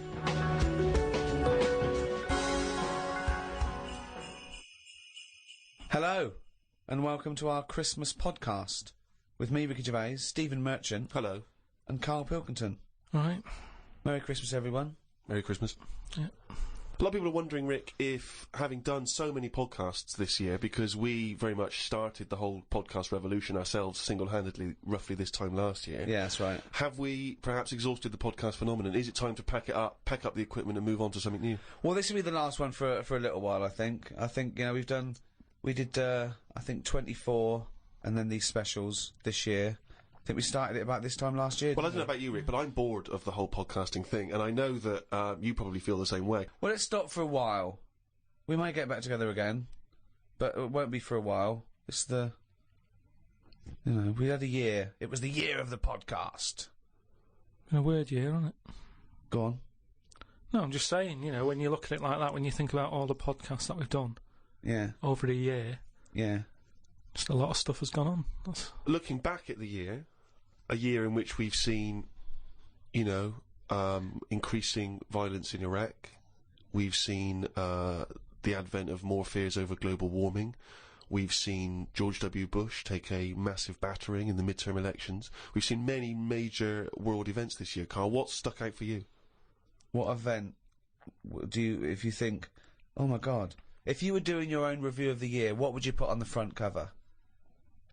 The grub that was eating biscuits on my windowsill. Right, that's just a little bit more up there for you than the capturing of Saddam Hussein and his sentencing to death. Just because it's I never thought I'd see that this year. So what exactly? What, the capture of Saddam or the grub? No, the grub. The grub. It was just I was there on the computer. Yeah. I was having a cup of tea and a biscuit. I put the biscuit on the windowsill. I sort of picked it up. Why would you do that? Why would you put a biscuit on a windowsill? Because I'm sat next to the windowsill. It's like something from a cartoon. I put the pie on the windowsill to cool down. Yeah. No, And some ruffian stole it. Yeah. So I was eating that and I was enjoying it. Put the rest of it back down for like the next half of the cup of tea, and I saw planned out. This is. I bet. Well, we read about this later in the diary. And then I saw just like a little crumb moving. I was like, what's going on there?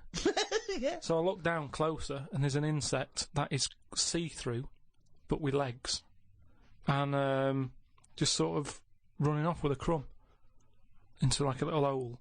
And then when I looked, I noticed there was loads of these little see-through things, and they were obviously all like, "Oh, I got biscuit," and that's exactly what they were saying. We've got biscuits over here. but I can't, what was it, like I say, it was amazing because they're miles away from what I'm about, and yet not that far.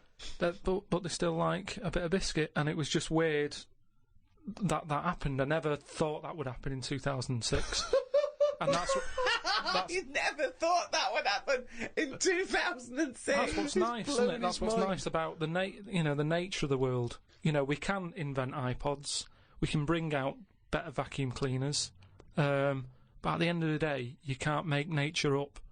And to see this see-through thing eating a biscuit, that's where I've sort of gone this year. I'd say out of anything, I've sort of gone out of my way to learn more stuff about weird stuff that's out I don't know what you've learned. You've learned that a creature which you can't even identify or you name. don't know, right? You don't know what it is, or looked like it nicked a bit of crumb. I don't know what knowledge is that. What is that? How is that useful? Just because everything is changing. But it's not useful. It's not useful to you, and it's not useful to anyone. You can't pass on that as knowledge because we don't know what it was, but Karl or where thinks, it happened, or why it happened. But Rick, Karl thinks that the grub has an inkling, has a taste for McVitie's in the same way that Karl does. That's why he's from Meggs. He's thinking, I can't believe it. We both love hobnobs. No, as opposed to just being taking the starch from the flour. Yeah. Exactly. Yeah. But what I'm saying is that these things have been around for years. Yes. Maybe longer than us. Yes. Right? Now, their life isn't changing in the way that ours have. They still live in a little crack in the wall. Yeah. But they're eating biscuit. And that was never meant to happen. So it's changing it. What I mean is you might start getting fat insects. That should never have happened. You don't normally see a fat beetle. You go, oh, look at that, that's a bit fat. Put a bit of weight on. And now that's going to happen because they're eating sugary stuff. The squirrels in the park, because people are feeding them Mars bars and everything, they're getting fatter, they're getting bigger, they're getting more violent. Now, over time, they're going to cause more trouble than they are now. What evidence have you got that they're getting more violent? Just because when I'm sat in the park and what have you, they're really like cocky. They come up to you now and sort of jump up on the bench and sort of attack you for food. They're not happy with acorns now. They want a bit of croissant. And that's what I'm saying. They've changed. They're changing over time. Just like that grub having a biscuit. Everything's trying different food out. He'll want a gatto soon. Well, in the same way that, you look at people around the world, how they're eating weirder stuff. They're running out of, ideas on how to cook food differently. And we're eating weird stuff. So our insects, everything's moving on. Everything's getting more intelligent. The goldfish memories got better. Chickens are more intelligent than people thought they were, apparently. Everything's... Time makes you more intelligent. Well... No, they do. That's a fact, isn't it? If you're knocking around longer, then you're learning more, because more stuff's going on, and you soak it up. And that's what these insects are doing. They're all learning. You know what I mean? No. I saw a cockroach playing Pac-Man. It was on the internet, right? And somebody had linked up a cockroach to some. I can't even be bothered explaining it, but that's what I'm saying. Everything's moving on. Yeah, but Pac-Man's like such an old hat game, man. It's like from the 1980s. Yeah, that cockroach is so... Come on, Oh, he's still out of date. Get a life, man. Hello, PlayStation 3. Is he not Hello. Hello. Yesterday's cockroach. Oh. Fucking hell. What was he listening to? MC Hammer? Christ almighty. Fucking hell, Pac-Man. Get a life. High five, mate.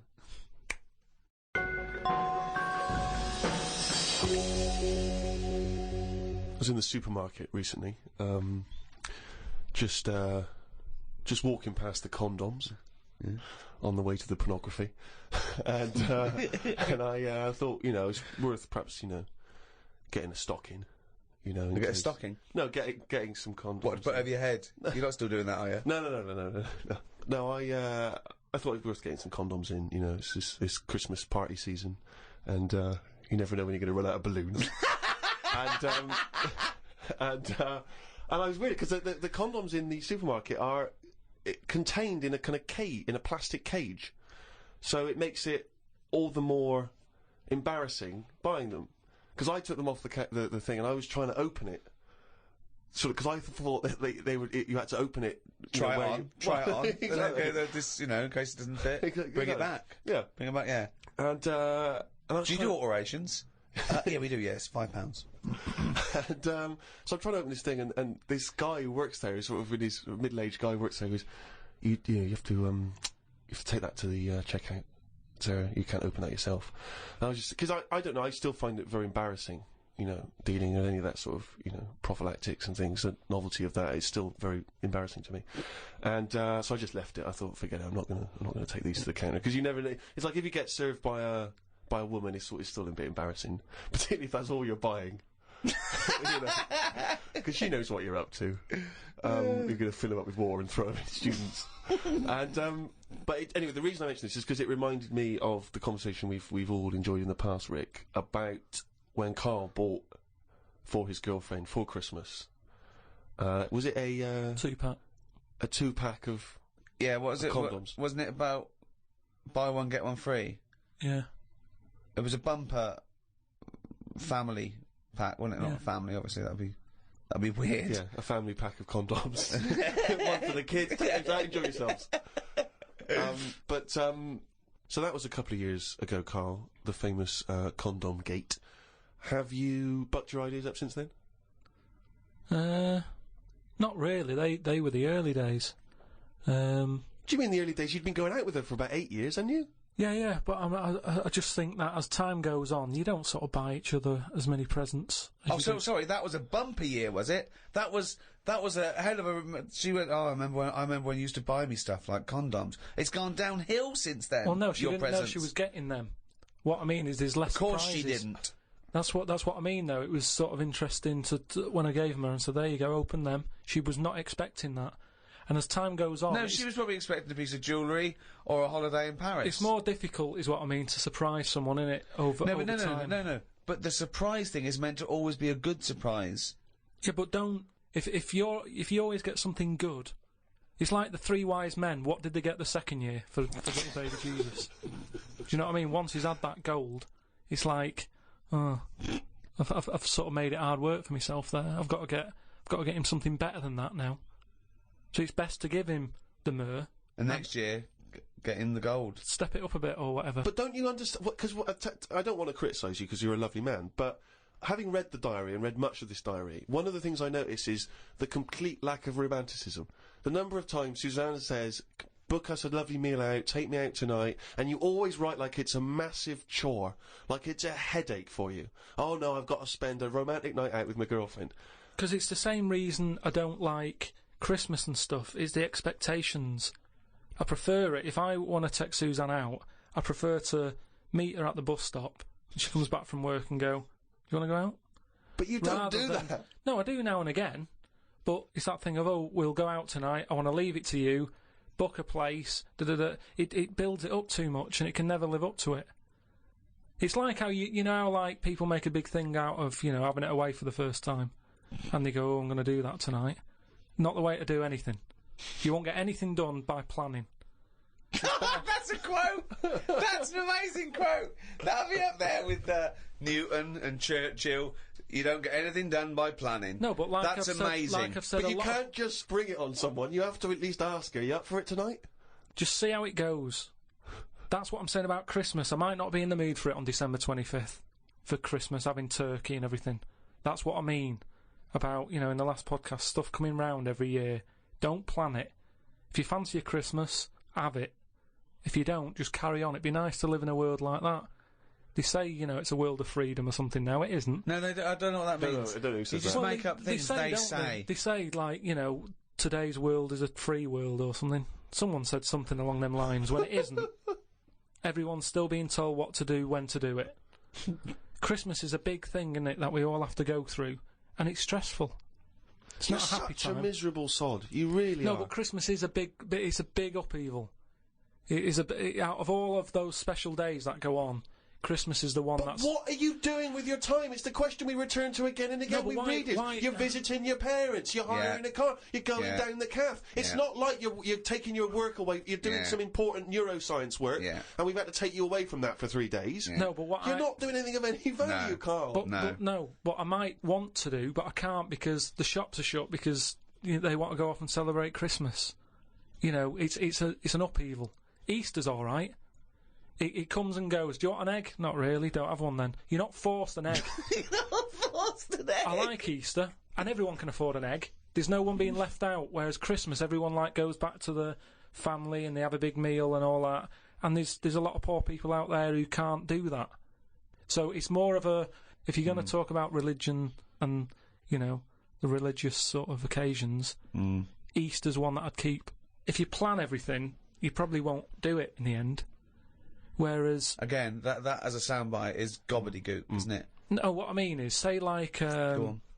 holidays, when you know they're coming, you never enjoy them as much as one when it's surprised on you. Who How surprises can- someone with a how holiday can unless you you be win it on a game surprised? show? How can you go, bloody hell, I'm on holiday? Suzanne did it with me. She sorted it all out and booked me time off work without me knowing. That's a lovely romantic gift.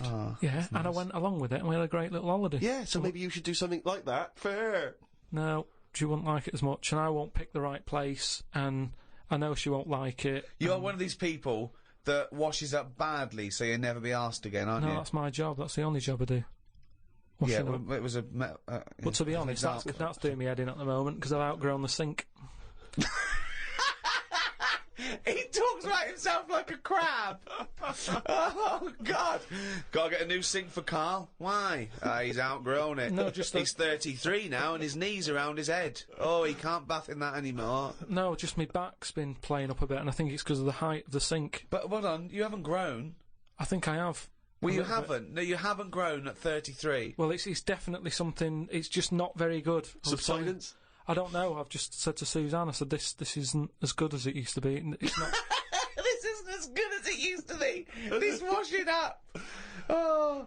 He says he's got nothing in the flat. That's why he has to do a shop every day, because he's got nothing in the flat. It's easier that way, isn't it? You don't know what you're going to want to eat.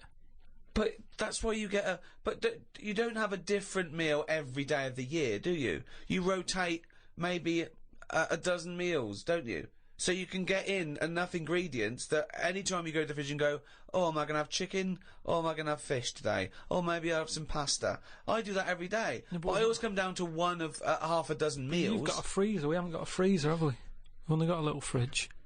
Oh, There's nothing wrong with nipping to the supermarket. There's nothing wrong with that. So you've got too much time on your hands, boy. It had one thing. You had to do one thing this year: promote the book. Couldn't be bothered. Couldn't be bothered, mate. Could not be bothered.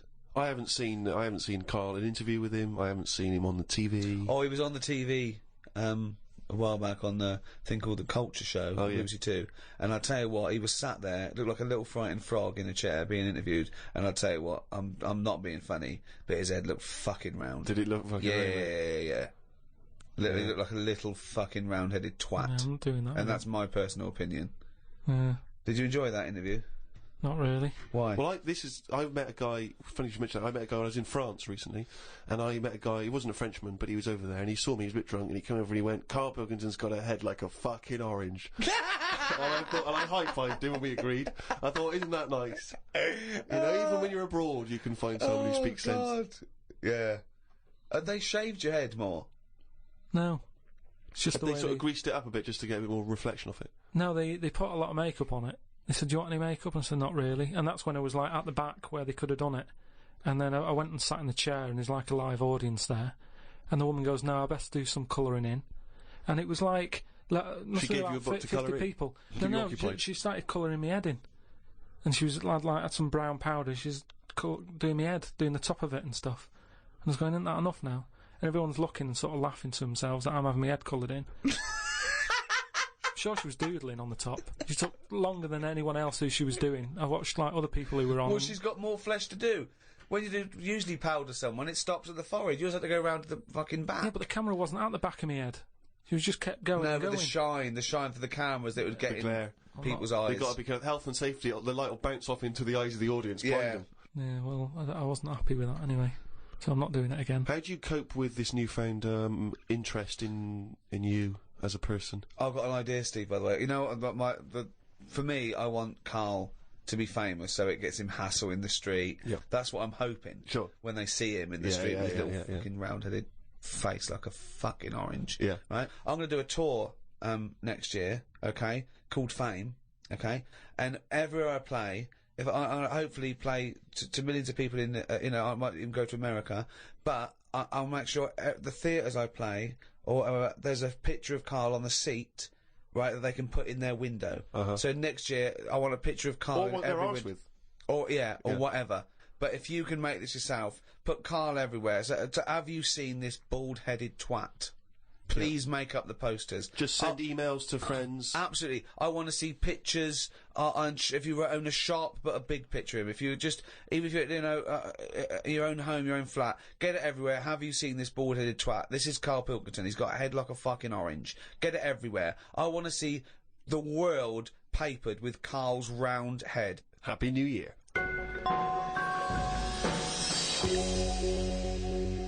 Oh, he's only going to write it down for a whole fucking year. Useless. That, of course, signifies another reading from Karl's diary. This is the last one of both 2006 and on any podcast for a while. Let's make the most of it. Let's enjoy some of the wisdom. I also think it's the last time ever he will make an entry in this diary, because you're not going to keep another one, are you? I don't know yet. I might just get a smaller one. But I've found that since keeping a diary, I've gone out of my way to do more stuff. Well, you say that, but... Well, let's find out. Let's find out if that's true. No, but I have. I read a bit in the news about people being injured while trying to cut open avocados. It's a food that ain't worth injuring yourself for.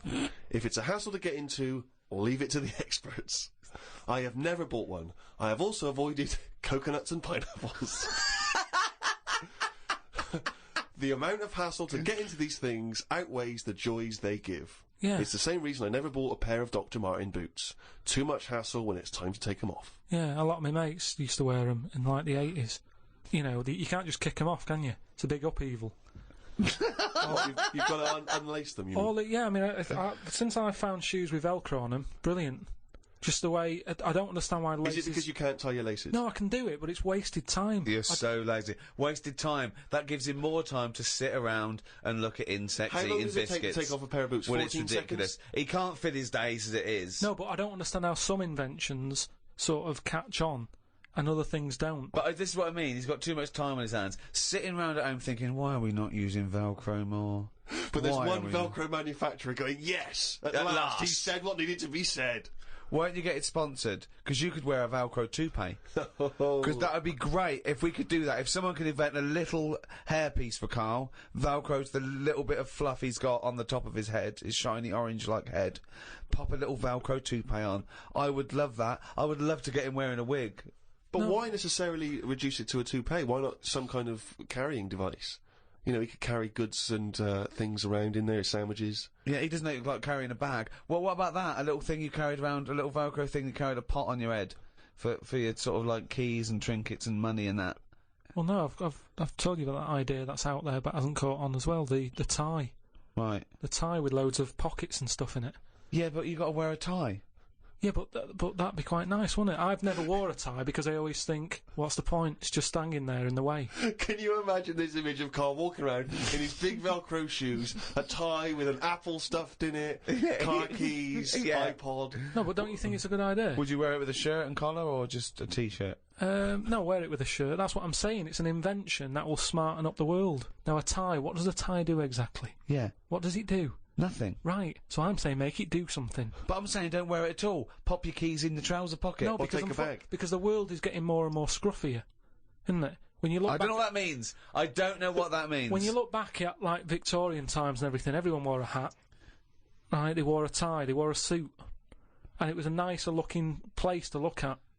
When you see it on pictures, you go, what a smart world that is. Well, you can't see cholera and things on pictures, but sure. No, but I'm just saying it's better to try and cover it up with a bit of, you know... cloth. Yeah. Yeah. The world looked nicer with more cloth. Whereas now everyone's rowing about scruffily. So what I'm saying is, if we make the tie more useful and give it a purpose, it might come back and the world will look tidier. But a tie, its purpose is to look smart, really. Well, originally it was because we didn't have buttons, so it kept the collar up at the front. That was the invention. It was a useful invention, the tie. Yeah, it was called a tie. It tied together, okay? Yeah. So then, when we had buttons, that we didn't really need the tie, but it was a symbol of smartness, like saying, I've made an effort, okay? But now... that would go away. So now, you wouldn't look smart with a tie. They go, oh look, it's like a bag round his head with his apples and oranges and his keys and his sticks he's making a nest out of. So it would be scruffy. It would make the tie scruffy, so it would defeat the object. So now when you're carrying stuff round, I mean, crawling on all fours because your shopping's so heavy round your neck, they'd go, look at that scruffy fucker on all fours. Oh look, but look at his lovely head of hair. It's Velcro! It's a hat! Yeah, well, that's the other problem, isn't it? I can't go back to a wig now. My theory about reading old news is right. It's less bad when you know it's old. It was a story about a weatherman who was fired yesterday for having a nude picture of himself on the internet. But that happened 2 days ago. He's probably got another job by now. So old news isn't as shocking. Well, old news isn't news, though, is it? It's olds. What are you doing? Just reading the olds? No, but what I mean is, if someone... Stick the video on of last week's news. I just want to catch up on the olds. Yeah, but then it's still news. News is something that you don't know, isn't it? If someone tells that's you everything to you. That's information, Karl, not news. Yeah. But news is information. No, and the key with news is the word new. No, I don't think it is it?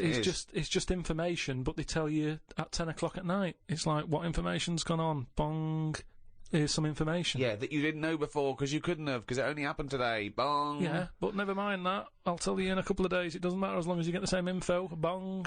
Yeah, we can't call it news, though, because it's misleading. We'd get done. It's called olds. Bong. Yeah, but listen to me theory. What I'm saying is that if someone in your family, you know, I don't want, it's Christmas and that, I don't want to bring the tone down, but someone dies in your family. Now, say if you're away on holiday, and they don't call you because they don't want to ruin your holiday, and you come home, and they go, Uncle Frank's dead, and you go, oh, when did that happen? And they go, 2 weeks ago. Now, because everyone else has got over it, it's not as bad for you.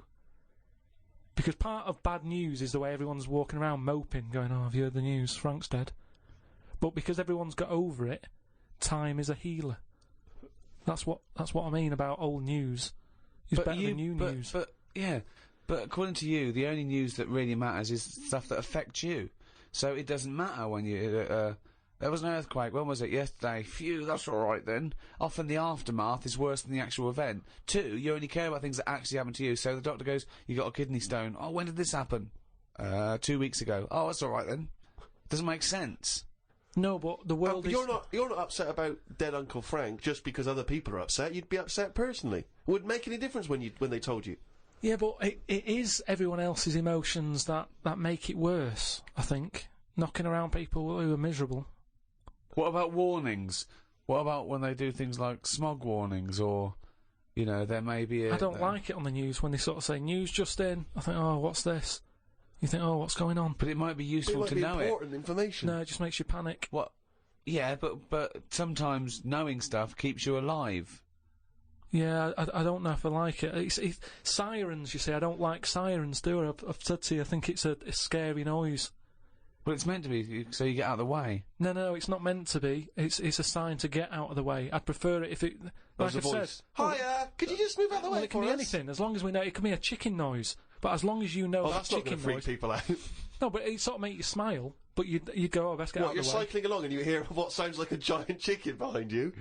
And you smile, because you know that even though someone is burning to death, there's something clucking in my way. Do-do-do-do, whack! Do-do-do-do, whack! Oh, that's probably a guy having a heart attack. Going to my mum and dad's today. I'll cut to the chase. Rick. They basically, we got about 4 pages while they drive to his mum and dad's. Oh, but Jesus I'll skip Christ. past that because it takes fucking forever. Got there, mum and dad. His mum made him some dinner. The old woman next door, brackets, whose man was a witch. Just pop that in brackets. Just pop that in brackets. I think we've discussed that before, actually. The old woman whose man was a witch.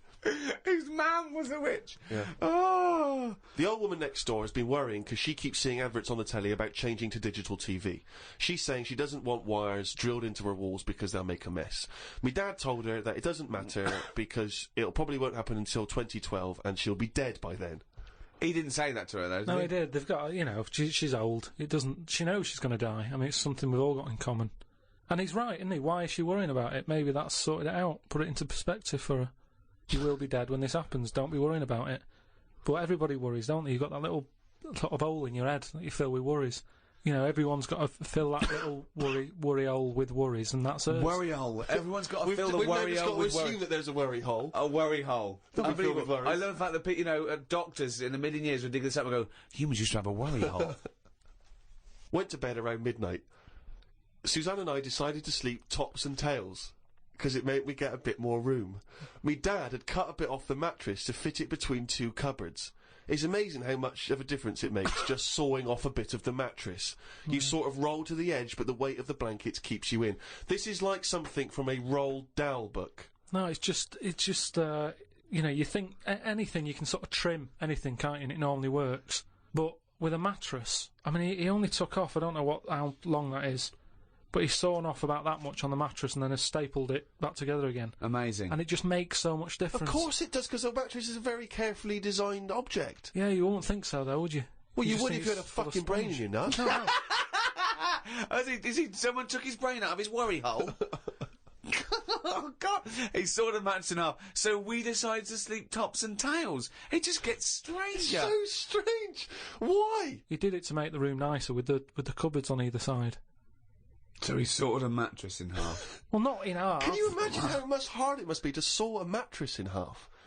What did he use? What, a big electric saw? Well, it must have been, yeah, because there's a lot of springs and stuff in there. Jesus. So what happens to the springs? They just spring out the Well, sides. some sort of stick out a little bit, but you're not lying on top, are you? They come out the side. So it's just got a bit of gaffer tape and a staple gun. Unbelievable. Hey, man alive. It's like... Does he run it as a hotel? That's unbelievable. There are squats with better bedding arrangements. Well, we've had a bit of a bad thing in our house about mattresses and that, because when we first bought our first flat in Salford, you know what it's like when you buy somewhere, you sort of, you haven't got any money, have you, to buy extra stuff that you need. So we bought a bed, right, but there's that rip-off thing with beds where you buy a bed but a mattress doesn't come with it, which I've never understood that, because it's not a bed, is it? Without that mattress it's not a bed, it's a car without an engine. You wouldn't go, there you go, well, that seems cheap, there's no engine in it. So we bought this like, you know, flat and what have you, and we bought the bed, and then like, oh, we haven't got a mattress. So my dad got one from Uncle Alf. No, well, from that Uncle Alf fella, because he had one in his van that he used to use now and again if he was like travelling round. He'd just keep in the back on this mattress. Amazing. A bloke who drove around in a van with a mattress in the back. So How Uncle terrifying. Alf, right? Well, tell me about Uncle Alf. Well, you know about him, he's the one who slept in a dinghy. He's the one who... Because his mattress was in his car. No, yeah, why didn't he go, oh, well, Alf, where's the bed? Left it in the car again. Oh, blow up the dinghy. Blow up the dinghy. I'm not going to go out and get it. Not at this time of night. So anyway, my dad got me his mattress, and it just stunk of diesel. And Suzanne was like, "Oh, I'm not happy with this," and I think she realised sort of what sort of family She got was herself from and into. stuff. Wow, she landed on her feet when she got you. So now she's always a bit touchy about, you know, mattresses and things. Unbelievable. Uncle Alf, of course, sadly passed away when he couldn't escape from his sinking ship. The fire engines were too late. No one got out of the way because they were laughing so much. The mad woman next door saw me and said, "Hello, Clive. You live in a nursery rhyme. The old man down the road, the old woman next door whose mum's a witch, Uncle Alf who lives in a dinghy." This is not a real place. It's like fucking Narnia. It's a children's TV programme. Unbelievable. Oh, God. Oh, just all of them there on this broken mattress trying to find the golden ticket. Oh, God. Oh, God. The old fella down the road talked to my dad a bit. He kept bees in the back garden. Oh, for fuck's sake. Here comes the bee man. His Yorkie dog was knocking about when he was messing with them, and it ended up getting stung 150 times. Oh, little bastard! What is he doing? It's not dead, but it cost a lot to get all the stings out. I don't know why people keep dangerous pets and insects. The amount of gear he had to wear to play with them is barmy. I don't think he's playing with the bees. He's not playing with them, is he? Well, what is he doing then? Well, I don't know, but I think he should get the dog the same protection. Yeah, but that's just it, isn't it? It's like you can't mix your pets. If you've got a snake, you don't have a mouse. Do you know what I mean? They don't get on. And it's the same with them. Don't have bees. I can't imagine one bit of enjoyment. The only thing he does is the honey. And it's like, well, how much is that to buy? It's not worth messing about wearing a big white suit just to get some honey. There's a shop down the road. Bees are kept for a very good reason, aren't they? What? For honey. Yeah, no, but like I say, you can buy honey for next to nothing. Where do you think... What do you mean? But where does the honey come from that you buy? Yeah, from some proper bee farm. Let them do it. All he's doing, he's not making loads of pots of honey. He's looking after himself. And the thing with honey is it doesn't go off either. No, it doesn't, no. So get 10 bees, get the honey made, kick them out. but you eat the honey, that's the point. Yeah, I know, but It doesn't. You can't eat it and then it's still there in the jar. It's not magical. Maybe in your world, No. Uncle Fred had that never-ending jar of honey. But how much honey do you eat? What I'm saying is, it's one of them things in it that you buy, and you can move into a new house, buy some honey, and when you leave that house, that honey's still in the cupboard. You don't eat that much of it. So get 10 bees, get your honey's worth. 10 bees! Imagine keeping 10 bees! Well, just get them to do the graft. If you got loads of bees, they're not all pulling the weight, are they? Because they'll go, well, I'm not doing any, because I'll leave it to the others. Whereas if you've got 10 bees, you know that none of them are pulling the weight if there's no honey. That's what I'm saying. No, it's not a workhouse. Bees don't knock around saying, I got a bad back. Anyway, back to this reading from the Twits. The news covered a story about a fish that knocked about 400 million years ago. It was 33 feet long and had a jaw strong enough to eat a shark in one go. All the dangerous stuff seems to die out, and yet things that you think wouldn't stand a chance, like worms, are still here, yet they have no legs or eyes. I saw a future human in the news article the other month about the future woman. She had 3 breasts. They looked all right. Well, no, that's not. I can't see how that's going to ever evolve. No, well, they say about how about evolving and that. I read that there's going to be ugly people. People are starting to go ugly. Yeah, they're still going to have bilateral symmetry, I imagine. I don't know what that means, but Well, I'll tell you now, right? They're talking about like people who are just like, you know, you look at them and you go, oh, look at the state of that, right? And it'll get to a point when we're all so ugly that no one will have it away, and we're just going to die out. Well, that's not true either. That's not true either. That is the biggest worry. Well, no, so... That's the world's biggest So worry, as we evolve and we change, our mindset doesn't change. We're still going, I wish we looked like they did 1,000,000 years ago. I don't fancy anything. No, but look how things do change. But why are we all going to get ugly? I don't understand. It's just the air and stuff, isn't it? It's just... The air or the hair? You know, the air that we breathe and stuff, and the food we eat. Everything's changing, and we're not going to look that healthy, and we're just all going to go ugly. You've only got to look at some stuff that's in the sea, and you think, look at the state of that. What's and that's got to do with the human evolution? But the stuff in the sea is still propagating. Yeah, but they've been around longer than us. But it's still reproducing, so your theory falls down. But they're deep down, aren't they, in the dark, so they probably can't see what they're having it away with. If they were up on the outside, they'd have died out ages ago. Why? Because they wouldn't fancy the other stonefish or Yeah, because they're sea really slug. odd-looking. I can't remember the name. I think it was a viper something. It was just a head. But Carl, A fish that's just a head. It was well ugly. Watched a programme about the twins this morning. It was filmed 16 years ago. They are mental. They did everything together, including the vacking up. Phone calls had to happen twice so they could both have the same chat, and they said the same stuff at the same time. Well weird. The bloke who I watched it with, I don't know who that is, just some homeless guys that you just invited into the No, flat? just someone I've been sort of working with. Sure, a mate of yours. He said he fantasised about having it away with a pair of twins. I don't see the point in this. If you're going to have two of something, I would prefer to have two different. Have two different women. If I had two cars, I wouldn't have the same one twice. Same rule with women. I don't even normally like buying the same pair of trainers twice in a row. No, if you're going to have something new, make a change. It's like that fella who was going out with a woman and then left her and went out with a twin sister. Not worth it. Not worth it! It's not worth the upheaval, is it? Because it's exactly the same model. I watched the final of I'm a Celebrity, Get Me Out of Here. It was between singer Jason Donovan, singer Mylene Klass, and singer Matt out of a boy band. I had my money on Donovan, but Matt won it. I think it was because of his last task. He ate a fisheye, some grubs, a big fat insect that they have on every year, a crocodile knob, and a kangaroo anus. I feel like we've come there, Rick, to where we entered. It was this time last year when we first started the podcast that we were talking about I'm a Celebrity, Get Me Out of Here, and you coined the famous phrase, I could eat a knob at night. Yeah. So it's full circle. It's just the last series finished recently, and it was astounding that he ate a crocodile knob, he ate a crocodile eye, he chewed up and swallowed a kangaroo's anus, which I to be honest, I didn't know was a food stuff. Could you eat any of that? If I had to eat any of them, it would have to be the anus. What, really? Yeah, more than the other stuff. I couldn't eat anything that's still alive. No. I 'cause, agree. I I think couldn't it's a eat bit- any of that. I bit don't know under what circumstances I'd have to go, right, that's it now, we're not going to survive, the ship isn't coming, there is nothing on this island I can eat, give me the crocodile's penis. So it wouldn't bother me. I could eat anything. I could do almost all of the challenges on that programme, but I couldn't cope in the camp. I couldn't cope with the lack of food and the uncomfortable bed. That's all that would do my head, and I'd drive people spare, whinging and complaining. I couldn't cope with any aspect of it except the physical challenges. I couldn't cope with sleeping with people snoring, the things crawling over you. I'm not so squeamish about that, like snakes and things. That's all right. But the eating is ridiculous. It's out of the question to eat a worm or a grub.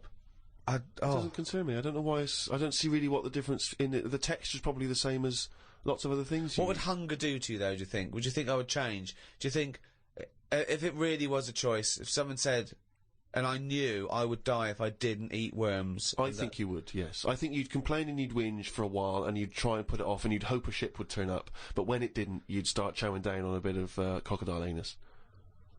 But then where's the rest of the crocodile? Well, yeah, that's a good Who's point. been eating that?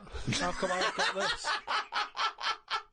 You're meant to, work together as a team in bad time, and yet I'm being handed an anus. Forget it. Let me starve.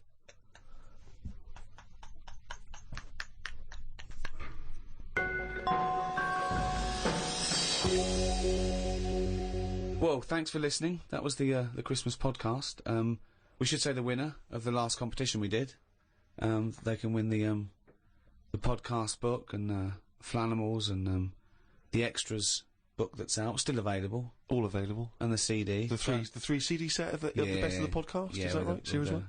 a brand new hour. If you haven't got that, get out. Maybe you've got some record tokens Yeah, if you've got record tokens or book tokens, those are the perfect things to spend them on.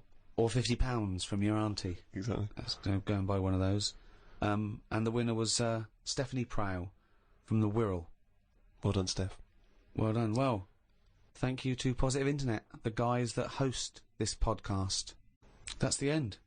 That's the end of the Christmas podcast and the end of this team for a little while. Yeah.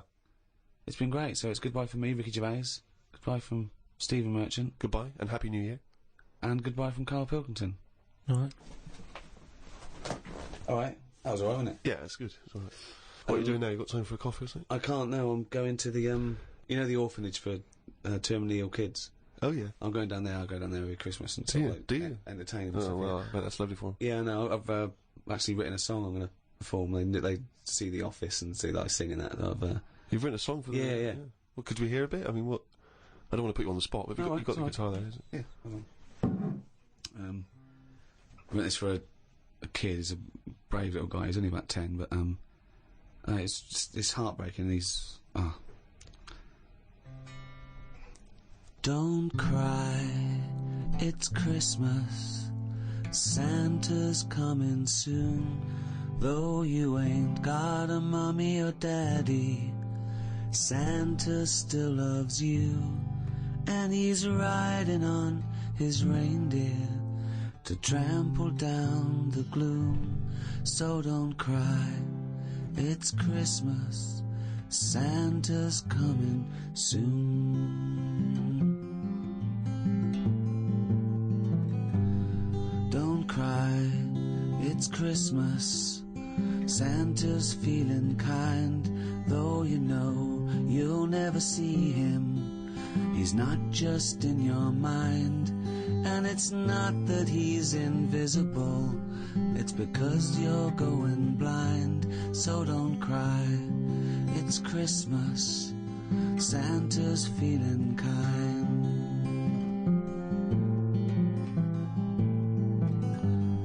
Don't cry, it's Christmas. Santa's on his way, though he's got a billion children, and he's only got one day. You've got slightly less than that. If I were you, I'd pray, but don't cry. It's Christmas, and it sounds a little gay. Well, isn't that be quite moving for everyone? Yeah, I would ask you now to not play that song. Oh no, too late now. They expect me. But I'm not sure it's going to be as well received as you perhaps hope. I think that's better than any gift, and I don't really want to give gifts because they're expensive. Sure.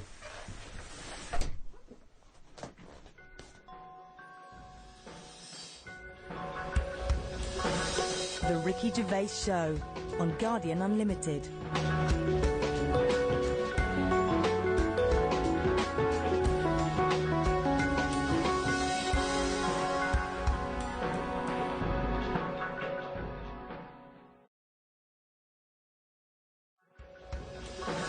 The Ricky Gervais Show on Guardian Unlimited.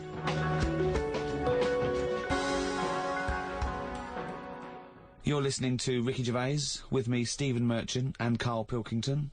Now, you probably know me from such works as The Office and Extras, Stephen being my co-writer and co-director on those things. For those people who are not so aware of Karl Pilkington, he was our producer, sort of given to us when we first started on XFM, and you're thinking, well, why are we doing a podcast? Why are we doing a podcast for no money? Is there no money? No. It's free, innit? It's free download. But this is what I'm here to answer. It's because I like to be in a room with Karl Pilkington. You know, like some people go and help sort of chimps. Do they? Yeah. Well, they go to the jungles and things. And help out little sort of endangered Diane species. Fossey or whatever. Exactly. You're very much the Diane Fossey of the Manchester scene. Of the little bald mank world. And Karl Pilkington is an ongoing experiment for me, because I've seen him blossom from an idiot into an imbecile. And I want to see it through. Look at the way he's looking at us through the glass. Look at that. He's got a perfectly round head. And that's why I'm doing this podcast, or bodcast, as I'm going to call it in his honour. Little round-headed bod-type freak. If you're not familiar with Bod, we can maybe put up a picture of Bod, the popular cartoon kids character. Go to rickygervais.com and you will see a picture of Karl and a picture of Bod. And you draw your own conclusions as to the likeness. Karl, what do you think about all this? That's alright. Are you excited by this new technology? What? Podcasts? Yeah, exactly. It's just, I mean, we are living in that sort of era now, aren't we? Like, you need to listen to stuff on demand when you want it and stuff. I know you're not a fan of the iPod in general, are you, or any of the MP3 things? You're concerned. I'm warming to it. But this is what's amazing about Karl. Even though he's talking about things like MP3 players, computers, iPods, he sounds like he was found in a glacier and thawed out. Do you know what I mean? And sort of taught to speak. We're a couple of high school guys who found him, and we're trying to ingratiate him in the gang, trying to pass him off as someone from the modern day. No, but my thing with iPods is, now, do we need them? Do you know what I mean? We're living in that era now where we have invented most of the stuff that we need, and now we're just messing about. They said that in 1900. Someone actually said everything that's to be invented has already been invented. They said that in 1900, and how wrong were they? No, but what came out? At what point? What was invented in that year where they went, right, that's it now? What did they invent in 1900 that made them go, we've done it all now? Well, just think a little bit, right? The 20th century. Think what happened in the 20th century. Go on. Well, cars, planes. Yeah, but is that a good thing? Planes and that. Do you need a plane, really? Wouldn't it have been better if we all stuck where we should be instead of travelling about? War. Well, look, war's happening, isn't it? Because everyone's saying, well, now we can fly, we'll go over there. So there were no wars prior to the invention of the aeroplane? Not like there is today. Right. But what I'm saying is, the world's got smaller on it, everyone's saying that, right? Yeah. You know, the way I was saying to you the other day, you know, we now go to places where we shouldn't go.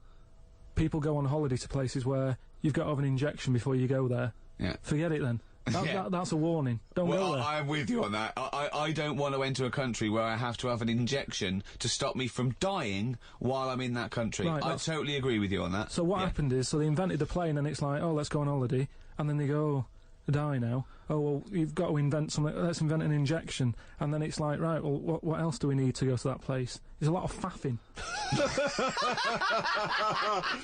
So what I'm saying is... Is that a place? A lot of faffing? What I'm saying is, you know, Steve's travelled more than I have. You've been to, like, dangerous places. I've been to places where you need injections, yeah. Yeah, but why? Because it's fascinating, isn't it? You know, don't you not believe in that idea of travel broadens the mind? You know, it makes you experience other ways of life, other ways of thinking. It just enriches you as a human being. That's the whole reason people go travelling. Well, since the invention of the telly, you don't have to go that far to see it. You're absolutely right. So there you go then. The telly was the 20th century, wasn't it? Yeah, it's pretty good. So where would you stop then? You'd stop making stuff now? Stop inventing stuff right now? Or do you think we could carry on for another 5 years, see what comes up, and then just draw a line under it all? Well, again, we're just messing about, and But there's still things to do, isn't there? I mean, I know I could throw things up. You could always go arts regarding it, but you know, a cure for cancer, a cure for AIDS. Yeah, but should we mess with that? What do you mean? Because there's too many people in the world as it is, isn't there? So that's a way of controlling it, so that, you know, like, look at London, right? It's overpopulated. Rent keeps going up because there's more and more people surviving, right? If you let them die, it's going to even itself out. See, I was saying to someone the other day about maybe we should look at, if we're going to invent something, right, forget, like, the traditional way of people having kids, right, the way they, you know, have it away in that. You know, what do you mean? What do you mean?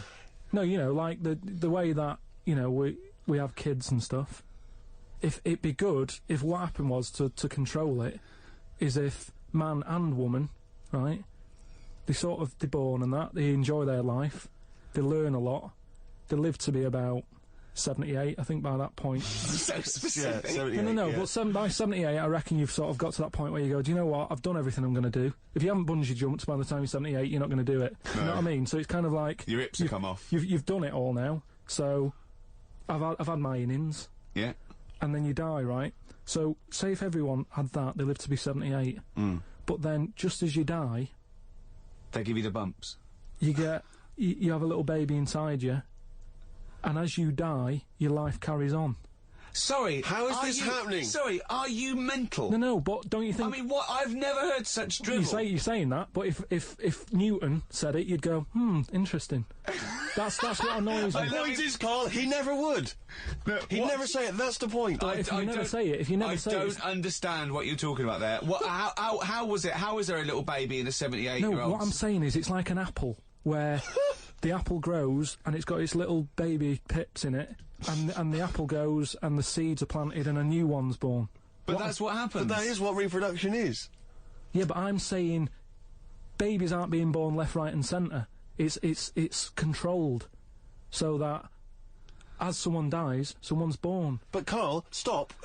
Whose responsibility is Look, this? if you don't want to do But it, we whose won't do it. But I'm is it just supposed to be nature? Has nature got to develop humans so that we act that way? We live that way, or is this a scientific experiment?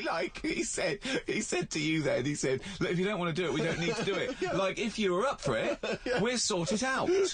We can do that. We'll have a wit round so we can do the research. I just think, at the end of the day, we've got to do something. And is anyone keeping an eye on this and looking at what we can do next to control the population thing? It does my head in that I've got to live in London for work and what have you, and there's loads of people here, and, you know, forget going out on a Saturday night, it's too busy. And you can't move, and they keep... I mean, what annoys me about London So is... your solution is that 78-year-old women have little babies inside them, and as they slip away into death, the little babies... And how is that baby then raised? Who looks after the baby? Because it's a pretty good system, having a baby while you're young enough to look after that baby and make sure it lives to, you know, reproductive age itself. I mean, that system's been working for years. Nature's sort of sorted it out. Natural selection and evolution sort of makes that a good model. But wait a minute, nature. Pop that on hold, because Karl Pilkington's got an idea. Yeah. That's what it was, just an idea. Yeah, well, it was nonsense. But thank you for it. The worst. Yeah. I mean, it was the ramblings of someone you'd find by themselves in a hospital eating flies. Yeah.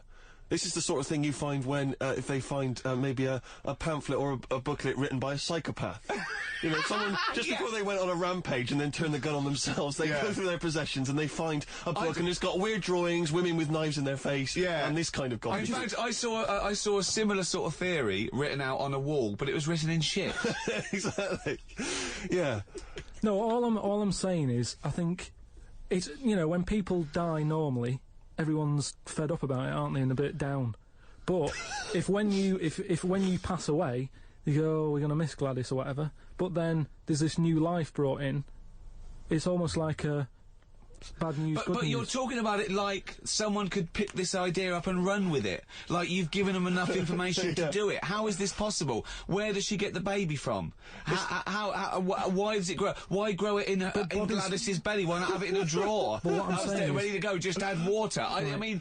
Who looks after son of Gladys? There is no theory here. There's no... It's the ramblings of a madman. What I'm saying is, though, the body's always changing, innit? From caveman to now, or whatever.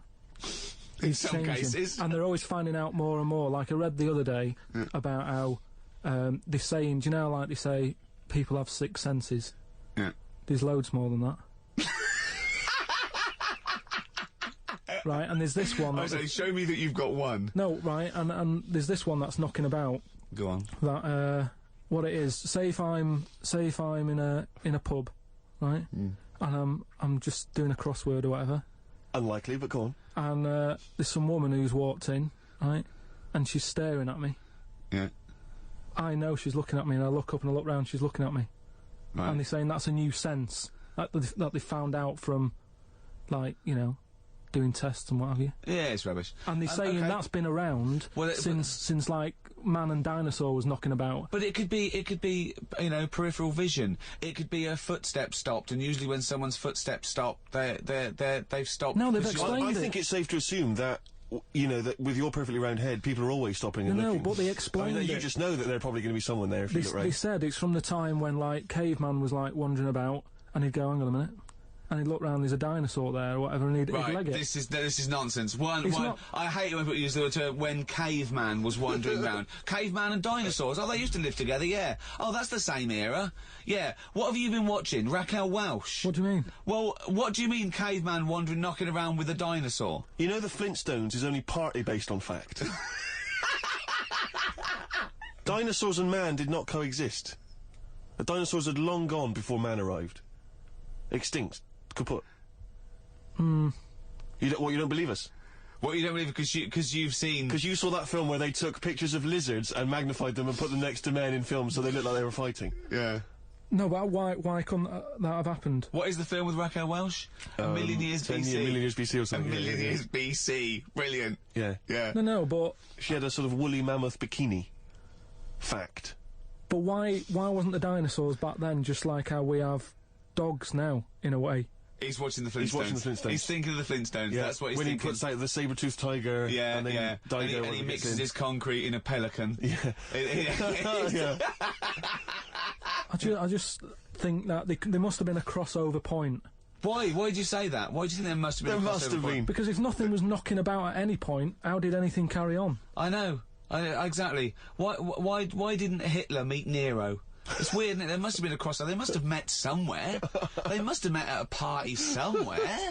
They mixed in similar circles. Yeah.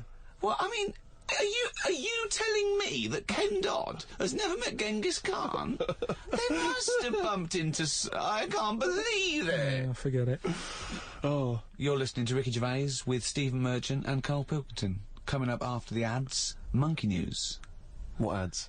No ads, no? No, we're not. There's nothing here. There's no records. We just got to keep on talking.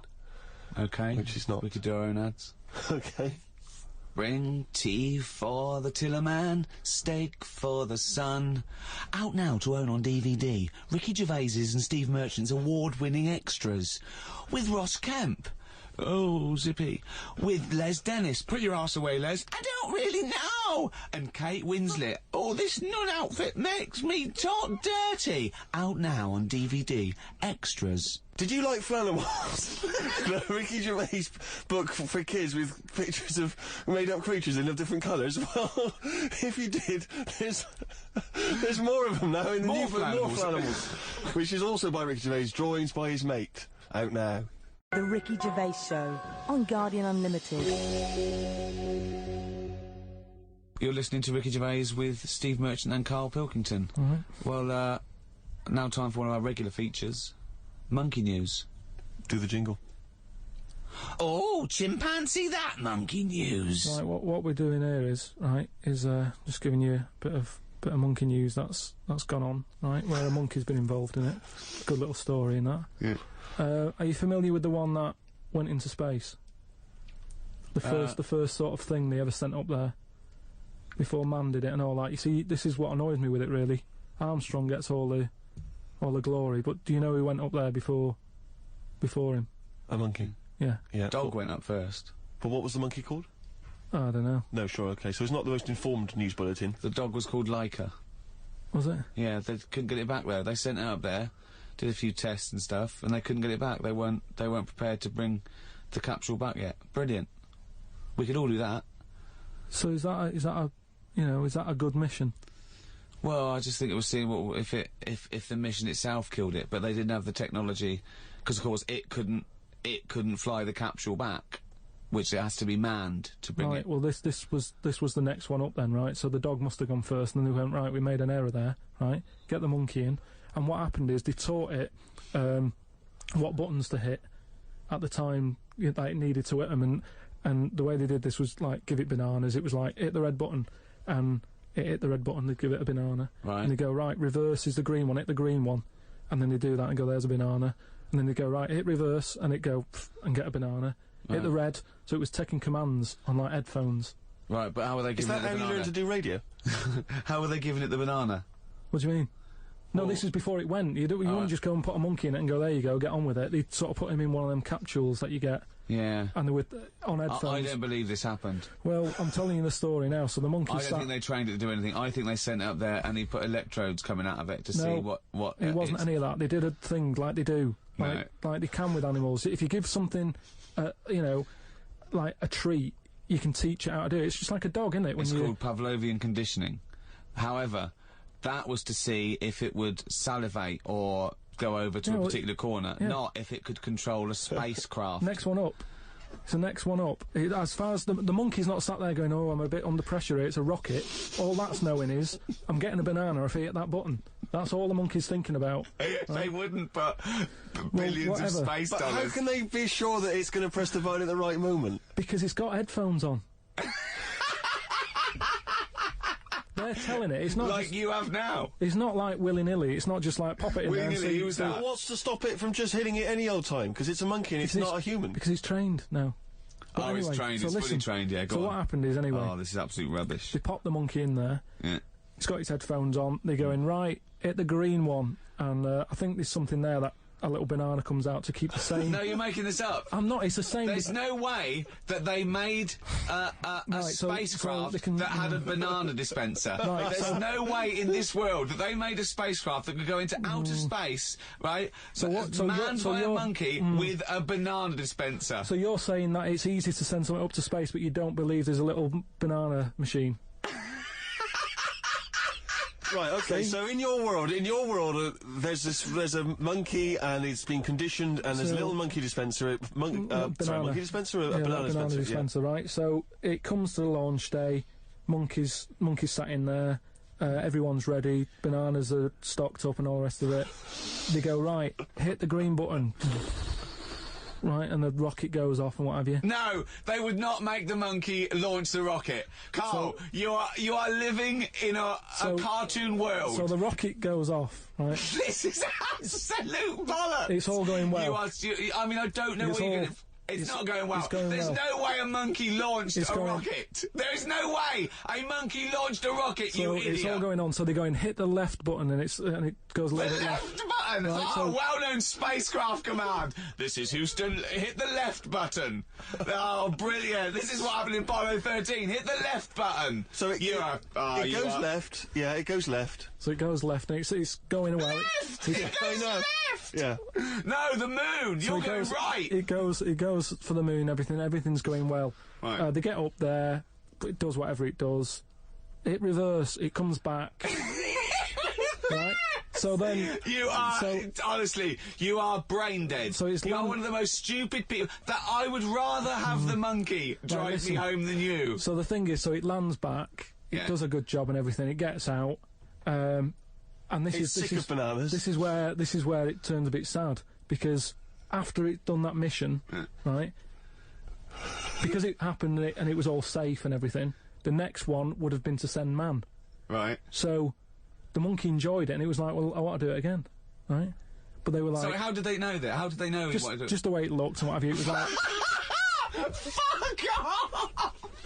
Just the way it looked! So, you are a maniac. So the thing is, though, right, so after it had done that, it was on such a high, right, it could never get that high again. There was nothing that it could do. Went on tour, did it? It sort of ended up killing itself. Because it could never get that buzz that it got. Right, that was absolute bollocks. None of that is true, except they sent a monkey into space. And I'll check that. Absolute drivel. So in your mind, it committed suicide. It went on a crazy bender, drinking drugs and women. And like then, it does happen. You hear about it. was found in a motel room.